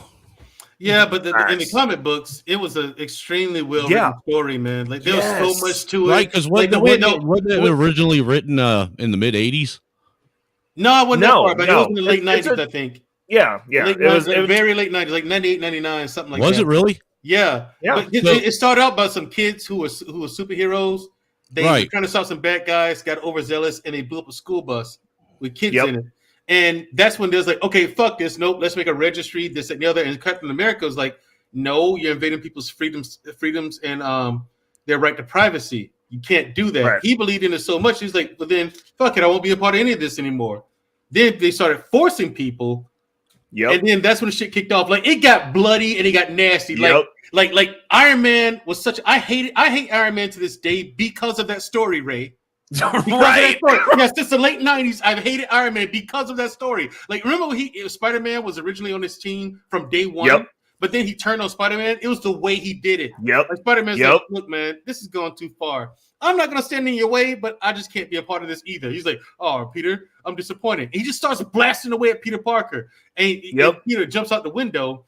And then Iron Man had nearly all of Spider-Man's Rose Gallery waiting for him in the sewers, and Iron Man chased him in the sewers, and he was set up. Boom! He was surrounded by like Green Goblin, Venom, Hobgoblin. I mean, there was a bunch of our Spider-Man Rose Gallery in the sewers waiting on, and they beat the shit out of him. Punisher comes in, blasts away, starts killing people, and he picks up Spider-Man and runs out of there. because they were coming at him too. You know what I mean? But Punisher capped a couple of them. You know what I'm saying? And Punisher got him out of there and took him to Captain America. That's when Spider-Man joined Captain America. It was fucked up. It got bloody. Like they made a robotic Thor and he killed a guy on the battlefield. And it was like, yo, this is not a game. You know what I'm saying? I have hated Iron Man because of that story. There was that, the whole cabal. One of my favorite after arcs of that was when Hulk returned from Planet Hulk. Oh, that was my favorite when he came. I have World War Hulk. I have every when that was coming out. I bought every issue, every monthly individually, because Hulk is my favorite character. Mine too. It has been since I was a little boy, and it's because of the Lou Ferrigno TV show. Yup, I've always it's because of that. I met Lou Ferrigno in California at Universal Studios when I was a kid. No, I wish I could. One of the greatest days of my life. In fact, I met him at Dragon Con in Atlanta once. You know, I paid $75 for an autograph. Ridiculous, but it's Lou Ferrigno. That is what are you gonna do? But I could always relate to Hulk, the guy who's misunderstood. I still relate to him to this day because I'm largely misunderstood by. Hey, real quick, while we're on this people. Journey into the world of fantasy, even though Game of Thrones might have been the best show of all time, the best movie of all times is coming soon, and that will be when the Transformers meet the Beast Wars. No, that's already out, and it's got mediocre reviews at best. Yeah, are you serious? I've seen. Are you serious? Yeah, people don't like it. It wasn't good. Dude, when I took the boy to go see the Super Mario Brothers movie, I'm mad as hell, yo. Listen, a buddy of mine who's really into Transformers said that it's good. It's not a Beast Wars movie. It's an introduction. It's not a Beast Wars movie though. So like you can't, if you go into it expecting Beast Wars, it's not a Beast Wars movie. Okay. It's an introduction for that line. Really, if they wanted to keep it, canon accurate, they should have went from what was it? The last one they did where they introduced the Dinobots at the end of it and had the Dinobots bring in the Beast Wars. Yep. See, for me, I'm kind of a purist with it, but and that's because I grew up with Transformers in the 80s. Same here. Yeah. I grew up with the real Optimus Prime before the movie that came out, and that movie came out and it was traumatizing to not only me but every other kid who watched it at the time because it was not. Hey Ray, I don't know if you've seen it, but Starscream, my man, it was 90 minutes of robots. Yeah, it's 90 minutes as Chuck. It was 90. You're talking about the original animated movie? Yeah. It was 90 minutes dude. of robots murdering each other the whole time. Yes, dude. And it's literally a war movie with Transformers. Like, it's terrible. They just murdered each other for 90 minutes straight. And it was like the most... And you're waiting for when they brought up the new generation of Transformers with Rodimus Prime and all that. You're expecting the old Transformers to come back, like Wheeljack. They didn't come back. They were dead.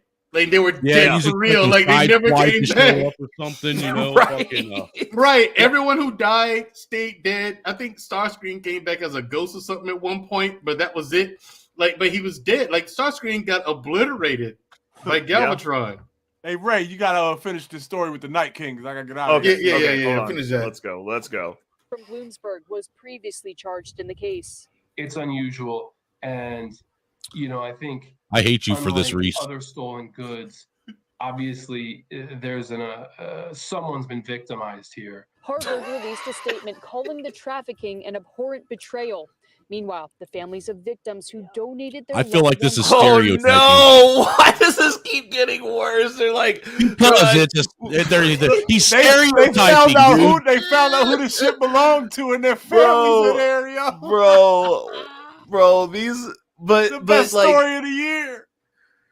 Oh god, they look sad as hell. The person's been dead that forever. Their relatives sad like they just died.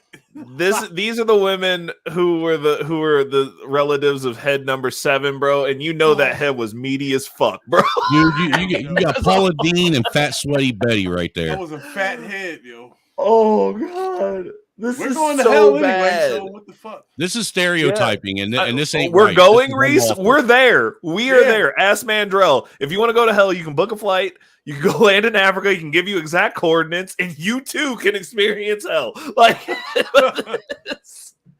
this is wild. What about the weather Why in are Africa? Mandrell is hotter than 400 hills over there. Yep. Hey man, Bro. I told you that there was a white Wakanda, man. It does exist. It ain't worse than Hawaii. It's South Africa. That's the white Wakanda. No. It's every trailer park in America. There you go. Trailer park. Oh my God. These women. See, I feel you got look. Now you understand. You have your issues. We have our issues. Yeah. Yep. You see it right there on full display. This is a gift. This is for you, Ray. like the moral of the story here, folks, is everybody has problems. Everybody has problems, man. Exactly. Everybody has problems. So so Mandrell, what we need to do is we gotta like screen clip. We gotta clip this down so that every time somebody talks about how on the panels where everybody's making excuses about how white people are perfect, we can just pull this up. These motherfuckers stealing heads. No, they're not. Look at them. Like, no. But That's this nigga perfect. is a ringleader. It's black. No. Well, I mean, times are changing, Reese. Right. No, they've always been fucked up. Just like us. But then see what else happens, man. Like I said, it's social engineering. And look, we just try to hide this shit, man. Yeah. Because we're embarrassed by it. Why? You're poor. We don't. Dude, even when you're poor as a white person, you're still embarrassed to be poor. We record our fights. You invented it. Here's the thing. Just because someone that looked like me invented it didn't mean I invented it, you dick. Well, listen, Mr. White Man. Mr. White Man. Hey, listen here, darky. God damn. Mandrell is a mocha cafe. He's on Team Light Skin. Look, What are you man, talking I understand about? right? Darky. I'm like, Dark, no. It is not safe to walk in trailer parks. There's feral kids and the potential for a meth lab to blow up at any given moment. There's feral kids. You call them feral, right? Oh no! You call them Press feral. play, Ray. Yeah, go ahead, Ray. Okay. God damn, man. Science want answers. Who could do something like that? You know, what kind of person? No respect at all for the family. They're dead. They didn't feel anything. Bro, she is so sad. She is hurt, bro. I don't understand what the problem is, man. It isn't like they killed the people. The people were already dead. They didn't hurt them. Bro, she's looking through the list. She's like, traumatizing, oh no, Uncle Thomas is on this list. He's gonna get a week. Brains number 3. Be glad that fucking Uncle Leroy and Joe Bob were able to help someone get their bag. Yo, this chick is playing her part. Yo, she's gonna get a week of paid leave, counseling for free. Bro. She looks like one of those guys are related to her. That's what she's thinking about. That's what I'm saying. Like she's looking at that list. And she's like, I came up here and this is my second cousin on my dad's side. Facts. Like, oh shit, I love it. Oh no, okay. Let's see what she got to say. We reached out to Taylor's lawyers for comments and they declined. I have a question. Has anybody noticed this woman's mouth inflection? Like she does weird stuff with her mouth while she's talking. Like watch her. Hold on. Let's just go back and like watch this lady's mouth. She's in trauma. She's traumatized. No, she just talks like trying this. to figure out how she would be like one of those. Tell that dude's mom that she just did a news report. I've dated a lot of white women. Their lips shake when they're traumatized. Their mouth does things. Her mouth isn't shaking. It's the shapes that she's making with it. Like she's like over enunciating words, which I get when you're like on the news because you got to enunciate words when you're talking. Right. But she is like going beyond necessary. Her eyes are disappointing. This shit. Dude, her eyes are disappointing, but her mouth is trying to seduce you. Oh my let's God. Let's analyze. Let's analyze it. Watch her mouth. Lawyers for comments and they declined. The FBI has also set up a phone number and an email for any more potential victims. Every time she says E you can or find on 6abc.com. All right, so it was probably a speech impediment she had to fight as a kid. Oh, look, the FBI set up an email for this. This story ain't over. There's going to be a part 2 to this on Guns and Butter next week. We should do a stream on the weekend. Listen. Action News, Rick. All right, Becca, thank you. And Let's find some shit to stream on Juneteenth. When they get, he said, B-Rad said, stop talking about the fine vanilla ice cream cone. She ain't fine, dude. She didn't even have a decent milk factory going on. Oh my God, Jesus Christ! Snowman and his milk factory. She was cute. She was just as cute as just Pearly Things. No, I mean, actually, she is cuter than just Pearly Things. Like, let's not get it if twisted. you look at Pearl here lately, she's been actually trying to put herself together, and she's losing weight. Pearl? Yeah. I ain't mad at her. She's an athlete anyway. And not only that, she's Yeah. a redhead, and I got a thing for redheads, dude. So I don't have a thing for all redheads. We all know the facts on Shut this. up, you Redheads think are you're either a ugly Greek as god. fuck or hot. Like, and she is not hot. You still She looks think like you're a she Greek smells god. like she looks like she smells like old goat milk. She's not hot, but she's not butt ugly either. She's wallpaper. I mean, it's she's like not that like I mean, okay, so like if you were out and it was 3 a.m. and you couldn't pull anything else, I'm jerking off. Pearly You know what? would be I don't Pearly give- I would be don't give a- considered a win for that night. I It don't would give be a fuck win what- because you know what, Ray? I don't give a fuck what you're saying. You're about money, and you know that bitch is pulling in stacks and racks. And if she came and said, "Ray, I'm going to sit here and we're going to build an empire together. All you got to do is let me ride that." That absolutely. tree I mean, trunk there's in there. definitely You- worse you would do it there's without worse thinking rich twice. chicks to get up under, bro. You could I mean, absolutely, you're 100% right. That and she is leagues better than Oprah. Like, come on now. Like, I'm not saying like I said, she's wallpaper. She's extremely average. She's an average She's woman. like in it's- between. there's Ricky nothing wrong Lake. with that. She's in between Ricky Lake and 1990s Drew Barrymore. Yeah, except for the issue being is that I she's like Drew Barrymore, yo. I like Drew Barrymore's cute. 1990, dude. Today's Drew Barrymore is basically white Oprah. All right, let's do it. Favorite white girl of all time, Ray. Give me your Topanga. top 5. Topanga? Topanga from Boy Meets World. That's got- every black person's first white crush. I got Denise Richards. Hold on, let me pull this up. Oh, speaking of which, hold on. As I'm looking this up, just a sidebar. There's a Wolverine versus Predator. Predators are in the Marvel universe now, just so you guys know. Hold on. Hey, Denise dude. Richards, there she is. Hold on. I just want to throw something out there too, real quick. Oh yeah, Denise Ray. Richards is gorgeous. Yeah, she's cute. Ray, I don't like you know- her. Yeah, go ahead. I'm listening. No, just real quick. The guys I was telling you about that were allegedly set up to kidnap Gretchen Whitmer and were railroaded.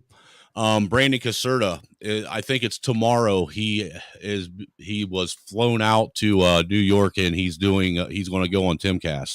Woo! Tim What? is the shit now. Yeah. Yo, Tim is making moves. Oh, that's gonna yo. be good. His show's getting better. I had him on my channel first. You did? All right. I did I an got one interview for with you, him Ray. like 2 weeks after he got out of prison, or got out of county This up is there. my white girl crush from when I was a young boy. This is gonna surprise you a little bit. It better be the Pink Power Ranger. It was Janet from Three's Company. Who do you think my first black crush was? Your first, Thelma from Good Times. Who? Thelma from Good Times. Who was Thelma? He didn't watch Good Times, man. Come on. Dude, White the only people didn't black watch, show that white I people didn't watch watched Good was, Times, dude. Come on. Was Sanford and Son. Oh, all right. Because Cosby wasn't black. That was a white show. Different Strokes wasn't black. That was a white show. Lisa Bonet is number one on my list of all Oh, time. Lisa Bonet Even to was this my day. first black crush, though, honestly. Even to this day, like all time, she's my number one. Who? Lisa Bonet. Best cheekbones ever, lips, the best combination of Vin- all times. What was her name? Lisa Bonet. Yeah. What was her name in the... She was the one with the dreadlocks, right? The oldest sister? Yeah. Yeah, she was sexy as hell. I that was my first crush. Unbelievable. Bro, she looks like a zombie, bro. I tried Now- to get a chick that She looks didn't like age her. well. Now, but pull up a picture of her Hold on, back stop in that. back in You said she 1980. didn't And age if her, well? listen, That if chick is Lisa in her Bonet's 50s, head dog. ends up at Harvard, is getting sold. Yo, that chick looks damn good for being in her 50s. I would fuck with her. No, right she now. doesn't. She looks like a Her man skull, that's dude. trying. Look at that Dude, that looks, cranium, bro. She looks like a trans woman now. Nah, that's fucked up. I'm telling you, dude. Angel's back. Look, Reese. Angel, years have not been kind to her at all. Yeah. If you had the opportunity to buy Lisa Bonet's head, would you purchase it from the Harvard head selling syndicate? Let me answer that question there. No, I wouldn't. Hey, listen here, Whitey. Don't you just jump up on panels and push your white privilege as soon as you come up here on all of us. And you wait your turn like everyone else did. He's not white. He's Native American, bro. Like, why y'all trying to claim him? But actually, I want to ask you, Reckless, and you, Snowman, this, but more so to Reckless. You obviously saw the stream earlier this week of on the Chaotic Truth channel where he had the topic. Have you ever had experience racism, white supremacy, and V-Dub Boogie obviously came on, and let's just say me and him is having our stuff, but he's continuously trying to drag stuff that happened in the past there. And just more so recently, I just made a compliment there as I spoke on, I think before here or somewhere else there. But he essentially do you think Vita Boogie race baits and race hustles? Oh, 100%. I think most people who are in these YouTube streets that want to play that angle and have those talking points are either race baiting or race hustling. And I don't know why. I'm pretty sure he probably has more subs than I do because he cries. Actually, he only had, slightly, but the more you put this kind of stuff out there, the more obviously you'll grow, because he has 536 there. But it's like I said, he keeps dragging stuff in the past, and it's just becoming repetitive on his end. There, and the reason why I asked is because from a comment I left in some other stream weeks ago there, for simply saying there's plenty of black people that are going to spend their money on drugs and other wasteless stuff instead of investing in it, was someone talk about the alternative to reparations. And I was just giving an honest statement, and I also said to him, go ahead, you black communist socialist. And then I told him that his black supremacy is showing, and he knows it. And someone in Chaotic Truth channel had said black supremacy is more prevalent than white supremacy. And another black man said black supremacy is real. And yet he's want to take those statements, drag them, say, I have white supremacy ideology and all this crazy nonsense from a comment I left in another person's streams weeks ago, and I've had to come to my defense every chance I freaking get, but he couldn't answer a goddamn question, and sorry my language there, he couldn't answer a question of chaotics. Well, so this is the issue, and we had this conversation over here too. I don't get the whole premise of reparations has nothing to do with what the people are going to spend it on. That's between the people and the that's their decision. I don't look at somebody and go I was never saying that they couldn't spend it on anything. I was just simply being aware of and letting them know what will be spent on. And if they want more crime, then don't say I warned you. Right. But that'll be good for drug dealers and it'll stimulate the economy. That's fine. Drug dealers got to get their money too. So but the thing is, when I was listening to him, because he had his whole soliloquy about how he'd experienced racism, but didn't go through the process. I personally have experienced racism, at the hands of police officers, and my mom was a police officer. The cop that pulled that shit out, he ain't a cop no more. They took care of his ass. Wow, sorry to hear that. And when don't be sorry, because that motherfucker took a trip out of a second story window. The police. This is the deal. You either have good cops or bad cops. And if you have a station that is not corrupt, then you can't be a bad cop there. The cop that did that clip. What? Play this clip. I will. It's safe. I promise. You'll laugh. And play it because it falls right into what we're talking about. Okay, let me finish first, and then I will. Actually, I'm going to pull it up so that way I can share it. Is this and some then type I of will. payback or something? No. So we were talking about reparations. Oh, all right. No, so check this out though. So like when Chaotic was grilling him about like, did you go through the process? If you experienced racism, did you sue? Did you do this? Did you do that? Like, and he couldn't. He like there's no consequence. Now, me personally, the way that I navigate life, if you fuck with me, there will be a consequence. That's the way my family rolls. That's the way we do shit. Period. So when I tell you, I'm like, cool. When people are like, oh, have you experienced racism? 100%. But like the officer that was racist to me was not an officer within 6 months of him doing that shit. Was no longer capable of being an officer. And it wasn't because he got fired. It was because physically he's not fucking capable of doing it anymore. Because we get results. He wasn't fully trained, it sounds like. No, no, the issue is like no police officers. The problem is this: you have people who do what they can to who they think they can. They do not target strong people. Like you will not at this point, at the size that I am, if I have an issue with the police officer, then you know that I'm going to get shot in the car immediately. Because if there's any type of fight, I'm like, my whole MO is like, if I know the situation's bad, I just don't want to die alone.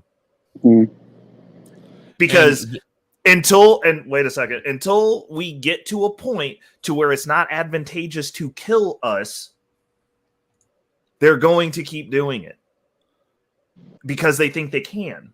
Now, if you start going, well, shit, every black person we kill, like 2 or 3 of us die, that's a different conversation. But the other issue is we have people that function from a victim standpoint and a people that function from a standpoint of I'm going to stand my ground. Now, there is a difference in those two mentalities.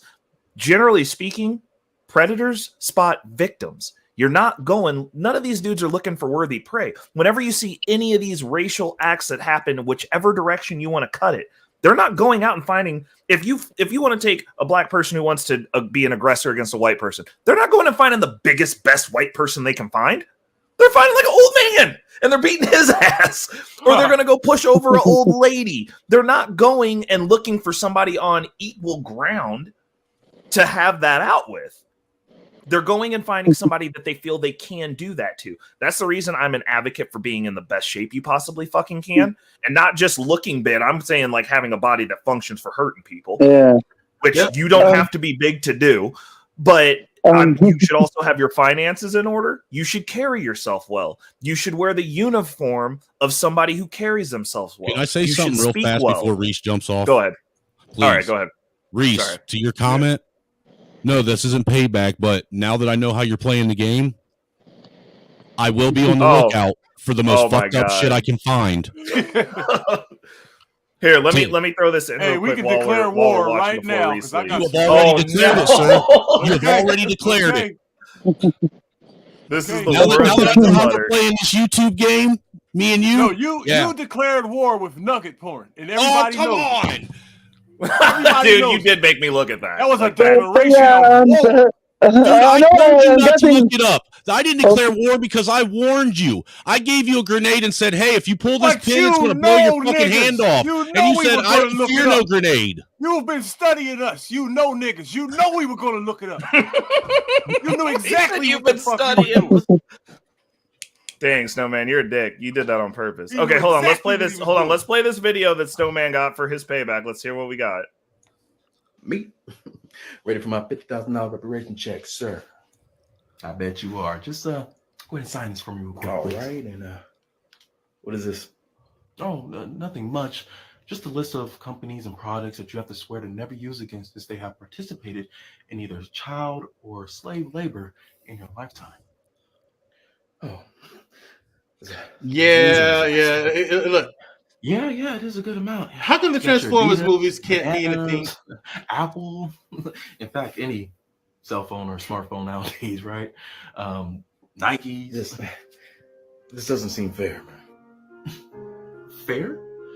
I'm sorry, but you didn't actually believe that you would receive reparations for an evil that you never experienced, paid for by people who were never slave owners, while you were actively benefiting from slave labor, right? That's good. I like that one. That's a good one. No, I disagree. They owe us reparations. They do owe us reparations. You do owe. Hey, dude, you ain't getting reparations. You're whiter than I am. No. Listen, it's not my fault. I actually did something with my life. You know what I'm saying? But still.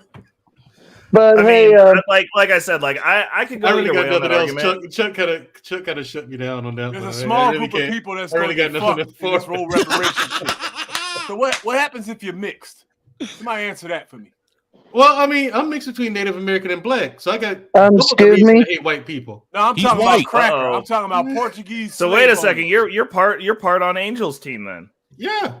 What if your ancestors were Portuguese slave drivers, dog? I mean, so who was supporting? Wait, no Portuguese live Look, here. man, They Drell, do let's know. keep it real. You and I go out in the sun, and we're both going to turn the same color.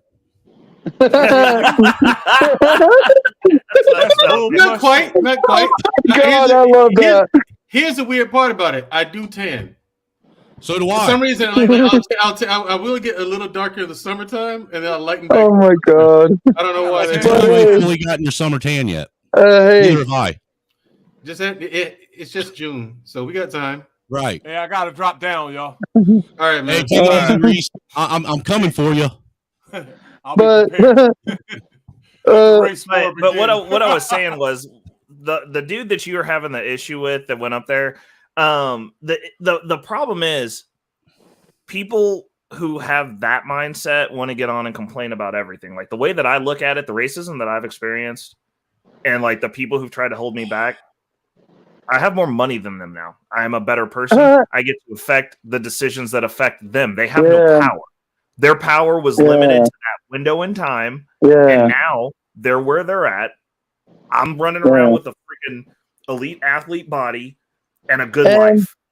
And if being I able to sit in rooms with politicians and like help people make decisions that affect those idiots. Like, I mean, exactly. Ben, like, let's say if I get 3-4 times the subscribers than he does, or make to where I buy a bigger house or go upward in life, I'm like doing probably more than he is. But sorry for even changing the topic from the Lisa Bonet there. I know I don't have to apologize, but it's just I figured I'd like just bring that up since you were obviously there earlier this week there, and just from what what he's been trying to do. I am like taken aback or anything there. It's just how what he's trying to like portray things. Hey, Reckless, what do you think of Corwin? What do you think of Corwin over on CT's channel? Corwin? Yeah. Who's that? Yeah. He's the black guy that sits in a music studio always crying about how he's been victim of this, that, and the third. And you know who I'm talking about. Like the one with that complained about the hanger? He's doing the same thing that eBlack TV does. I don't think anything about people like that. Like those are the types of people who cry at just pearly things. I like because going up she there and interviewed a triggering him. racist. The last time he was on, I like triggering him. I do. I trigger him the same way I trigger Be Brave and Think. I just think it's, I don't know. It just sounds like a very, I find that standpoint repulsive personally, just because I wasn't raised in a family where you were allowed to be weak. And that is abhorrent weakness.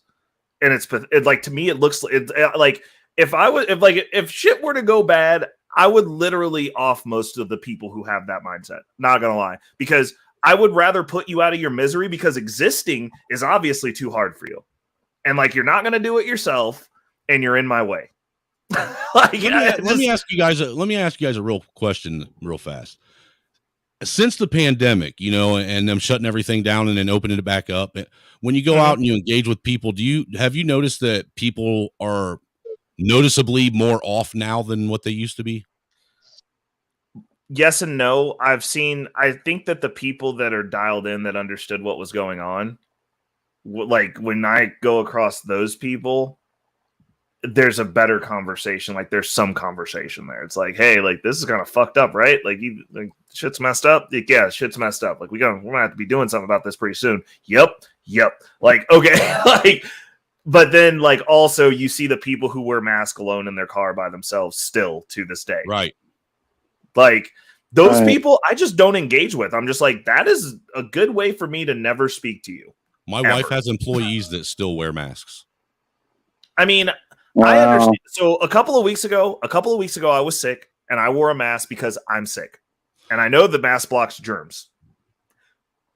And it was to go to the store once. I'm sorry, and then after sir, I went, but, I was you were having every bit of your man card taken with that one right there. it's whatever, dude. Like, I mean, it works. It literally works in every first world population that doesn't go around just getting themselves sick. Yeah, you know what it works on doing, making so- sure that you actually sit there and do nothing but swallow your own snot and spit. 100%, but it's my snot, and it's like 15 minutes. I don't owe that snot to anyone else. I would rather just blow it out my head rather than sit there and breathe it Oh in. my You god. can't do that in Whole Foods, my guy. The hell you can't, man. Farmer sneeze right on the floor and go. That's terrible. That's also They got- rude dude, and that- gross. Dude, you See, know that's what white doing? people shit No, right there, bro. That is That's keeping nasty. that's keeping job security for someone that's cleaning that floor. Oh my god. I can't with you. Anyways, I digress. Like, the people who are like riding around in their car, like, I just don't have anything to say to them. But I don't go out of my way to engage with people because, like, I already know they're stupid. Like, if I know you're stupid from the get-go, you're not getting a chance to prove me right. Like, I'm not doing it.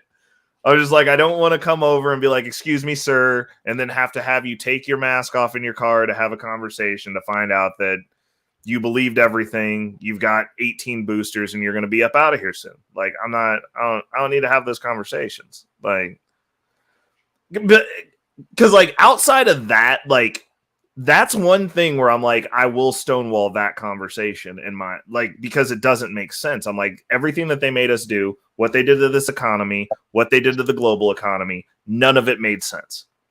Like, there's no way that you can rationalize anything that we went through, especially looking back. Looking back, it's like, it all makes sense. I mean, yeah, if you wanted to get a bunch of people set up to be up out of here and prove that you can make them do whatever it is that you want them to do, no matter how stupid it is, because they don't ask questions or think for themselves. No, sure. when you're literally trying to basically restructure the way we see the ruling class and the government as a whole in this, not just our country now, but the world, and you're trying to take debts that are owed from a financial system that is collapsing and want to basically just allow it to collapse so you can, start a new one up fresh out of the with nothing in the red, you know what I'm saying, and say that's what this is, dude. That Yeah, 100%. No, I mean it, but what I'm saying is, like, when you talk to the people who try to rationalize, like, oh no, they were right, and it's like, well, no, like, the science literally says that, like, none of those things were true. They're having Senate hearings right now where people from the CDC and the NIH or whatever that is, and the World Health Organization are literally coming out and saying that yes, they knew that what they were doing wasn't going to do anything. They're admitting it. They have no choice. Yeah. But what they're doing is they're using vernacular and specific words, if you listen to these Senate hearings, to make it seem as though what they did wasn't that bad, Right. It's hard. It's hard because I don't speak on their level. It's hard for me to articulate back what it is that I heard, but it was like, it was got to the level of Clinton and the whole, it depends on what your definition of is type shit. Right.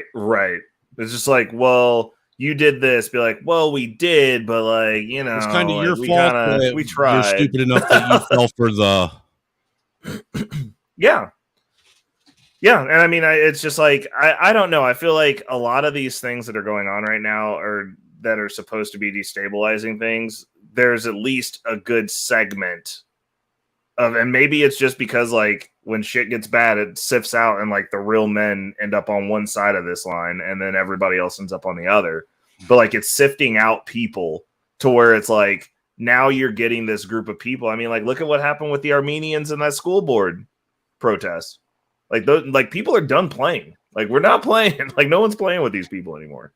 Like, if you want to push it to that level of, like, what you want to force, people are going to start finding lines. And I think basically the last vestitude that you have as a society is your willingness to protect children. Yeah, and once that's gone, dude, if we Yeah. as a society can't come to agreement on what is harmful and dangerous for children, then I mean, yeah, we're lost as a nation. That And- should be an undeniable, unarguable, just tenet of life that children should be protected and should not be, in aiding any of this. Yeah, and you know, like I think that's going to be showed a one clip of yesterday on TikTok where this person was literally sitting there saying that kids and kinks at gay pride stuff absolutely should be and needs to be synonymous with one another. That she was really sitting there saying that sanitizing the gay pride parade doesn't mean making it kid friendly. my question is, and this is what I've been saying since the beginning of this month because of the vitriol and the stuff that I'm seeing just on Facebook because like I have a bunch of people who from when I was super far left leaning that I'm still friends with on Facebook because I don't kick people off my Facebook. I'm like, you can remove yourself, but like I'm gonna say what I gotta say, and if you don't like it, then you just don't like it. But the beginning of this month, the very beginning of Pride Month, for June 1st. Like you're seeing messages from people that are posting up that is like, I hope all you homophobes are as uncomfortable as possible this month. I'm like, I don't think that's how this works. Like, I mean, when Christmas rolls around, we're not flipping the bird at the J people. You know what I'm saying? Like when Black History Month comes around, at least me personally, I don't see posts that says like we got to go out and like take out all the white guys. Like that's like. If your whole premise of like what you believe is like I'm attacking someone else, it's almost like one of the concepts that I've asked a bunch of people that I've never gotten a legitimate answer to, which is in regards to like Black people in 2023, what is Blackness without it being considered a stance against whiteness? What is it? What does it mean? 100%, exactly. But I'm just saying, like when you talk about people, especially when you talk to these activists, the Blackness is defined by the struggle. Why is blackness accepted and okay, and whiteness is considered toxic and oppressive? It's considered toxic and oppressive now, but I mean, like that's polar shifts, dude. Why do we have Republican then Democrat? Like, I mean, shit swings regardless. Think about this, Ray. Why did they take Pride Month and put it in the same month that Father's Day is, and then turn around on top of it to add insult to injury, put Juneteenth the same month as Pride Month and Father's Day? Yeah. No, I mean, why are they trying to emasculate everything about men? Well, I don't even think it's that. I think that it's that whole lick back principle. It's just not very many groups are moving in alignment to get shit done. So like, I don't think that these people, it's almost exactly the same way that I feel about like these 3rd, 4th, and 5th, and I think we're at 6th wave now, feminists. They're not trying to fix anything at this point. They just want to harm things. They're Feminism like, I'm no upset. longer exists if they can't define what a woman is. Fair enough. I mean, that'll be 7th wave. But like if you can't, if all you're doing is going, I'm just taking things, I'm gonna push this envelope and see how far we can get, and then we're gonna fight you, we're gonna figure out ways to tear this thing down, then you're not trying to get a resolution. And I feel like most people aren't trying to get resolutions. They either want their lick back or they want to make another person feel bad. It's not going like, it's like if I hit you, Snowman, and you were like, damn, man, you hit me. That's kind of fucked up. And I'm like, yeah, it was. And you were like, okay, well, we can talk about this and like, you can not hit me anymore. Or does it go to, I'm going to hit you back 19 times and then I'm going to stomp on your neck because you hit me. And like, now I got to feel vindicated about this. Like the question is like, are we looking for resolution? Because like resolution would be like, okay, like you can hit me back once. I hit you, you hit me, like we're good. See, that's why I just like getting on and exposing it and trying to laugh about it now, man, because it's becoming comical. Yeah. It's so over the top and outlandish. The issue is, Same thing with me, with the people that tried to drag things or bring it further than what it should be, or like in the case of me versus V-Dub there. I just laugh at that kind of stuff because, for one, if you want to hold on to something that happened years ago, then okay, would you be okay if a white person held on to something to you of you saying like the C word to a white person there? Because obviously he will consider it racist if the white person came to his defense, if V-Dub was to call a white person the C word there. But at the end of it, it's just is all comical and funny to me of what he wants to try and do. Well, the issue is, though, it's not funny. That's the thing. Is like when you have it's funny if it's just one person. It's crazy. Like we all laugh at the guy with the "End is nigh" billboard that's roaming through New York, and we think it's hilarious. But like, if it was most of the people with that billboard on, that's no longer funny. Like that's a problem. And like that's the thing that people are not understanding. It's like we can sit here and laugh. We can be like, these people are fucking idiots because most people are fucking idiots. But there's a lot of them now. And they're talking to each other. They're grouping up. They're voting together. They're getting shit done in a negative fashion that's at a detriment to all of us because we all live in this country. It's disrespectful to someone like Mandrell who fought for this country. These people didn't go over there and risk life and limb. Hold on. Yeah, well, okay. But these people didn't go over there risking life, limb, and their bodies. First of all, they shouldn't have been sent over there in the first fucking place. Bullshit. Mandrell went over there to get rid of his student loans. He said it himself. But what I'm saying is this: they definitely didn't go over there for us to tear the shit that they went over and actually did something for apart. They didn't go over there to get treated the way that they do when they get back here and see the blatant disrespect for both this country. And I'm not saying that you have to be a staunch nationalist, but like these people went and did something that we benefited from at their expense whenever you get through. A grave expense for some of them. A very grave expense. Like some of these people don't come back and get to acclimate in the way that Mandrell has. It's hard. It's not easy. And that's not to say that that's not part of the job, but like you have to respect what these people did to make it so that we can sit here and have these conversations and be assholes and stupid online. Like the fact that this country has fallen the way that it has, and to have them come back after going and doing what they've done, all the work that they've done, to come back and see these people actively tearing it apart and literally being joyful about it, saying this is the intent. We want to break this shit down. Why can't they leave? Why does it have to be we have to tolerate it? Why does it have to be that we have to be accepting of everything everyone else wants to do, even if it's at the detriment of the greater population? We've terraformed this country for 1% of the population. Let that sink in. 1%. 99% has broken their backs for 1%. To what avail? We are really you're now talking about we build America shit again, Ray? No. I mean, I don't even like. You can call it whatever the hell you want. I'm just fucking with you, dude. I was just trying to be lighthearted. What's going on, Lawrence? But like when you have a group of people that comprises 1%, and they're doing things that are detrimental because like now we're all in a worse position. The 1% just feels better, not are better. They feel better. And the country's burning, and we are in a worse position. We are weaker. We have all these agendas. There's lowering standards to get into the military. Lowering standards.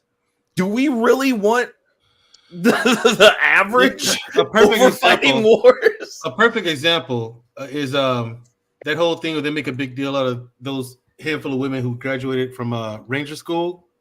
Right. They did, but here's the thing. Well, people don't know.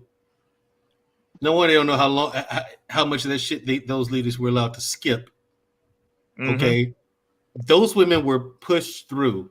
Like, they didn't do everything the men did. They didn't go through all the starvation. They didn't go through all the sleep deprivation. Because again, even in the Q course, even in Special Forces selection, it wasn't that bad. It wasn't as bad as Ranger School is no joke. Okay, when you graduate Ranger School, you are as mentally tough as a human being can get, in my opinion.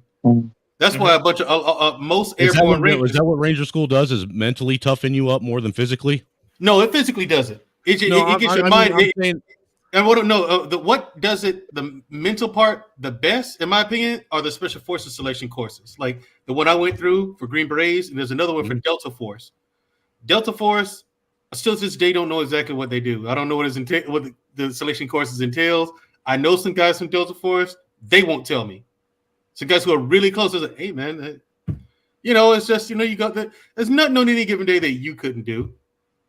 Well, that's good to know, but I'm not going to go to it. I can't now. You know what I'm saying? So it's like, I'm just curious what you guys went through. Well, it's just regular stuff. So, but my thing is, like, Ranger School, it does both.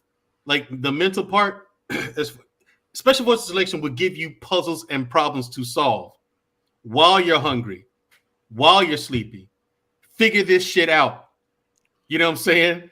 Ranger School, you're losing 15 pounds in a week, and you have to hold this position right here. Stay awake. Don't let anyone pass you. Focus while you literally feel your stomach trying to eat itself. Exactly. You have to focus up while you're literally sleep deprived and food deprived. Drink all the water you want, but no food, no sleep. You know what I mean? So it's like you might get 4 hours every couple of days in Ranger School. You know what I mean? But those ladies, they didn't go through that. But you loved that shit when you did it, didn't you? You enjoyed the fuck out of it, even though you hated it. Well, it was still something it doesn't. The thing is, that's not the joy point, comes. though. The joy comes after you're done with it. That's when you're like feeling yourself. You're like, holy shit, I made it. Hell yeah, fuck this. Fuck you. I did it and you didn't. Fuck. That's why when you come out here and I listen to some people, and I don't say anything, but there is an element of that in me when I listen to some people talking like, fuck you. You can't do what I do. You know what I mean? Like there's that. Like, who the fuck are you? And that's why there's a lot of people I don't even respond to, Ray. It's like, why? Who are you? Yeah. Let me ask you something, when you know that you've been through that, it's like, well, who are you? Why would I? You're not worth my time. Let me ask you something, sir. How often do you sit and look at yourself and wish that you were still back over in the Middle East? All the time. I figured as much. All the time, dude. It gets in you. I didn't join to go fight, and I knew that if it came down to it, I didn't mind fighting. Like, I don't mind at all. Like, I was like, hey, if I get called to go fight, but Americans are a special type of stupidic moron, aren't they? They are. I don't know a single combat veteran or member of SF who isn't disappointed in America in a collage of fashions. You know what I'm saying? Like the press, none of us like the press. None of us do. Not one of us like the press.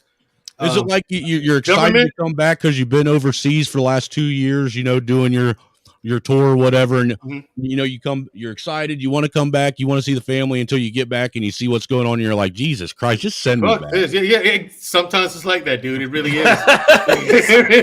Like, I mean, that's why I'd rather be in war than here. Right, like it's the political stuff. Like these ladies have pushed through political reasons. They didn't meet the standard. And it's politics. Right. And it reminds me of that whole thing where, like I said, I knew where bin Laden was while I was in, because I was in during the Bush administration.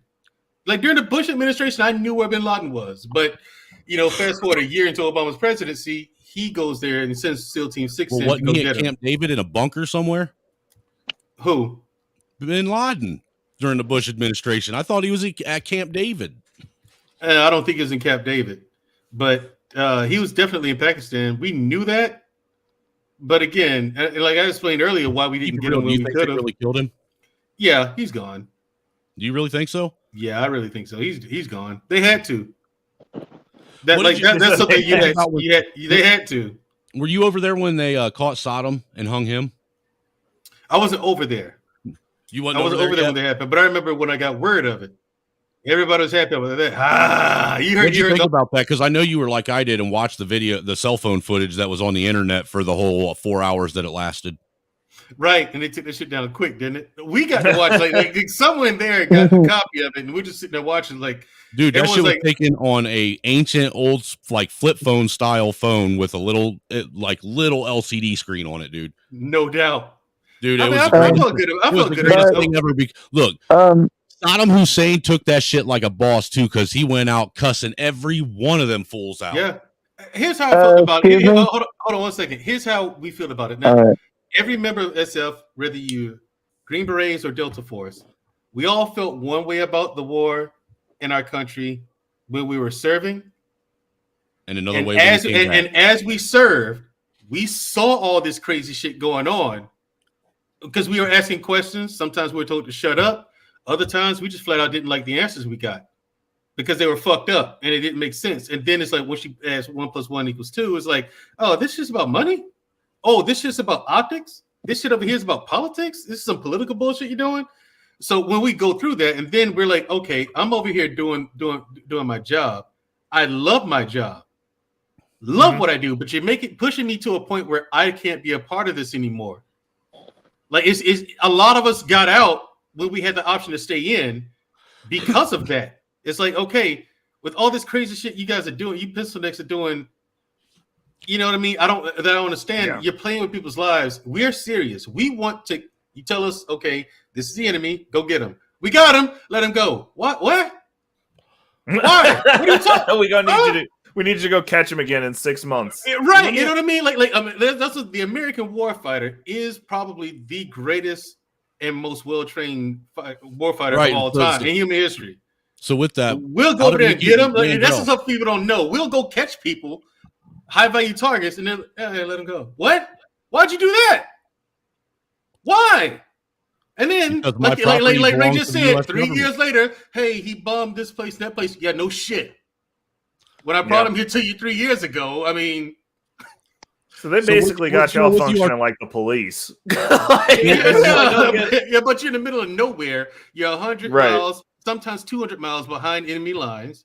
So if you get in trouble, help ain't coming. Mandrell, you know what I'm saying? Help ain't coming. Curious. You gotta go ahead. And there's only 12 of us, by the way. I'm curious about something with all the stuff you're saying and all the stuff that that like you were trained to do. How did it make you feel when you realized that when you came back and was done doing the bidding for the U.S. military and the federal government specifically, that you were considered a domestic terrorist because of the training they gave you to do their bidding? Oh, whatever, man. I mean, how does that make you feel as a person? I'm just saying, did that make you feel any type of way as a person, knowing that now they see you as a threat to their agenda? At that point, and at this point, it's kind of par for the course. That's why I take that attitude towards like, with the shit you made me do, like, you know what I'm saying, made yourself look dumb by telling me to do the opposite. Or if we'll catch high value targets, right? We'll catch them, bring them in. Okay, this guy has a bounty. We're not collecting that bounty, but you got bounty. Did Hillary really dodge bullets? Who did? Did Hillary really have to dodge bullets when she went over there? No, she didn't. She didn't. No, that was fabricated. No, they weren't gonna let that happen. Come on, you know what I mean? So, and then we see stuff like that, and we're just like, yeah, whatever. This is bullshit. And then you find out the press is corrupt. You know what I mean? You're like, the press is corrupt too. When Middle Eastern news is more reliable than your own nation's news. That's true, because they're trying to get views, and these days they're trying to get clicks. And that's what it's all about. Whatever story they need to spin, however they do it. Like they beat us to places that we were headed to. We were mobilizing to go, and I'm like, we got to dodge the press, like. Yeah, so we're going to go this way. Why are we going that way? We can just go and make a beeline straight for it. Well, this way we won't have to dodge the press. Well, aren't we by definition doing that very thing, dodging the press by going out of the way? And then, first of all, and then they hit me like, first of all, why is the press here? How did they know we were coming to this location? Who told them? This whole thing's supposed to be a secret, right? Bro, I'll still never forget that. No one's supposed to know we're here. Like it was situations like that, Chuck and Ray. Like situations where no one's supposed to know this is where we're heading. But when we get there, they're already there. How?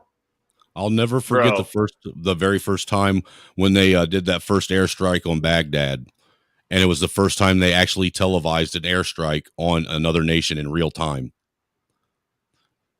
Dude, that blew my mind. That we were literally sitting here watching bombs drop on another country's capital on live TV in real time. But the thing is, it makes it that I don't mind because it makes it real. I think the American people need to see it. Well, because remember, it was a mind blower because the American people had never seen it before. They always saw clips of it afterwards, but not happening in real time. In real time, yeah. It would. I mean, it wasn't all bad. It was fucked up over there. But don't get me wrong, I wouldn't want to live over there and live in it. But you know, it's just there's not a single one of us who's isn't disappointed. That's why the vast majority of us never work for federal government ever again in life once we get out of this generation of this war. The vast majority of us have nothing to do with federal government ever after we get out. We don't work for them. We don't consult for them. You know what I'm saying? We'd rather do it with a contracting company than federal government. At least that's private. You know, one of my best friends. I want to show this one since we're talking war. I want to show this real quick. This is literally. So I found this. It's my favorite airplane, the 810 Warthog, fucking doing some magic against some ground, some CRAM dodging. So let's hold on. Check this out. That looks like a dragon peeing blood.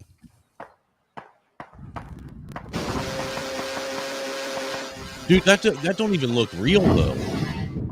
That's the 810, baby. That's, you know what I'm saying? It's almost too real. That's wild, bruh. This is like the most gangster shit ever, bro. Like, I was like, I got like mad love for 810 Warthogs. It's been my favorite airplane since forever. And like, this dude's like, I'm finishing my job. That is crazy, dude. Boom. Dude's just like, I'm gonna keep doing what I'm doing. All right. Shout out to the pilot. Look at those skills, man. Right, bro. That's wild. It's like, what's he doing? Just, you know, shout out to the pilot skills, man. Look at that. For real, dude. Because man, he was just right. He was right. That was crazy. You are right. Yeah. That's but when I was little, I had the whole 810 Warthog was my plane, bro. It's got a Gatling gun in the front of it. Like, it's the best plane. It's the best plane. I don't care what anybody says. Here's the thing. Carnage says that's a video game. That gun is so integrated with that plane. This is how they build it. First, they have the gun. They have the gun, right? They build the plane around the gun. You know, most planes. Yeah, you know that most planes they build the plane, then attach the guns to it. Yeah. No, they build the gun first and build the plane around the gun. The gun is the most that Gatling gun is the most important part about the plane. The rounds, the warheads are made of spent uranium. Made of what? Spent uranium. Interesting. That is so awesome. So that's crazy. They're shooting little nukes at people. Oh yeah, that's why they fuck up everything. That round doesn't have to hit you to fuck you up. Right. It just got to get within like 20 yards of you. Even further than that, it can be. Those, I mean, because the shrapnel from the ground, when it hits the ground, dude, you'll get fucked up with an 810 around. That's what I said. People. Well, China can be no contest. There's no country on this planet who's going to engage America in warfare today and win. You're not winning an actual fight. I don't know, dude. They keep putting these fucking dildo, rainbow flag flying, rainbow Nazi warriors in uniform, but they just, dude, I'm telling you, they'll tell them, let those go cook. You know what I'm saying? Or mock floors or type some documents or whatever. No, fuck that. I'm telling you, when it comes to warfare, don't be fooled. Don't kid yourself. You're not. Really, all that shit should be over here defending our borders, though, right now. Facts. We have the resources, yeah. Big facts. But that's a whole other story. I could tell you about the drug trade and how it gets over here. Yep. Why nothing, bruh? Because the shit we did in South America, which is the actual AO of my SF group, SF ODA group. Yeah, our area of operation is South America. Yes, the entire continent. Oh wow. Yes, the entire continent. Wow. Fifth group. I think theirs is the Middle East. Yes, the entire Middle East. So you saying South America is part of America? No, but I mean they're trying, but it's not going to happen. We Yeah, but- definitely mine it for resources, though. yeah, we mine it for resources. Right. He said, it's like in quotes. Mine it. That's what I meant to. Mine. Yeah. Give me a shit. I mean, but here's the thing: when it came to that, I didn't care. I'm fine with that. I mean, Hey, you know, you were getting your student loans paid, man, and they kept their word, so that's all that mattered. and right? yeah, well, as soon as I got out of basic training, and as soon as I got out of basic training, I made it through basic training. I went to airborne school, and I actually looked that up. Were you in Fort Campbell for airborne school? No, Benning.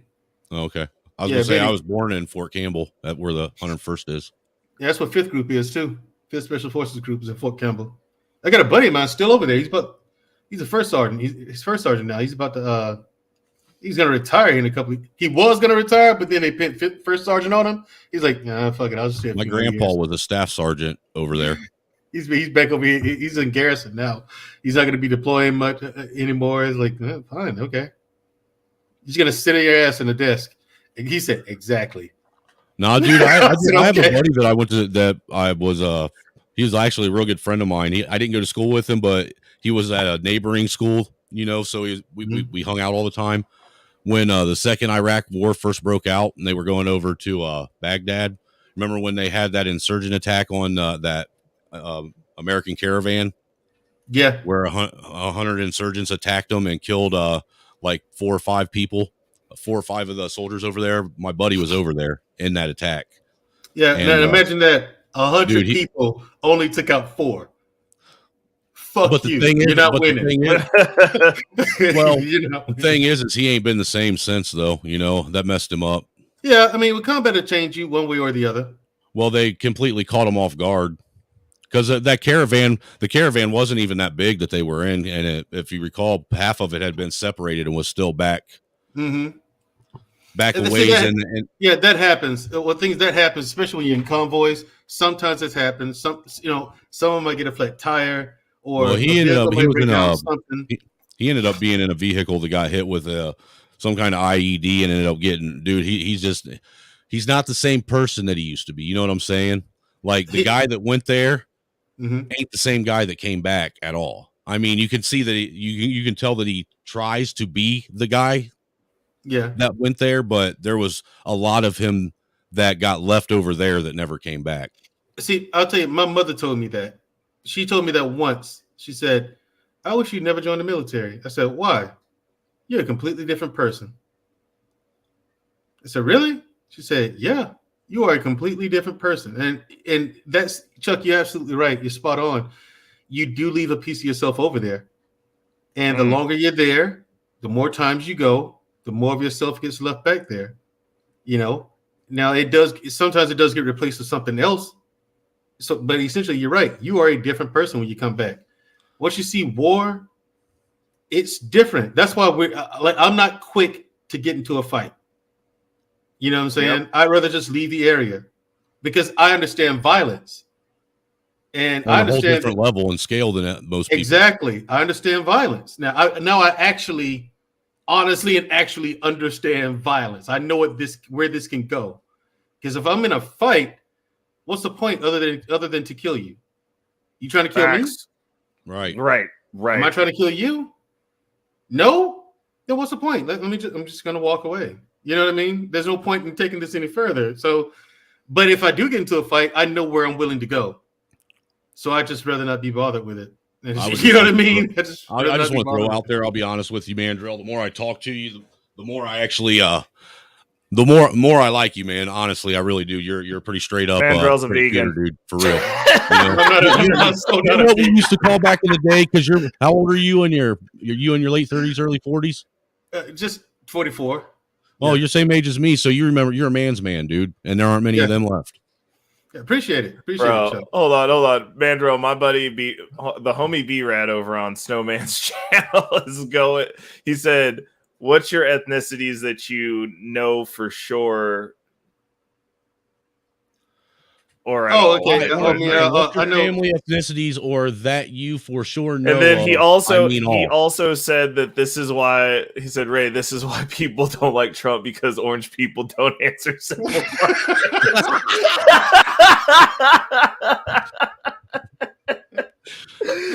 All right, I'll answer his question. B-Rad, you ain't shit, dude. Ethnicities I know of are Native American, from the Creek Indians, and the Comanche Indians, and the Haichi Indians. I also know my black side, my dad's side, African Americans. All I know, black people. Mm-hmm. You know, so a lot of our heritage got lost, you know, to time and circumstances. Who had time to really keep a log of where you're from when you get your ass beat with a whip, or you're dying on a trail of tears, or you get being forced by a mob to move out of your territory? You know what I'm saying? Right. Dude, you sound like you got more ingredients in you than the Colonel's 7 herbs and spices. I probably do. You know what I'm saying? Bruh. He said he got all the flavors, bro. All the flavors. Also, ladies, Mandrell is single. Yep. We trying to find him a wife. All you 304s and scuzz buckets, you stay where you at. Mandrell's a good man, and we trying to find him some quality. Okay. Exactly. High emphasis on protection and provision, especially protection. He'll rip your arms off to beat off. Dude, I don't know how you're going to find that without, scouring high school graduations. Yeah, right. Jesus Christ. Oh my God, bro. I'm just saying, man. if you don't get them as soon as they're walking out of the graduation ceremony before they get into the real world and really get screwed up, it's a lost cause. It's a well, done deal, the issue is it's just like and that's the thing that people don't understand, because like everybody wants us to be the same and we're not, and it's like, well, and like I'll tell people straight up, I'm like, I have no sympathy for men with trauma, because like that's what we're built out of. Like if you don't have trauma, I don't honestly don't want to associate with you. Well, see, that's the really weird thing about it, Ray, is they say they claim that they want everybody to be the same while not even being able to tell you what they are. Well, because they change their identity every day. I think that you have women are dialing in on this. Women are starting to get to the point, because the issue is when you have a vortex that just starts eating pieces of things, when it comes to your door, it becomes a problem. It's the same conversation that I have with people about these school board things. And I'm like, if you're asked by your neighbors who have kids to go participate and go to a school board meeting, even if you don't have kids, you should go, because eventually you live in this society, you're going to have kids, and they're going to be indoctrinated in whatever decisions they're making now. So it's important that we're all involved in that. And so when this references back to women, they're being attacked, their womanhood's being attacked. They're talking about replacing us, and it's like, bro, like these dudes are trying to replace you. Like this is a problem for everybody. And so you're having people who are finding those points of intolerance where they go, this is enough. This is enough. Like, but there's not enough people that are saying this is enough. There ain't. I think you're going to start seeing more. Like for me personally, when I saw that whole video of the protest with the Armenians and where the counter protesters came up and thought they were going to get aggressive with them, I was like, bro, you don't just be hitting people, bro. And as soon as they hit them, they were like, cool, knock down, drag out. Like, we're going to do work. And they did that work. And they gave them the business, and they were like, you hit us first. Like, you're going to see a lot more of that. Like, and it's not a premise of wanting there to be aggression or saying that there's even a need for aggression, but there needs to be a need for a staunch line and a consequence. And the consequence for putting your hands on a stranger is they might put paws back on you. That's the reason you don't go around touching people. And it's kind of like what Mandrell said. Like, wasn't in the military, at least not officially, but having been through some of the stuff that I've been through, like, I understand exactly what fighting means. Like, I've had friends that were like, we've gotten into it in the club, and they got put in a wheelchair outside. Well, they got put in the ground outside because they let somebody walk away. And it's like, they don't grow up like we did. They don't. Right. We grew up in an era where we trolled in real time right to your fucking face. Facts. And you know what? If someone came and trolled, they better be willing to stand up and take that shit right to the chin. Yeah, and it's so as we're moving forward, it's like once stuff starts winding off the rails, the way that I look at it, there's two ways this works out. Like obviously the stuff that our government's doing, until we as a collective take a stance on that, that is going to continue being perpetuated. And like until it gets so uncomfortable that people have to be out in the streets saying like, hey, we're not going to do this, it's not going to change. But like the social things that are happening, those things you have control over. You do have a mediocre of control over what goes on in your school board. You do have a mediocre of control over if your local city and politics are corrupt, because like those are things that affect you that you have a say in. You do have control over how we interact with each other. And like that's what I tell people, because I navigate on respect, and I'd rather die on my feet than live on my knees personally. Mm-hmm. So like when it comes to stuff where I'm forcing you to do that, I'm like, well, if you're not willing to take life to force what you're saying, because I know that like within my arm's reach, like I'm not a person who cares about words, but like within arm's reach, you ain't gonna walk up and just like start screaming the N-word in my face, because like I'm gonna let a particulate hit me. That's assault. And then now you done entered the terror dome. Like right. it's just what. Well, you ain't gonna dangle it in front of my face like a carrot and tell me I can't use it either. Exactly. Right. And so those are the things. It's like you have to control what you can control, and like that's the reason I'm an advocate of personal fitness, having your finances in order, and being prepared and being capable. Those are things that matter. You have control over those things. And honestly, if you have those three things, most stuff you can deal with. Now, the stuff we have to collectively work on, like obviously people are going to pick and choose battles, and not everybody's going to see things that are as important as other things. But like I said, like I think if we go to the lowest common denominator, the children, if the battle's taking place there, I think that everyone should give a shit. Period. Like there's no way that you're going to walk around and say you don't care about kids. Like I don't even necessarily like kids. They're slimy. They got a lot of germs. They say annoying shit. And until they can play video games, they're practically worthless. So like to me, and you know what? It don't get better when they become adults, because they end up being the worst investment you ever make as a human being. Like right, but for small children, I'm like, I don't want them. I want them to learn things. I want them to at least be set up with a foundation to like put themselves in position to become something. You know, like I don't think that old men in dresses should be reading to kids. Like I do think it's weird. I'm never gonna not think that's weird. I think it's weird as fuck. Sorry, but and I don't agree with it. Yeah, I just don't agree with it. And I'm like, if we're not going to get to a point to where we say like, hey, like this is kind of fucked up. And you know, I'm a big advocate of, I don't care what you do in your house. Thank you. I'm the same way. I don't care what you do. But like when you're telling me that you want to come do it in my house, we have a problem. Right. I have a Hey, look, if the way you wind down is you want to go home at the end of the day and fucking try and commit suicide with fucking heroin in your basement, that's your business. Yeah. I mean, seriously. Well, you can't damage property of the state, though. That's why. That's why I said he's in the privacy of his own basement. Now, when I have a problem with it is when you're sitting there nodding out, going down the highway, and now your liberties are starting to infringe on my liberties. Now we have an issue. Yeah, you know? I mean, I don't see the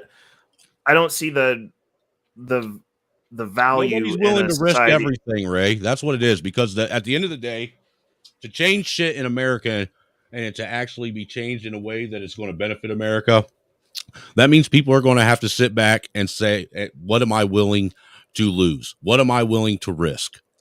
Yeah. Honestly, how much are you willing to lose to make shit better and get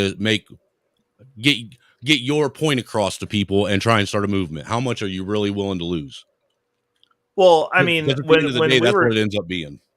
Well, it's just like when we were talking about the 3%ers, when you guys had like millions of people, and I'm like, y'all couldn't considered a white supremacist group now. Yeah, not surprising. I mean, everything's a supremacist group when they want to do anything. So, I mean, obviously, you hold me back daily. Literally, first thing in the morning, Chuck's over there oppressing. He just sends an Hey, oppressive text the every first day. thing I Just do said, after I get up and take a shit and brush my teeth is I make my cup of coffee and sit and think about how I'm going to oppress a darkie today. yeah. And I I mean, knew it. yeah, right. We've got the mask. This is the guy. Like, no. So, but yeah. So like, as a society, when you're looking at these, the way that, and that's the funny thing. It's like people will formulate and be like, hey, we're going to try and collectively get together and start working together. White supremacist group. Like, that's great. It's just so funny. But when you're looking at how these things have to happen, like, I'm not necessarily a doom and gloom person, but I'm like, at some point, the things that I'm espounding, people just have to start doing that. Like, at minimum, you've got to fix your house. If everybody fixed their house collectively, doing an individual act, which is just making your life and your family's life better. So collectively, that will move the needle further, because the whole premise of this is they want you to be working, tired, and broke. Yeah, because they and want to struggling. control how you spend your money and how fast. And they don't want you to have time to think. Now, if everybody was in good shape, working on their health, taking vitamins, and getting their finances in order. Hey, dude, screw you, bro. My vitamins are awesome. Anyways, but if everybody was taking care of those tenants for themselves within their homes, then you are so much harder to oppress and navigate, because now you're going to start creating this space where you can think and breathe. Like, you know how freaking awesome it is going to sleep when you don't have debt? It's fucking great. It is fucking great. You got nothing. Like, Oh my god, you got nothing to worry about. You sleep Holy different. shit, You wake dude, up, you like, do. bro. Like, it's I gotta pay my it's credit. different. Woman, I gotta pay my credit cards. Ha ha ha! You still got credit card debt? Look, I ain't at the Why? level that you You know what guys I mean? are It's yet, like- but I do understand what you're saying, because for the first time in my life, the last 3 years, I can actually go to sleep comfortably and soundly and not have to worry about what bills do I have to get put back so another one can get paid. Right. And a lot of that And was just me actually learning things that I should have already known and actually putting it into practice. Yeah. And it And takes time to learn that's it. If no one teaches you earlier on in life, it takes you time to learn these things, man. And the Dude, shit of it is Mandrill, I'm that not when you're lying. young, you don't when I- make much money when you're younger. You know what I'm saying? But so you don't really have an honest chance of fixing it until later on in life. Until then, you just pay the bill just enough to keep up with it and stop defaulting, so you don't default on it. But no one tells you these things when you're younger, so you kind of fall for the trap. It's fucked up, but I mean, that's what banks want. Most people that are 100%. lower middle class or are in poverty, they don't even realize, because I didn't even realize how much of their lack of having any kind of money in their house, any financial stability, all relies on them being and doing their due diligence of staying current with their bills. The late fees that they impose, like I'm telling you, I wasn't lying when I said it was probably 3, maybe 4, 3 years ago, when I finally was able to get all of our bills to where I was paying the bill on time when it was due. You know what I'm saying? And the first month that I had all of our bills caught up and, went through and paid all the bills for the month, I had an extra $350 that I spent 4 hours going through everything, trying to find what I didn't pay, because I didn't know that you're really robbing yourself of hundreds of dollars a month just in late fees by not paying your shit on time, because generally you're selfish and you want to do this rather than doing what you need to do. Yeah. And it's one of those things. Like, I remember the first time that I bought a set of tires, and I wasn't like, this is going to put me financially behind for 6 months to a year. Like, I literally sat there. Like, I'm not a big crier. Like, I'm not even trained to do it, but like, it was such an emotional thing to be able to go, I need new tires, and then go, okay, and just went and bought the tires. Like, I pulled out of the parking lot, got about a block away from the home, pulled over and cried. I ain't there Like, yet.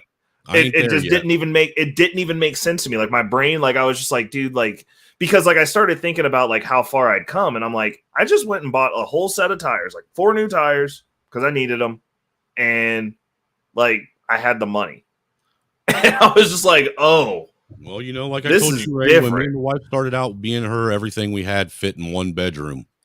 Yeah. Everything. And we didn't even have our own bed. We were sleeping on an air mattress on the floor. You know? Jeez. Me and my wife. And now 10 years later, we live on 2 acres, you know, with our own house. And, you know, part of the time of us, you know, getting to where we are, I had my own father telling me that I would never be able to do it on my own, that I'd always need his help. I'd always need him to fall back on. Dude, you want to hear something crazy? Because like whenever we like have these conversations, and I'll like talk to my chick, and she very much relates to your upbringing as well. Because like I had a rough upbringing, she had a fucking god awful upbringing. Her family, when she enrolled to go to college, disowned her. Like they were just like they like What, you literally think you're better than us now? 100%. Yep. And like literally was just like, and then like after that, they like would come back and like come after her for like money and like just basically use her because like now she's the person who's successful in the family. And they're like, we hate you, but also help pay these bills. Like, you know, my wife is the most successful one out of her family other than her mom. And you know what? I think that she even makes more money than her mom does now too. And her mom's a college professor at UNO over in Lima. Oh, dang. Well, that should be the goal though. Like I think as a parent, you should want your kids to do her better mom than is really you, proud you know? of her. You know, actually Yeah. her mom is really proud of me and her both, because me and her have taken, look, really, in all honesty, the way our marriage runs and the way our house runs shouldn't even be going. It shouldn't happen the way it does, because it's nothing that was ever displayed to us. Right. You know, we should be following. Really, we should be part of that whole the statistic that, you know, statistical metric of what happens when you have chaos. You know, lack of parental guidance. You know, drugs involved. You know, you've heard some of this shit that I mean, really, dude, I should be a statistic. My wife should be a statistic, but we're not. You know, and it's all simply because even though we may have felt like life gave up on us, we didn't give up on us. You know, it wasn't that we didn't give up on life. We didn't give up on ourselves. And that's what most people do. You know, think about this. Most people don't even love themselves. So how can you love someone else if you don't even have the capacity to love yourself? Right.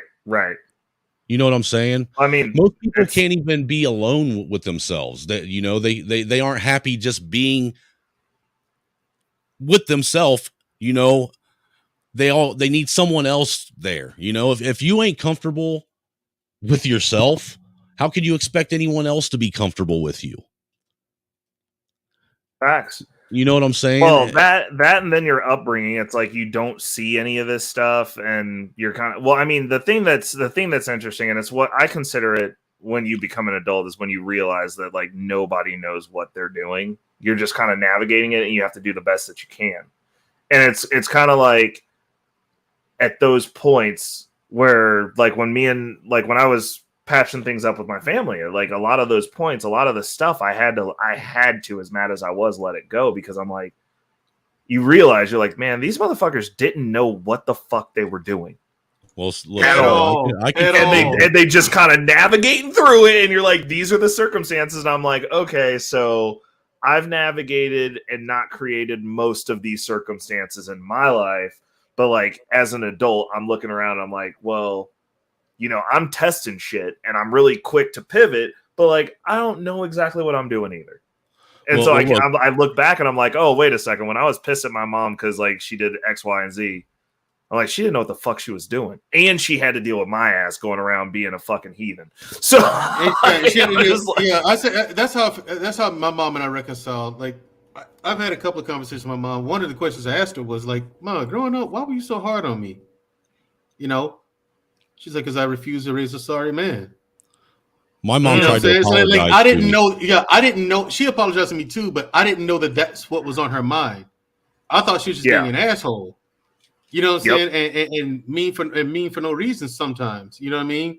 I didn't understand that that's what was on her mind. You know what I'm saying? Her father drank. You know, he was this quintessential drunk Indian. You know what I'm saying? Yeah. You know what I'm saying? So she had an uncle that drank. You know what I'm saying? But she's got 4 brothers, and she's the youngest and the only girl. You know what I'm saying? 4 older brothers. Those are her siblings. You know what I'm saying? So you know, there's nothing but masculine energy around her. So she could be very aggressive, especially with me sometimes, you know what I'm saying? Because she understood that with boys, you have to be more stern with us because we're wild, especially me. I was a daredevil. I would do crazy shit. I'd jump off shit all the time. Like when I went airborne, when I graduated airborne school, my mom was like, I can't believe he would pick a job where he's jumping out of airplanes and stuff like that. And my grandma was like, well, he used to jump off everything. He used to jump out of trees. When he was younger than that, he used to jump off the mattress of the bed. He used to climb on the roof and jump off stuff. She said, why are you surprised? She's like, why are you surprised that he's jumping out of airplanes? Like my grandma said, why are you surprised? You know what I mean? But so the military really fit me because my dad was a very structured guy. You know what I'm saying? He's a quiet man, but he's very structured. You know what I'm saying? As far as I can tell, he was focused on, you know what I'm saying? But very laid back and chill. Quiet man, very laid back and chill. But that military, it was in him because he was in it. You know, he only spent 3 years active duty before I was born, but the rest of the time he spent in the National Guard. He never actually got out of the Army, you know. And so he did total 32 years. So yeah, that's kind of in him, right? Plus he grew up poor. He and his siblings grew up poor. So did my mom. You know, my dad grew up in the projects. So now that I'm old, you know, when I got older, I was able to put everything into context as to why they raised my sister and I a certain way. Why, when I was 11, my mom sat me down and taught me how to balance a checkbook. You know what I'm saying? When I was 11, she taught me how to balance a checkbook. She opened up an account for me with $100 and said, okay, this is how much money you got. If you save it. Then she started telling me what savings were and why you used to save. Then she said, okay, everything's moving to 401k. So I'm going to get retirement from my job, but you're not going to get that. This is what you're going to get. I was 12 at this time. And she saw the forecast when I was 12 that everything's moving to 401k. Right. She saw the forecast. Everything's moving to 401k. She said they ain't going to give you nothing. Right. I'm going to get the retirement from my job, son. You're not going to get, you're your sister. You're not going to get that. But why not? Because my mom taught me everything too, Mandro. Right. It's like, it's cheaper to do it this way. That way the you know, as far as like my mom did teach me things to be able to survive. And you know what? Somebody block that mouthy ass fucking woman that never stops talking. For real. Somebody go out there, take her fucking wrench from her and block her. Yeah, she's on your channel, dude. Like, why are you? Yeah, but Ray, I look at my life now. I'm respectfully, like, wow, Nunya, respectfully. I had awesome parents growing up. You know what I'm saying? Yeah. Because they really looked out for my sister. Now, they taught us things like financial literacy as young children, you know? Yeah. And it's Dude, my mom had a so 7th grade education. Wow. And see, but those kind of lessons, though, Chuck, back me up here. Those kind of lessons, they stick to you. Because anytime I went to buy anything, I started thinking, like, how much money do I have in my account? I have friends like, why are you worried about that? Like, well, if there's no money in the account, I can't really buy this, can I? Well, you know what I mean? Like weird it was, a simple answer like that. I'm like, what do you mean? Well, just take. You want to know how weird it was? Like my stepdad, he couldn't read past the 4th grade level, dude. Mm-hmm. So it was weird for me as a kid reading shit to my stepdad and me having a, you know, like I said, my mom didn't even make it out. She had a 7th or 8th grade education was the highest she went. She was 17 when she married my dad. Okay. You know, so it was just the people that were around me didn't even have the just normal education to be able to, like, I couldn't go to my mom or my stepdad with any kind of school problem that I didn't understand, because if I didn't understand it, I knew they sure as hell didn't understand it. Right. Both my parents ended up getting their degree, though. You know. And, you know, to me, I actually kind of envy the, you know, people that had parents that had higher learning to where they actually, you know, helped, you know, champion on their kids' learning, kind of like how I do with my son. Right. You know what I'm saying? Yeah. And that's Yeah. why I'm with him. You know, my sister, she took things to a different level. She spoiled her kids, and she's one of them people that is responsible for these fucking Gen whatever they are that cry about everything because they never had their butt spanked. They never been yelled at. They never had to do no chores. They were given everything they ever wanted. You know, that was my sister. Me, on the other hand, I saw the things that my parents lacked, and I was like, when I had kids, I was like, man, maybe I ought to try and make sure that I give my kids, you know, more of the survival type skills mentally and physically, you know, and otherwise that are going to benefit them rather than sitting here and coddling them and telling them that, you know, life's full of nothing but fucking rainbows and butterflies and, you know, that they can be anything they want to be and they're just as equal to, you know, Jeff over there, even if they didn't try as hard. Look, my son knows that he doesn't even tell me anymore that he almost, because when he said, every time he tells me he almost, I said, but you didn't. I like that. I like that. I love that mentality. I have that too. So we normally, granted our intern this year, he's interned with us for a few years. He comes and works with us over the summers, but like they used to have him ride with me and like, I'll be on that kid's neck all summer and he loves it. Like, he's just like we have good times, but I'm like, if you ask me a question, I was like, just so you know, when you get in this van, if you ask me a question, I'm going to give you the answer. So like, don't ask anything you don't want the actual answer to. And look, my son's a smart ass, just like I am, dude. Only he's 8 years old. And he's been like this since he was about 4 years old. All right. Only his vernacular's gotten better. All right. Right. So there's times now, and it started when he was about 6, that there were times that he would say stuff and be so quick about it that I literally had to stop myself and remind myself that this was a 6, 7, or 8-year-old kid saying this to me and not you. Because I was about ready to flatten his nose. Oh my God. Oh, he said, what'd you just say? Right. You know, and it isn't that he says bad words or anything. It's, look, the kid had, like, he uses words that he's, in my opinion, he shouldn't be using yet and actually use them correctly. You know, and then he comes off, you know how, you know, young kids are that are in, you know, coming into, especially boys coming into themselves, you know, that stage where they start smelling themselves, where even though they're joking, everything sounds condescending and sarcastic to where you want to punch them in their fucking face. Basically how Casey talks at all times. Yes. Yeah. Yeah. You know, the kid is, I forgot where I was going with it, man, but no, I really did. I just had a brain fart, man. My sugar kicked in. Well, I mean, it's late, and I mean, I've been up since 4, so I mean, I'm surprised I've had as few brain farts as I've had, but I did get a power nap of about 10 minutes in before I started the show, so we're running on diesel tonight. I got an idea for something we can do for Juneteenth to where we can make money off of it too, Ray. Mandrell, are you in for the Juneteenth during simulcast? the Super Bowl? No, listen. You know the how only during holiday I'm celebrating this month. Listen to me. You know how during the Super Bowl and during like March Madness and the Final Four and that shit, they do them like 100 spot like pull tab boards where you bet $1 and you pick a square and shit. Yeah, and you got basically like the quarters got to match up with whatever number your square lands on. Okay, right. Rather than it being every quarter, and it being a quarter score. Do that on Juneteenth. What my idea is do these pull boards, let people buy a square for like maybe $2 a square. All right. And us do like 4 of them. And what it is if your square lands on whatever city, and we'll do 4 cities, whatever city has the highest murder rate that day. Oh, jeez. Bro, the Juneteenth day of murder rate. That is ridiculous. But actually, dude, you know what?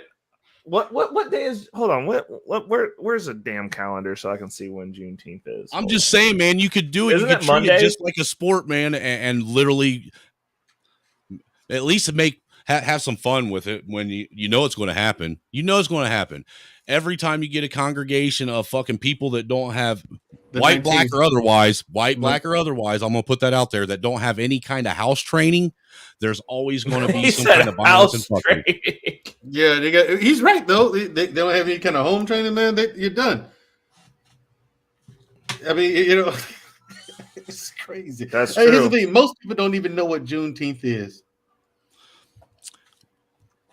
That's the sad part. Isn't that the day that? Yeah, it's okay. So it's Monday. So I might have to do a Tuesday stream just to recap the crime. Do a that Sunday, happened man. on Juneteenth. Do a Sunday.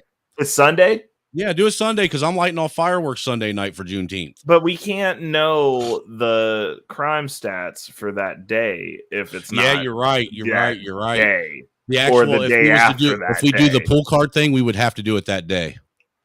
Yeah, but I think, dude, you'd have to do it the day after because you would have to go back and reference the stats for the previous you're right. day. The stats aren't.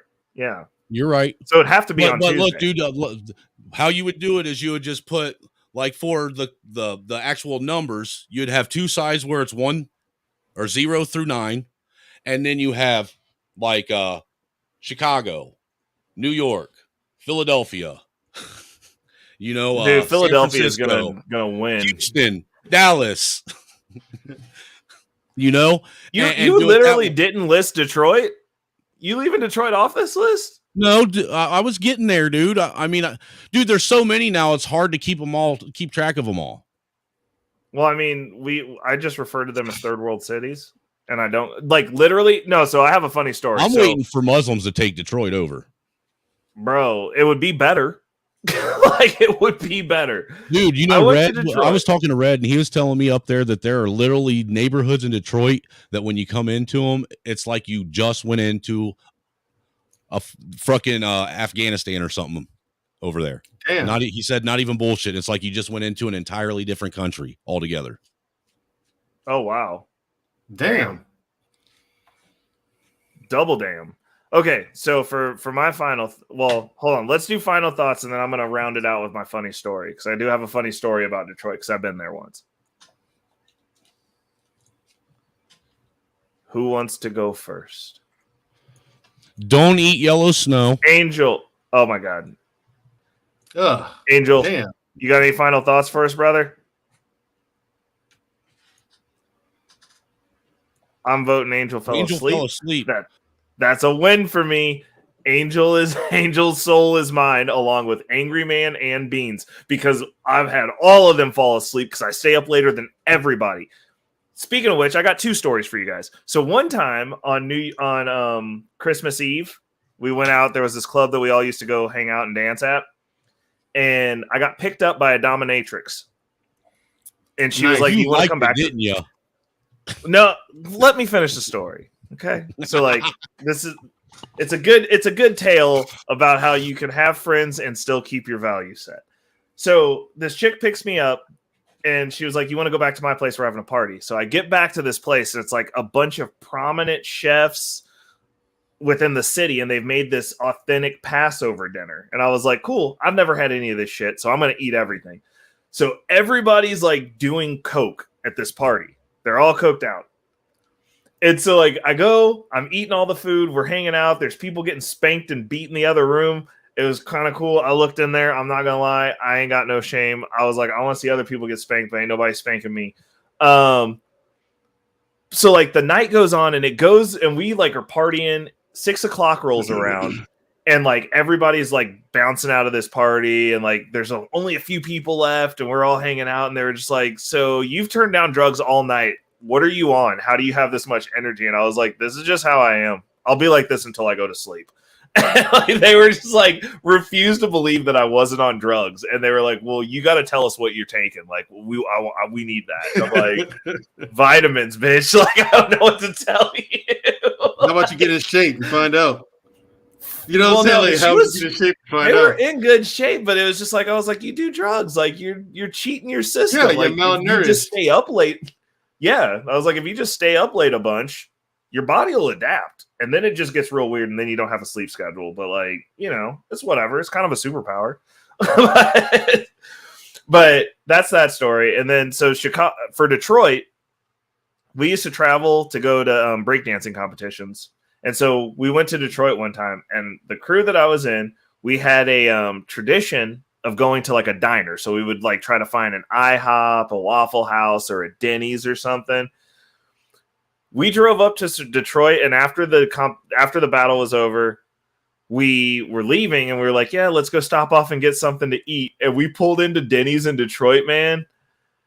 And we sat out there and just looked in through the window, and it was such a disheveled sight that we didn't eat there. Like, we were like, we'll just go next state over. Like, we like sat out there for like 30 minutes trying to figure out if we were going to go into this Denny's. And I was like, man, that doesn't look safe. And that's saying a lot, because like we've been to some pretty sketch places. Detroit's a special kind.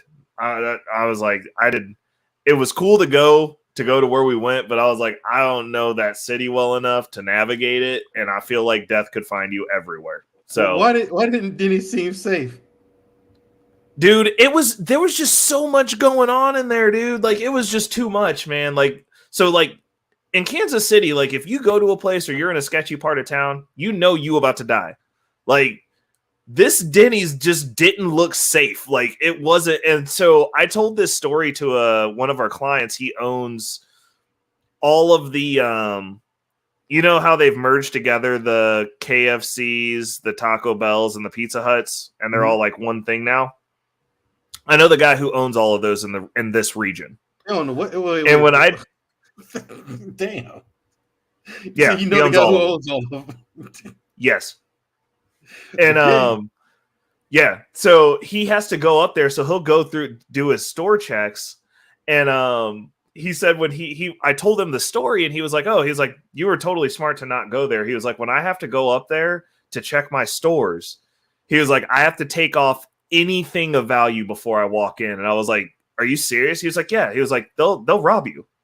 I was like, they'll rob you? And he was like, they'll rob anybody. I was like, in the store? And he was like, yes. The employees in the store. He was like, yeah. He was like, they will rob you up there. He was like, if you have anything of value on, he was like, just leave it before you get into the state. He was like, it's not worth it. He was like, you'll get robbed. And the other Detroit story that I have is one of the guys, our old project manager, went up there for a conference, because like we have home automation conferences up there sometimes. And he said that they were walking around downtown and kind of ventured a little outside of downtown. And so like they're like out in the areas, the neighborhoods of Detroit now. And it's a group of them, and they're all white. And he said they were walking down this neighborhood, and this guy ran out of a bar and was like, you guys get in here right now. And he was like, what are you talking about? He was like, you need to get in here. You can't be on the street. And this dude came out. It was like this nice guy who owned a bar. It was another white dude. So white people do save white people sometimes. But he shoveled them into his bar and it was like, just grab a drink. He was like, you need to stay in here for the next hour. And they were like, what are you talking about? He was like, if you're on the streets at 3:30 p.m. in the afternoon, they rob you. And he was like, who? And he was like, these guys that are coming down the street in this car. And I was like they have times of day where they rob people that don't live there, because everyone who lives there knows what time these guys are patrolling that street. And it's different on different blocks. That's Detroit. A crime schedule. So this street is 3:30. Next street over, 4 o'clock. Like next street over, up and down the 4:45. And they just pull up on you, get out. They pull up on you, bail out of the car, pull out guns, and rob you. And like he was like, they'll do this for an hour, and then they'll move, and you can leave. But he was like, if you're out there during that time period, they know you're a tourist, because nobody else will be out on the street then, because that's when they rob people at 3:30 with the sun up. And so I'm not built for that type of city. Like I'm just like, dude, y'all got time schedules, and there's like it's efficient, and it makes sure that they're only robbing tourists. But I mean, don't the cop? Ain't it only a matter of time before the cops get wind of your schedule? Bro, I'm pretty sure the cops up there are corrupt. Like, Yeah. I mean, they'll get robbed too. Apparently, if you can't go up there owning stuff up there with your Rolex on, are you getting robbed in your store? Like that just doesn't doesn't make no.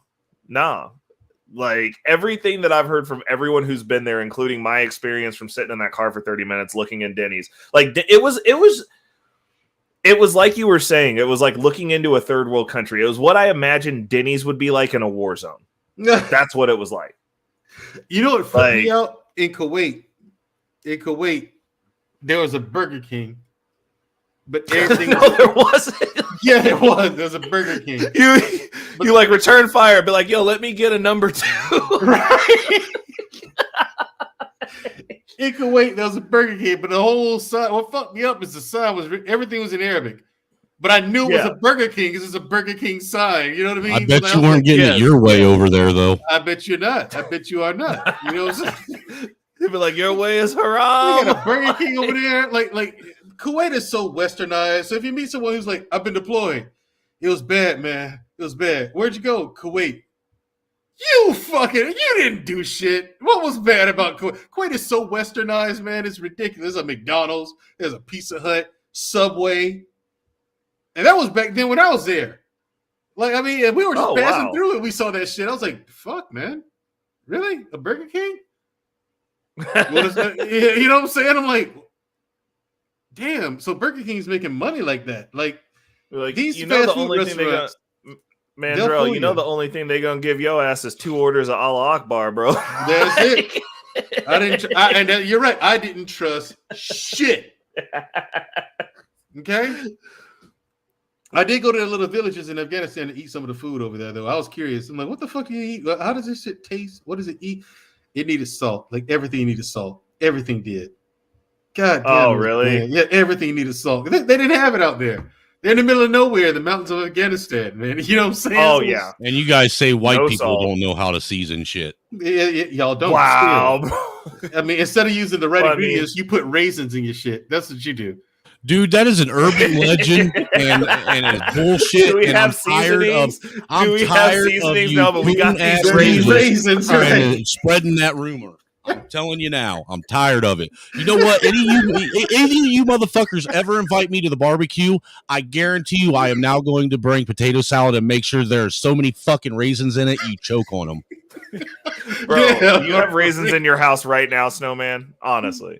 Yeah. Honestly. Thank you. That case in point. I don't have a raisin in my house. What's wrong with raisins, dude? All they are as long as you're sun-dried not grapes. throwing them in potato salad. You know, raisins are just sun-dried grapes. We know. You know, We have just you don't had like them. No, You like no, grapes, so- right?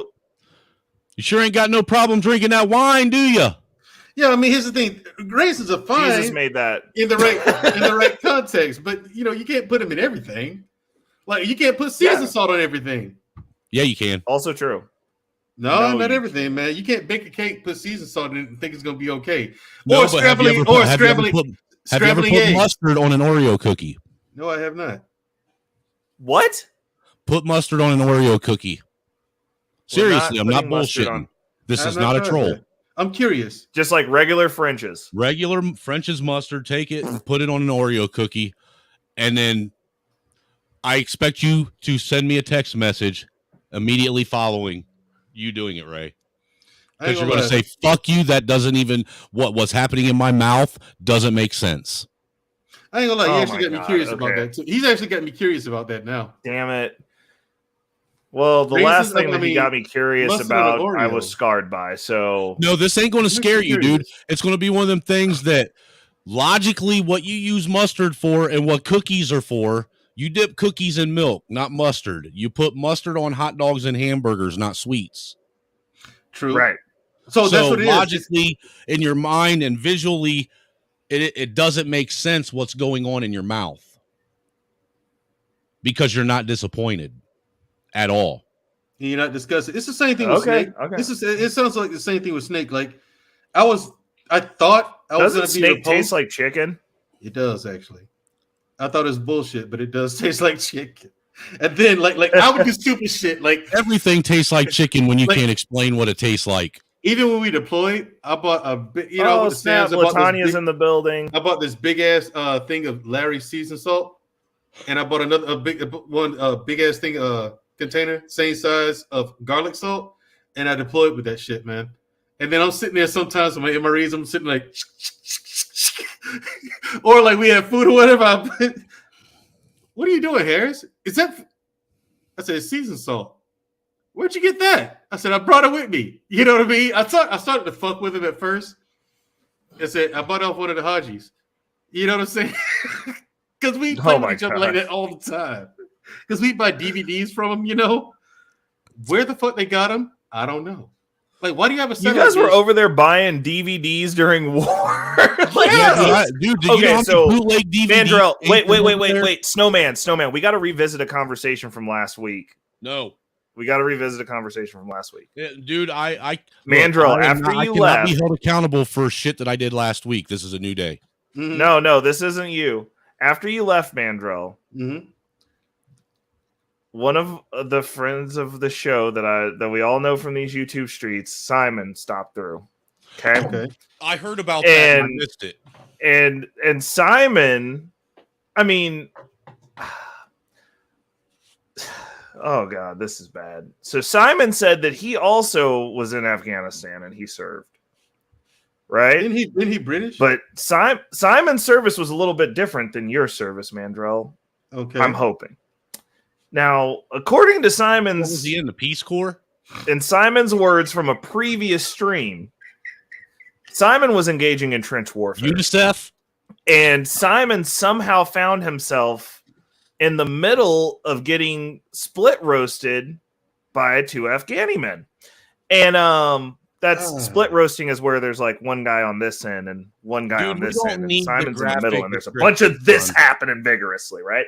Within their foxhole or trench, if you would. Mm-hmm. And it was. So when this was brought up, he didn't have issue with the comments about the split roasting. He had issue with the fact that no one believed that we still participate in trench warfare.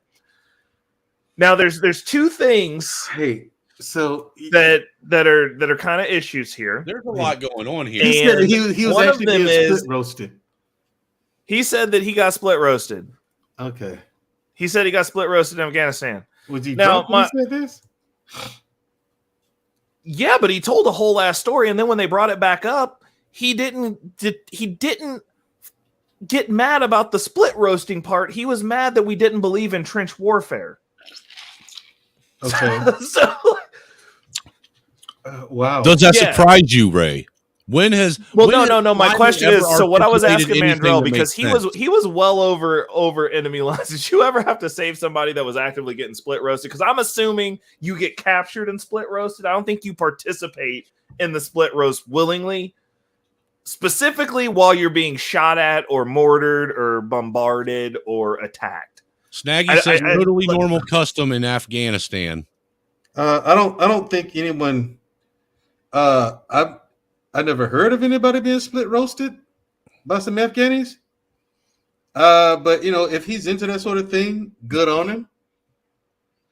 It's not my cup of tea. I mean, I don't care, but I'm like, are people actually taking the time? They're like, we're catching heavy fire. They're like, screw it, man. Like, let's get this roast on right now. Like, yeah, I got to rub this thing out real quick first, man. Present. Like, wait, that was more my question, because I'm like, you're in war. Like, you're actively in war. And he's like, yeah, we're taking fire in the trenches. Got to get a head start on them 72 virgins, bro. Wait, they were taking. Wait, he said that this happened while he was taking fire. He said that it happened while he was in Afghanistan during the war. And so, like, I'm guessing, like, I mean, if somebody says during a war, like, if war broke out here, like, we're fighting war, right? Yeah, that shit ain't on your mind. if I get split roasted, bro, like, there's a problem. Yeah, it is. I mean, first of all, everybody involved is dead because no one can ever live to tell that story, including myself. Everybody must go. Everybody's dead. Everybody involved in that whole thing is you're dead. You're going, man. You got to go. What about you? Yeah, I got to go too. Because like I've heard that about, like, if they capture you. Mm-hmm. And that was what I asked him. I was like, did you get captured, bro? Because, like, this sounds like something like you might want to talk to somebody about. Look, dude, I'm going to tell you this. Somebody YouTube put something in my mouth. Publicly. I'm clamping down on that motherfucker like I am a pit bull. And I dare you to fucking shoot me and kill me, because I do know that once you do, my jaw is locked like that permanently, sir. Bro, I don't know. I don't know. I don't know of anyone who got But yeah. captured and that happened to. But I guess it might have happened to him if he was captured. So my next question is, as the most elite fighting soldier, if you rounded a corner during battle, you're 200 miles over enemy lines, you round the corner of a building that you guys have been actively shooting at, and you come around and there's an active split roast happening. Do you just like leave that be and like just be like, cool, we're just gonna go to the next building, I don't want to be a part of this? Or do you engage in warfare with the split roasters? Oh, I'm taking them out. Yeah, if they're doing that to one of ours, yeah, I'm taking out the 2 Afghanis, and I'm just like, I don't care if they're one of ours. I'm taking them out. That's disgusting. I'm like, look, man, yeah.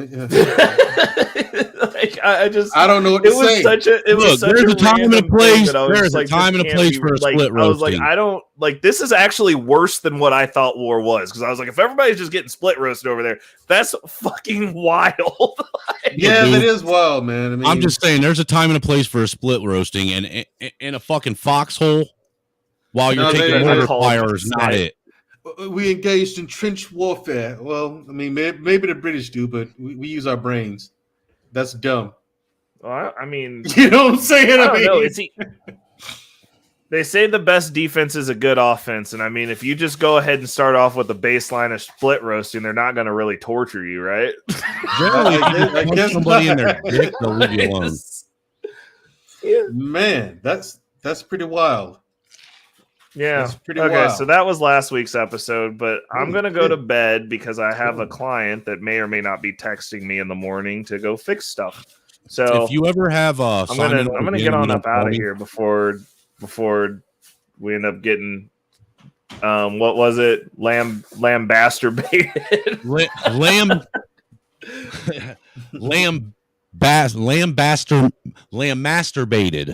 Lamb masturbated. So it's beat down to the point of climax.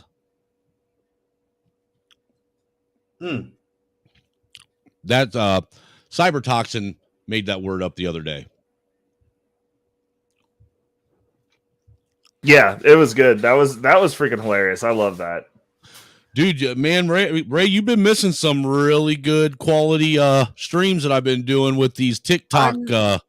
I know. Well, the one that I participated in was hilariously concerning, but it was. I mean, they've been good. Only getting better. I normally try to tap in for a little bit to at least listen in passing. I know like, a lot of it, I've been doing those in that. Well, I know a lot of it. I've been doing those in the afternoon when you're working too. Also true.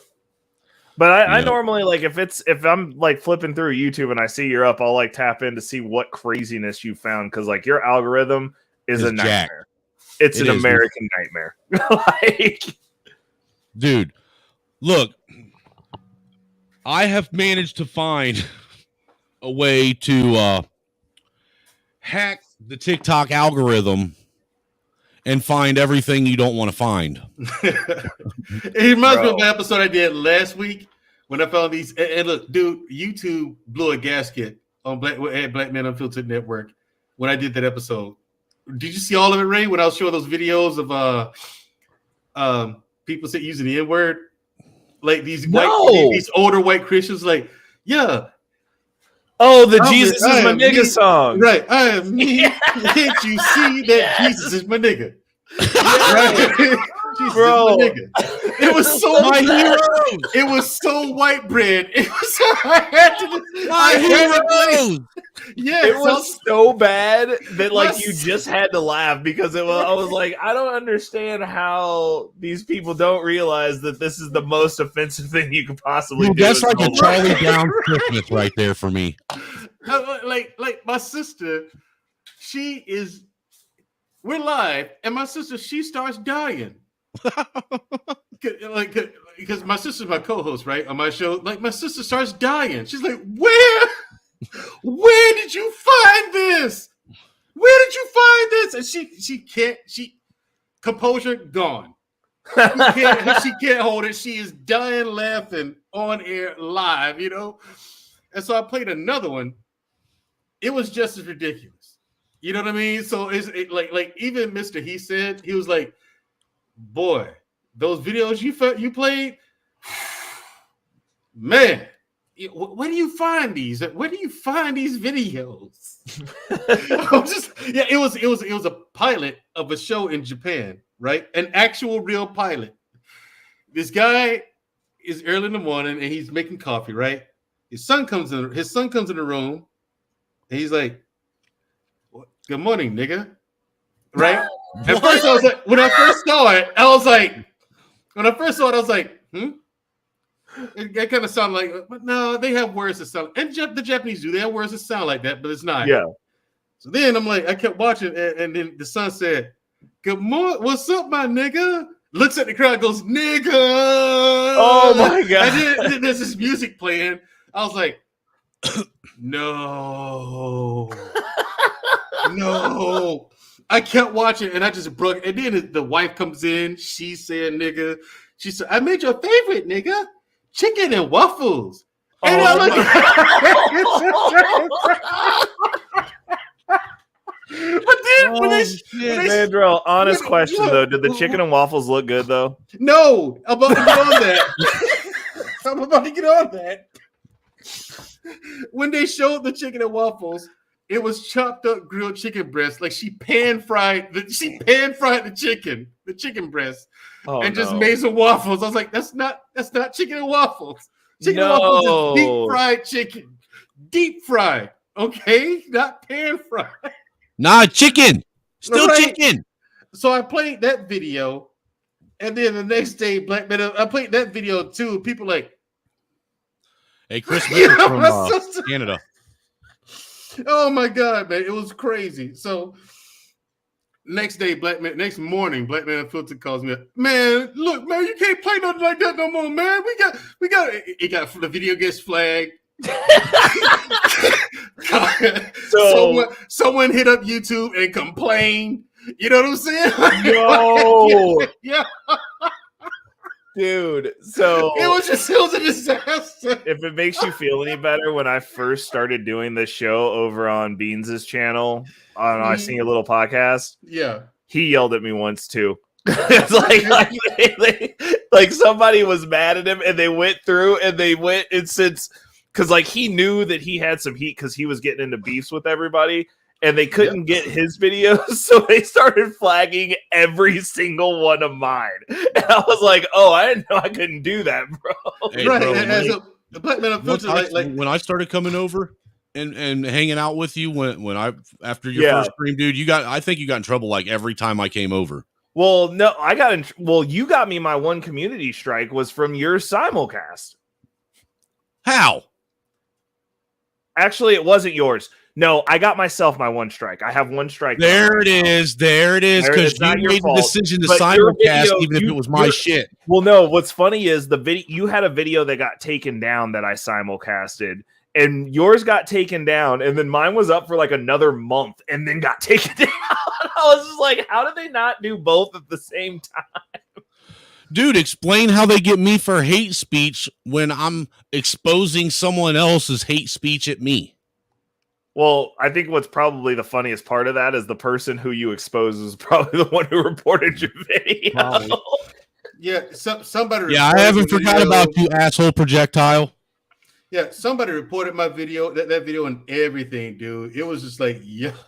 But that Japanese offended, man. Yeah, that Japanese show, that's the one that got me. I was like, fuck me, I gotta do this shit. Look, me and the Black Manosphere have a love-hate relationship with each other.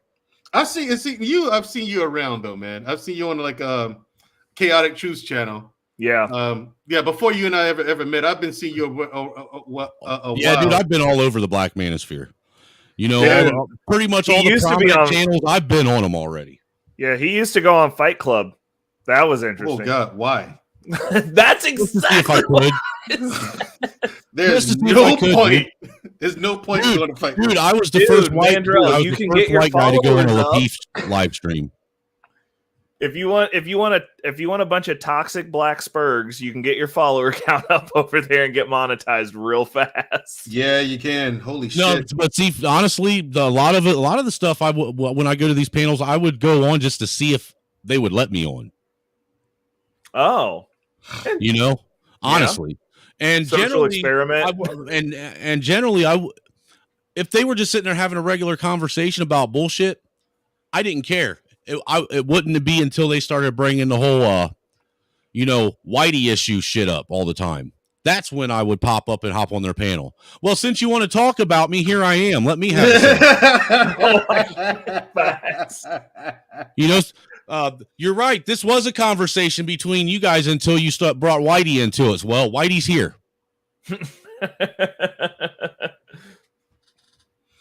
Man. Yeah, I mean, I think more white people there needs to be more white people like that aren't afraid to unapologetically push back on bullshit. Right? Like the fact that Ray is sitting there. Look, this is how I know you don't get no pussy, Ray, because you're sitting there with a pussy in your hand. That thing's going to eat you one day. You know that thing's literally waiting for you to die so you can become its dinner. It's plotting your death right now. She's so long. Cat women are already weird. Cat men are even weirder. Dude, cats are awesome. I'm not home they're enough not. to have a They're dog. demons, dude. It knows where to go to the bathroom already, and it feeds itself. Like if I put food in there, it'll ration it. Like I need something responsible. Yeah, see there, Special Forces cat, baby. What's up? And I bet you guys cosplay and fucking. Shut up! You're just mad you don't have a cat, bro. Hey, baby. You guys are going to Comic-Con dressed like whatever those fucking people are from whatever weird ass show that you're watching, and. Dude, does your cat have battle armor? I've been trying to find some on Etsy. The only thing that thing would be good for is to turn it into chicken teriyaki on a stick. No. She doesn't have enough meat. No, that's a chicken nugget right there. That's a chicken nugget. Look, Lawrence has cats. Everybody has cats except for you. Dude, I don't have cats or dogs. I don't have no pets. You want to know why? Because I have fucking little ass animals running around my house that have voices that speak that I have to fucking feed. Yeah, I don't need any more fucking things to feed that bark back at me. My cat doesn't speak. She already burned up one life though. She suicide jumped off the desk like when I first got her. If I was to ever get a dog or a cat, the only purpose of me to have it would be in case shit hit the fan, I would have a dog or a cat to eat when I ran out of meat. Okay. Final thoughts. Cats are awesome. Snowman's final thoughts. He doesn't like cats. Don't eat yellow snow. Cigarettes aren't your friend. Mandrell's final thoughts. Special Forces Progressive cats are white awesome. women are the most racist people on the planet. What? Progressive liberal white women are the most racist people on the planet. Oh, okay. How dare you! I'm going to report you. Oh my god! They'll go report him over on his channel. If they report my channel, I'm going to prove out that they're racist. So it's a catch-22. Mandrell, you got any final thoughts for us? Yeah. People, don't be dumb. I know. It's a challenge. It's a task and a half. But to be honest, I don't really like talking to you. People, I don't. There are times where I leave panels and it hurts my brain. This isn't one of those panels, by the way, for the record. It's not. Mandrell, I'd love to see you come to one of my panels. No doubt. What's your channel? Angry Snowman 2, bro. I'll put the link in the I was about for to you. say I'm on his channel. Put yours in there, too, man. It's up to you. Okay, I'm on Black Man Unfiltered. I don't have my own channel yet. I just do a show on Black Man Unfiltered every Wednesday at 8:30 Central. But I talk about different shit, man. I mean, good lord, bro. Every once in a while, I go on there and mix it up. I know, like, I had like half of your panel last night just wanting to hate my guts. Yeah. So bad. I was like, yeah, Ray came up there last night. It was just like, like, look, this is what it is. You want solutions? Here you go, bro. Like, where? Yes, I used to answer that question in the chat. I used to go to Fight Club, but I mean, it's too dumb. I can only handle so much of that. It's too stupid. Well, it's basically the same conversation every night, and they don't want resolution, and like They don't everybody want solutions. they just want to argue, and I'm like, if I wanted to argue, I could go outside. I could go literally outside and argue with people to their face. Like, you guys want to argue with people you can't even hit? Like, what are you talking about? Right. Now, see, the thing is, that's the thing is, black folks got that market cornered right there because they don't like white people, so they ain't going to sit and support white people doing that kind of dumb shit. It ain't going to happen. And white people ain't paying to watch that shit. They got they literally got a market cornered over there. That's like, dude, that's like Real World meets Road Rules meets meth just had a baby with crack cocaine. Jesus. I'm working on a channel. My channel would be mostly about geopolitics and shit like that because that's just in my wheelhouse. You know what I'm saying? Dude, geopolitics, finance, and stuff like that. You know where else you should check out is New Frontier. They talk about geopolitics all the time. Okay. They're like real big on that. Also a bunch of they're good guys. They're like trying to figure out some, like we were talking about last time, solutions. Like they're trying to sort some stuff out. They're young, got a lot of energy, pretty edgy, little shock value-y, but like they're trying to put something together, and it's really interesting to see what they got going on over there too. They are communists, though. Oh God. He's a communist. I'm sorry, the only good commie is a dead commie. Y'all Y'all gotta stop calling them communists because they're in their 20s. They're just gonna accept it and use it to troll you, and that's exactly what they do. Every young adult wants to help everyone and bring world peace and end world hunger, and you can't do it. I'm sorry. No matter how much you want to try, you can't do it because. Well, yeah, they agree that you can't help everyone, but you can definitely help the people that want to be helped. Human beings are stupid. You're never going to end these problems. True. You don't have to help the stupid ones. But what about the ones that want to be helped? Like you're completely sidestepping what I said. I said you can. Oh yeah, hold up. Before we go, we do have to have a moment of silence. Auntie J passed away. No shit. Yeah, so R.I.P. Auntie J. Like I heard about that. I didn't think it was real, but like I guess it is, and that's super sad. Hey, listen, Scam Likely is the guy who's constantly telling people, take care of your health, take care of your health. Now, last time I did a show on health, Ray, was a year ago, and I got pushback, believe it or not. Well, that's because you had to, in order to be healthy, you have to fat shame. I'll be honest with you. Ray is the I one. didn't even fat shame him. That's the crazy Ray? part. I didn't even say anything negative about fat people. I said, here's why you should be healthy. Now, here are ways you can do this. You know, if you have this kind of time, here's how you manage your time and do something healthy. Here's how to eat better. You know what I'm saying? Here's how to count calories. I was telling people how to do these things instead of just saying, hey, count calories, go outside, do some. I was telling people how to do it. No. Why are we talking about this? This isn't even important. Really? Well, I'll be honest with you. What I was saying, Ray is the one that actually inspired me to actually start caring about my health again. Who is it? Ray? See, there I help somebody. It is important. You know, he's the one always talking. You know, he's the only person I know on here that since I've known him since day one, he's always talking and pushing. You know, good health and being in at least, you know, your peak physical condition. Yeah. And it's you know, and it's the stuff that honestly, Ray, the stuff that you've been saying has caused me to sit and evaluate the health I'm in and the health that I want to be in when my kids become, teenagers and adolescents. Specifically, now that I got an 8-year-old, a 3-year-old, and one on the way. Well, I'm 44 years old. If I don't take back my health now, I'm going to be worthless to those kids when they need me. Yeah. And then what kind of father am I to them? And, you know, what type of selfish person would do that and put their kids in that type of position rather than lead by example? Right. I mean, and the thing is, they're watching you. So, like, as you're progressing through that journey, you're also setting an example there. Right. You're showing them discipline. You're showing them dedication. You're showing them the ability to line out and set a goal and then move towards that.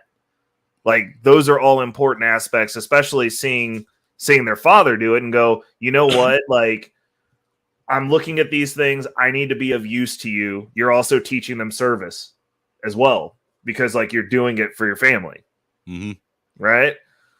Also, Well, you might have to fucking jaw jack one of them kids one day. Like, you probably got to be ready for that action too. Oh, dude, I'm telling you right now, Michael. Look, as good of a kid as he is, all right. By the time I'm giving him at the most 14 or 15. You're going to hear about me flatlining him in the front yard, Bruh. Yeah, to be like, what happened? I had to give him that sternum pop. Boom. Get up. You know. Hey, but what's been up with what's the name? Beans anyway. I see. I think him and Anton did you see the other day on Fight Club? Him and Anton fucking made a resolution with each other. Oh, really? Okay, but Yeah. why though? Because What? he gets upset that Anton always bags on poor people, and like I don't necessarily agree with Anton's angle. I agree with him. I don't conceptually, but like the angle that he goes at when he talks about people, I'm just like, all right, dude, like cool. Like I don't like reminds that me aspect. of the nerdy kid in school that got a little bit of popularity online, and now he thinks he's the guy. Yeah, I mean, he's got some results, so like I can't argue results. I don't like those rants specifically because I'm like, you're not the angle that he's coming at doesn't matter, but like again, he gets paid to do that. Like whenever you get through, like he doesn't change opinions. He has like the same outlook on stuff, and you're a caricature at that point. Like he gives you some gems, like there's some legit solid game that he's got set up and he's built a really good network. But at that level, you're saying things for people, and like he tells you straight up, like he's online to make money. So like when you're talking about poor people and like everything still rolls back to like making six figures, getting a government check, and he's never talked about private banking. He's like not talking about how the fact of the matter is the system that we're in, wealth is made out of debt. Like if you're not moving like a central bank, if you're not understanding how a bank functions, you're not going to get wealthy in this environment. Like if you're just collecting a six-figure check, no wealthy person that's at his level of wealth, because I do know a bunch of people at that level of wealth, are making money going, my check's six figures. Nor do they ever talk about what they make on W-2. They talk about shit that they own. Right. It's a different conversation. It's a different, yes, exactly. And I'm like, and see, that's my thing. That's what made me stop watching Anton. It's shit like that. Yeah. That I would notice. And I'm just like, because he was talking about, hey, if you want to know about this, sign up to my Patreon. You want to know about that? Sign up to my Patreon. I got curious one day, got into his Patreon. This is early last year, right? When I first came to YouTube and discovered this bullshit on YouTube. And so it was early. This was early last year, before the death of Kevin Samuels, early, right? So I looked in his Patreon. I'm like, okay, what he said is true, of course, but this is all basic shit. Like this is like if you're trying to start a business, you're gonna run into this knowledge eventually anyway, because it's stuff you need to know. But at the same time, anyone can Google this. Right. So I was like, leave Patreon. So I just unsubscribed from this Patreon. I still watch his content for a little while after that, but then it's like stuff he'd say was absolutely just wrong. Like, it's not about wealth. It's about net worth.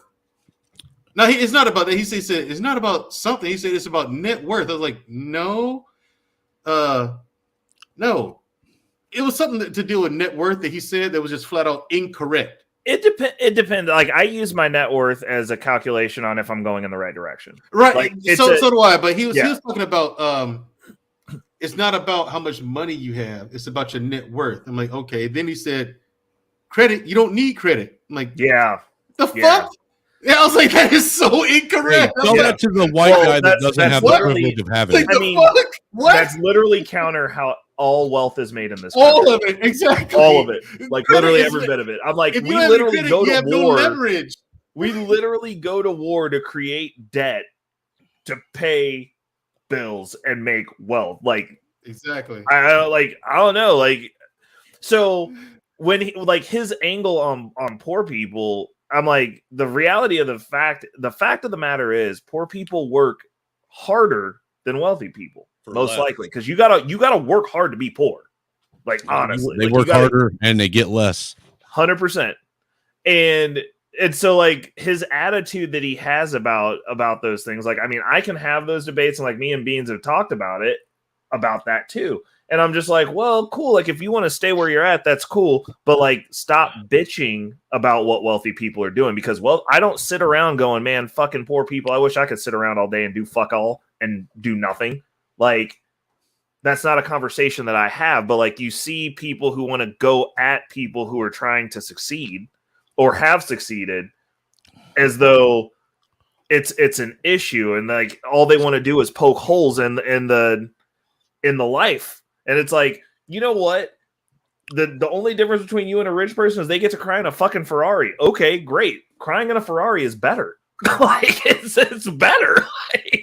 Like you cry in a Celica. Like, okay, like, cool, bro. Like, enjoy that shit. Yeah, like, the whatever.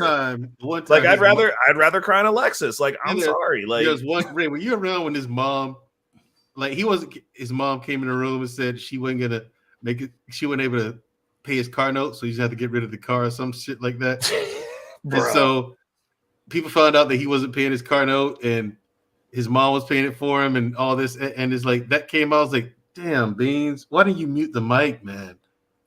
Like, I've been rooting for Beans since day one. He and I even butted heads. I think he's underappreciated. I think he's underrated. He has some good concepts. He does. But it brings back. But you want to know what I like about Beans though the most is he's honest. He is very honest, Yeah. and the thing I like that about him too. That's one of the redeeming qualities that he has. And he, like you said, I will sit back. He didn't even know I was watching, but I watch his content. You know what I'm saying? Like I said, he's one person I really am rooting for to win. Yeah, he just because he has his platform. He just sometimes he'll do well for a while. Yeah, then he'll make a show that just turns the whole table on everything he's been building up to that point. And I'm just like, bruh, nah, wrong move. You know, but I am rooting for him to win though. I hope he does. But I like Beans too because look, dude, there's a lot of times that me and him disagree on a lot of shit, obviously. Mm-hmm. But he's never come at me in a disrespectful way when me and him had discussions about things. He's never come at me in a disrespectful way. He's never, demean my person, or defame me or anything like that, like most people do. The typical dog whistles when a white person and a black person are having a disagreement. He doesn't do that. Yeah, he talks to you like you're a human being. What I try to do and understand why I feel the way I do, because I've done that for 3 years now, and that's a lot of why I got started going on black panels, is to try and understand why people that didn't look like me felt the way they did about me, that didn't even know me. Right. And it's just he talks to you like you're a human being. Yeah. Right. That's the thing. He doesn't address your feelings. It's like, look, it's your ideology. And see, that's a quality about him that a lot of these people who would look down on him because he's poor, they can't do that. They can't look at a person and talk to you about the issue that they disagree with. They'll attack your person. Well, see, and then they'll bring your race to. See, you're white, so you ain't got these problems. I tell people, do actually. I've been called Uncle Tom and shit like that, and you're damn near cooning over here, Mandrell. Like, why? The man brought up an issue, but he's white. So what? What does that got to do with anything? White people have these problems too. The problem is we separate ourselves so much that we don't see what the other is going through. When in truth, we're going through the same shit apart from the racism. Right. If we're still worried about personalizing everything. We're still having the same issues. White people have the same issues. How do you know this? I've talked to enough of them. I've got white friends. You got white friends? One person was surprised at that. You got white friends? I'm like, yeah, no shit. Why would I not? Bro, I wouldn't expect you not to have white friends. I was in the army. How would I not have white friends? How many black guys are in special forces? Well, look, dude, I'll tell you what. Two, it was you and Goggins. I've noticed with brothers that were in the military, there's two different types. There's brothers that went in the military and then they come out with a different sense of that they have a different sense of how they feel about white people in general. As far as, you know, they aren't on that whole racism, they're out to get me kick. They understand what the reality of reality is. But then there's another group of black people that'll come out of the army trying to say that the army's oppressive, that they treat black people like shit, you know, yada, yada, yada, this, that, and the other. Snowman, they do. The army treats everybody like shit, dude. Well, here's the thing, like the army makes sure, like it's the army I was in makes sure to like that your race doesn't fucking matter out here. Dude, who gives a don't shit where you own came your body from anymore? Your body is the whatever. property of the United States Right? government. When you're in No, the I don't army. give a shit. I need you to dig this fighting position. You, and you. Okay, you know what I'm saying? It's like dig this fighting position. They don't say the white guy, the black guy, and the Hispanic or the Mexican. You know what I'm saying? They don't say this shit. You know, like I would call Hispanic people Mexicans just because, like, just to shorten it out. It wasn't really about the race. It was just like, look, fuck it, dude. Dude, if you ever made the mistake of calling a Guatemalan a Mexican, you want to talk about pissing someone off. And then if you call a Pakistani a Punjabi or vice versa, they'll fight you.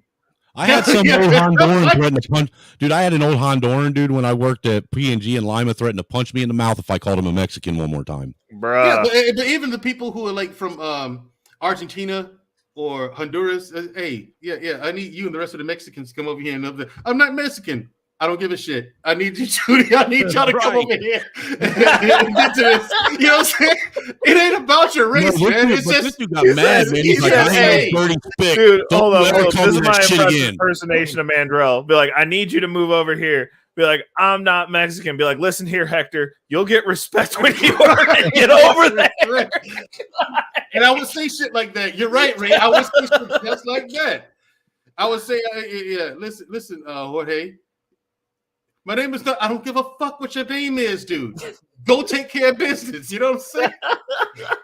I said that to get your, and then later they ask you, but then you tell them, I just said it to get your attention. Like, I told you 3 times to get it done. You're dragging your feet. But then when I say that, all of a sudden you hop too because you got insulted. It's just a way of talking to people. You know what I'm saying? It ain't about the race. Again, I don't care about your race. None of us did. Your race didn't matter. We're all brothers in arms. And then that's when people had enough of one another. We designate a space. Okay, 2 men enter, 1 man makes a point. Go ahead, get that shit out your system. So I think I'm gonna take the boy this weekend to go see Enter the Spider-Verse on IMAX. Yeah. Oh, nice. They might do that too. And the thing is, we fight like fisticuffs, but then when it's over, it was over. That was it. Yeah. We just never revisited it. It's just 2 men had a point. 1 man proved it. That was the end of the story. We just moved on like nothing happened. Dude, me and my friends, we all fought each other all the time on a regular basis. Yeah. We just moved on like nothing happened. Well, and see, that's what I think is one of the biggest problems with education, with the education system today. They don't realize that part of being in school and learning your place in the social pecking order of life and how to maneuver and handle these different things in a healthy manner, specifically while going through adolescence, is vital to a young man. Oh yeah, vital. There's a lot of development that goes on and getting popped in the mouth a couple of good ones. You know, this whole anti-bully movement, it's done nothing but turn men into girls. 100%. I mean, dude, I don't think, like, I don't even believe people when they say that, like, oh, I was always the bully. Like, there's no always a bully, because there's always a bigger person that will fuck you up. Like,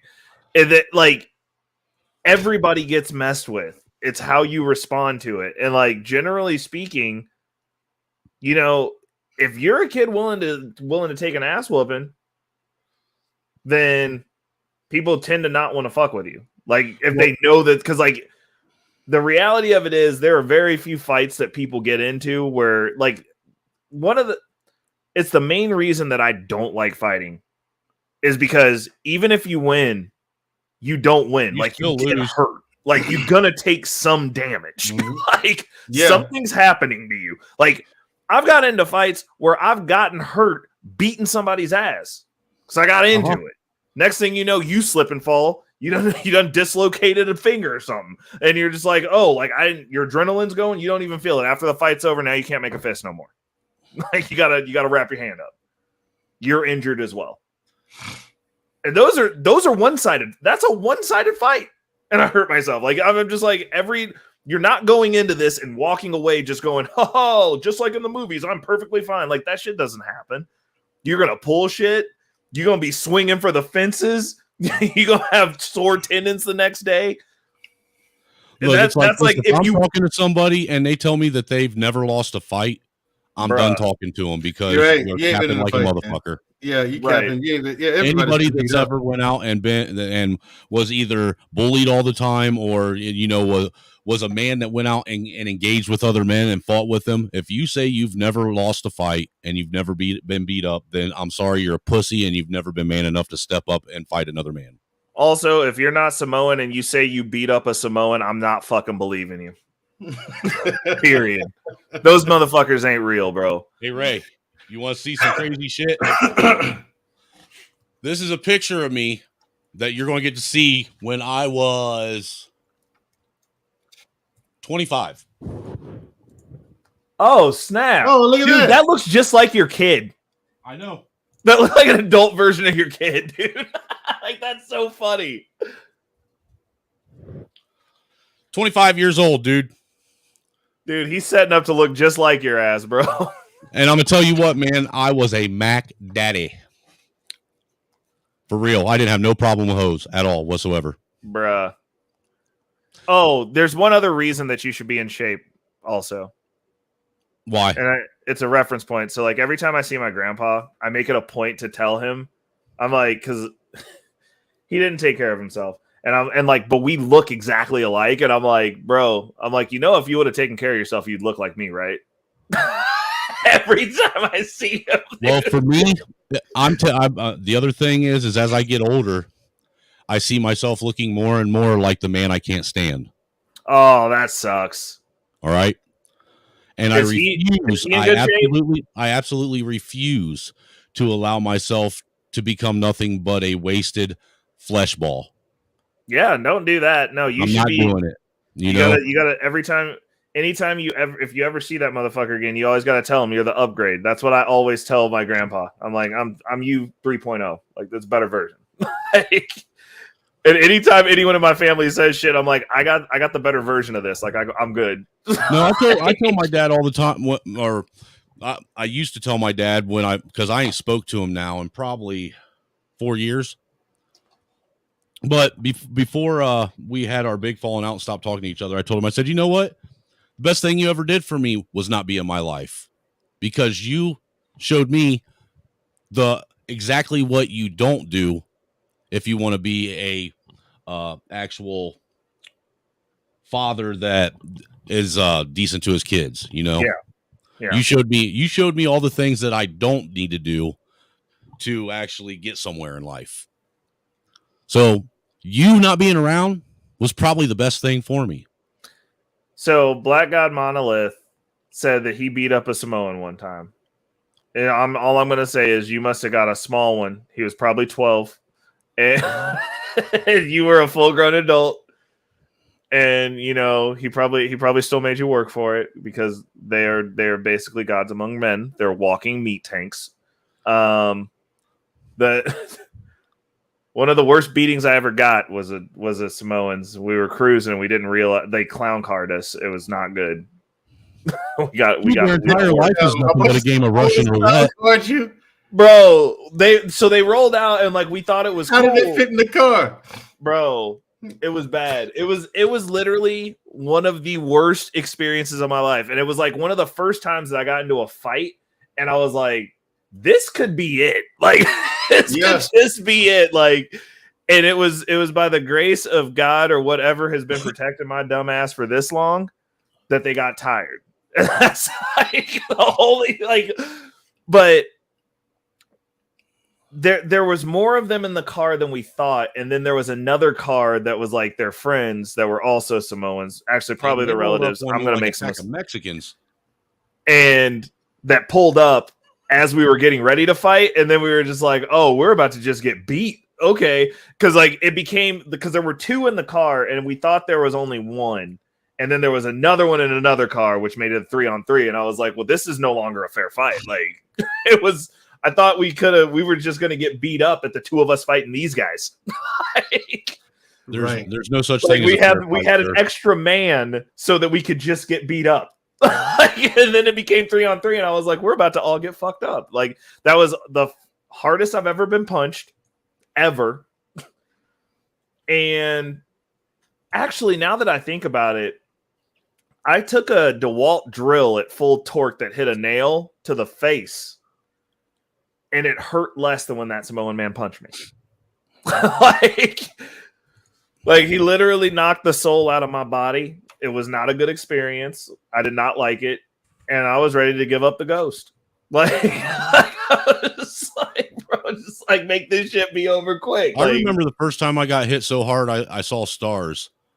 Because up until that point, I thought when people said they saw stars, it was like it is in the cartoons, and that ain't what it's like. It's like Star Trek, and they go to warp speed. Bruh. That's for real. That's what it's like when you get hit so hard you see stars in real life. You see shit. It's like lights just flying past your eyes, like you're in the Enterprise going warp 3. Yeah. So my final thought is just don't fight Samoans ever. Like. This is my final thought. Always remember, Peter Pan was the villain. Captain Hook was the hero.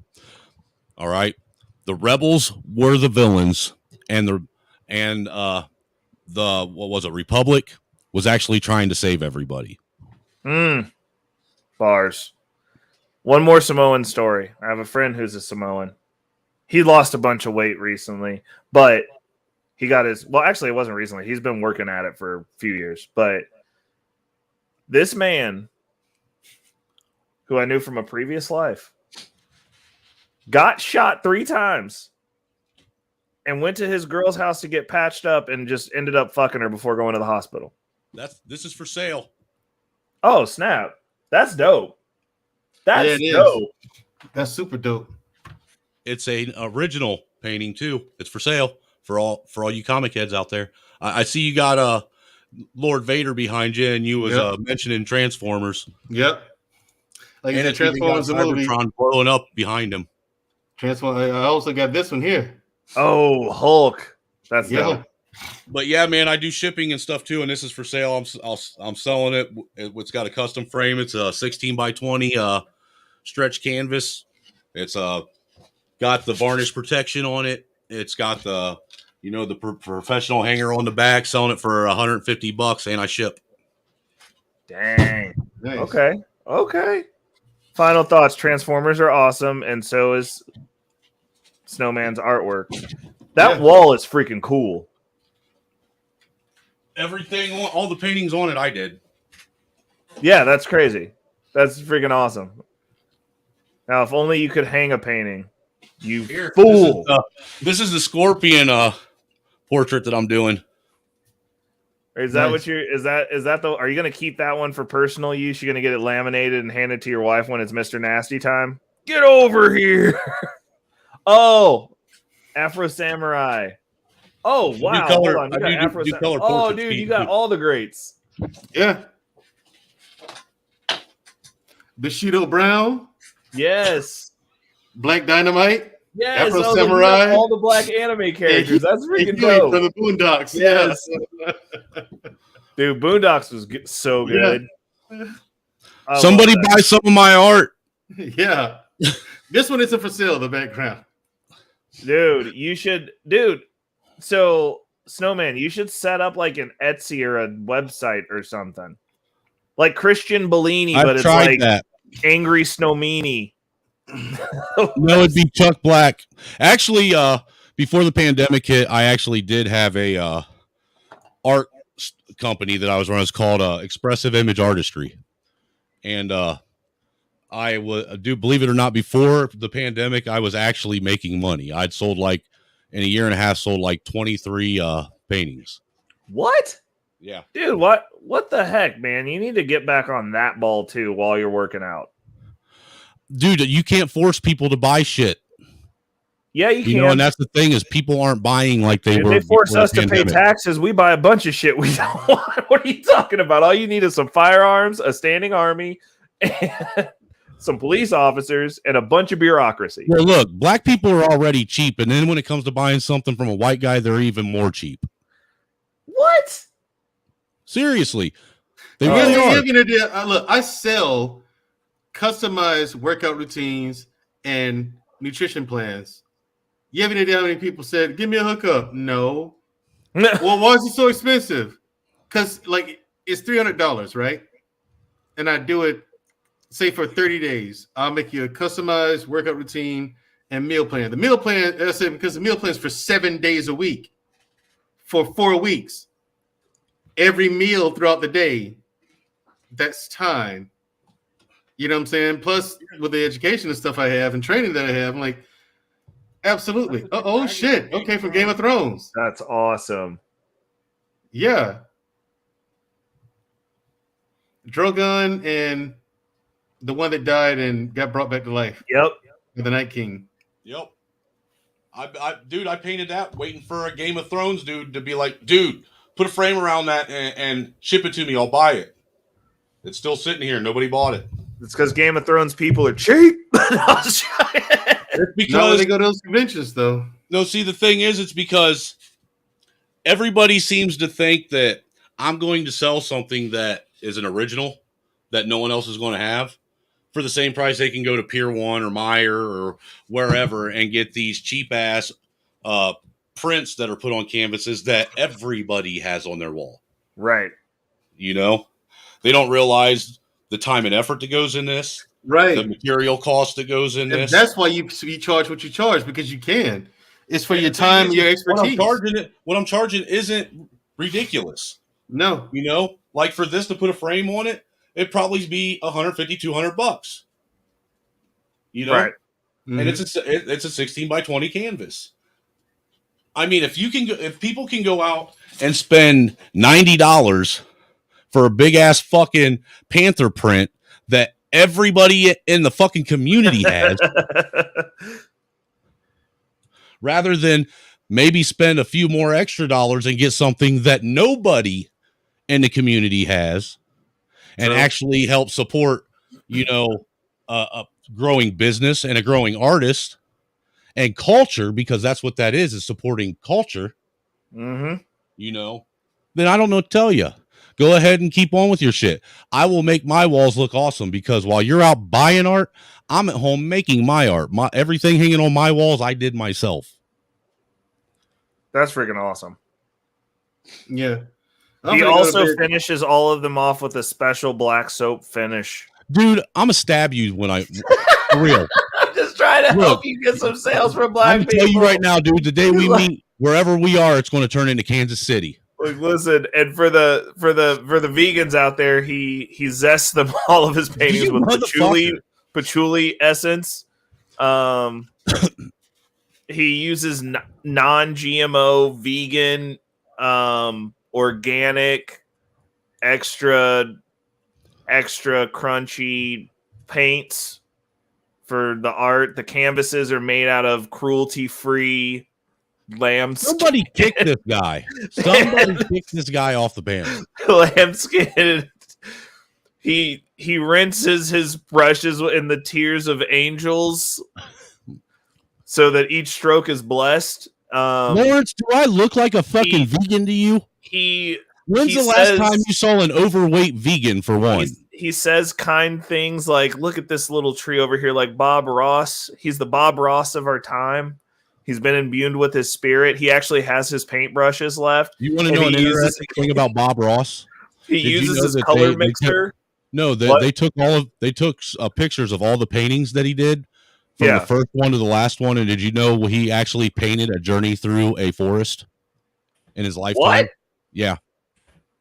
Nuh-uh. Yep. I'm not even bullshit, dude. They literally took his paintings and took pictures of them and showed it in time lapse, sped it up a little bit, and it's literally traveling through the wilderness in Alaska. Oh, that is wild. Dude, see, I love Bob Ross even more now. While you're sitting here talking shit about him. I'm not talking shit about him. I'm trying to help you sell paintings. I'm trying to help you sell paintings, and you're being a dick. Hey, you know how you could really help me sell paintings? By buying one. I'm broke. This Can I get it for tree fitting? How I got about tree fitted for you. This, that, and the other. I could go out and not even have to worry about buying a whole brand new set of $5,000 Pirellis for my car. But yeah, I ain't gonna help Snowman. You know, dude, they were not Pirellis. These were standard tires, my friend. I'm not at Pirelli level yet. No, I'm just giving you. I'm just a poor boy searching for a family. That's why you're all here. Commissions too, though, for anybody that's interested. You know, if you want something, I do commissions. If there's something that you have an interest for. Do you have any Deadpools? Not yet. Okay. I might have to rock with you about that. I collect Deadpool. I like Deadpool stuff. It's my spirit character. I do got you see Magneto back there, but he's yes, canvas. I remember that one. That's freaking awesome too. I mean, comic books in general are awesome, but that was cool. But yeah, I do commissions. But if you hire me to do a commission job, I always ask for 25% down in case you back out to cover the material cost. Oh yeah, absolutely. I mean, it's kind of like building a house. You don't just pay for it after it's done. Well, see, the thing is too with paints, man, and the paints that I use, you constantly have to go out and buy new ones because the stuff gets old and then you have to throw it away. It gets bad. Yep.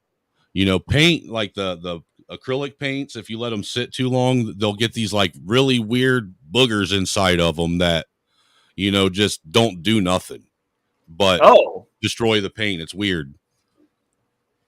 Dang. That is wild. The other thing I like doing, that one right there, the Ringmaster, is what that one is. That one's actually acrylic and oil paint. Oh, nice. That's freaking awesome. Okay. We have definitely covered it all tonight. Until next week, folks. We going to beds. You know what's funny? Nunya told us to go to bed, but she went to bed first. So we won. We won that battle of attrition. Good night, Nunya. Men rule, girls drool. Oh my God. Till next week, guys. Deuces. Thank you for tapping in. Let's see what we're gonna close this out with. We're gonna since Mandrell's here tonight and Snowman's here tonight, we had kind of a reunion of the family. We're gonna close it out with the toast. Toast.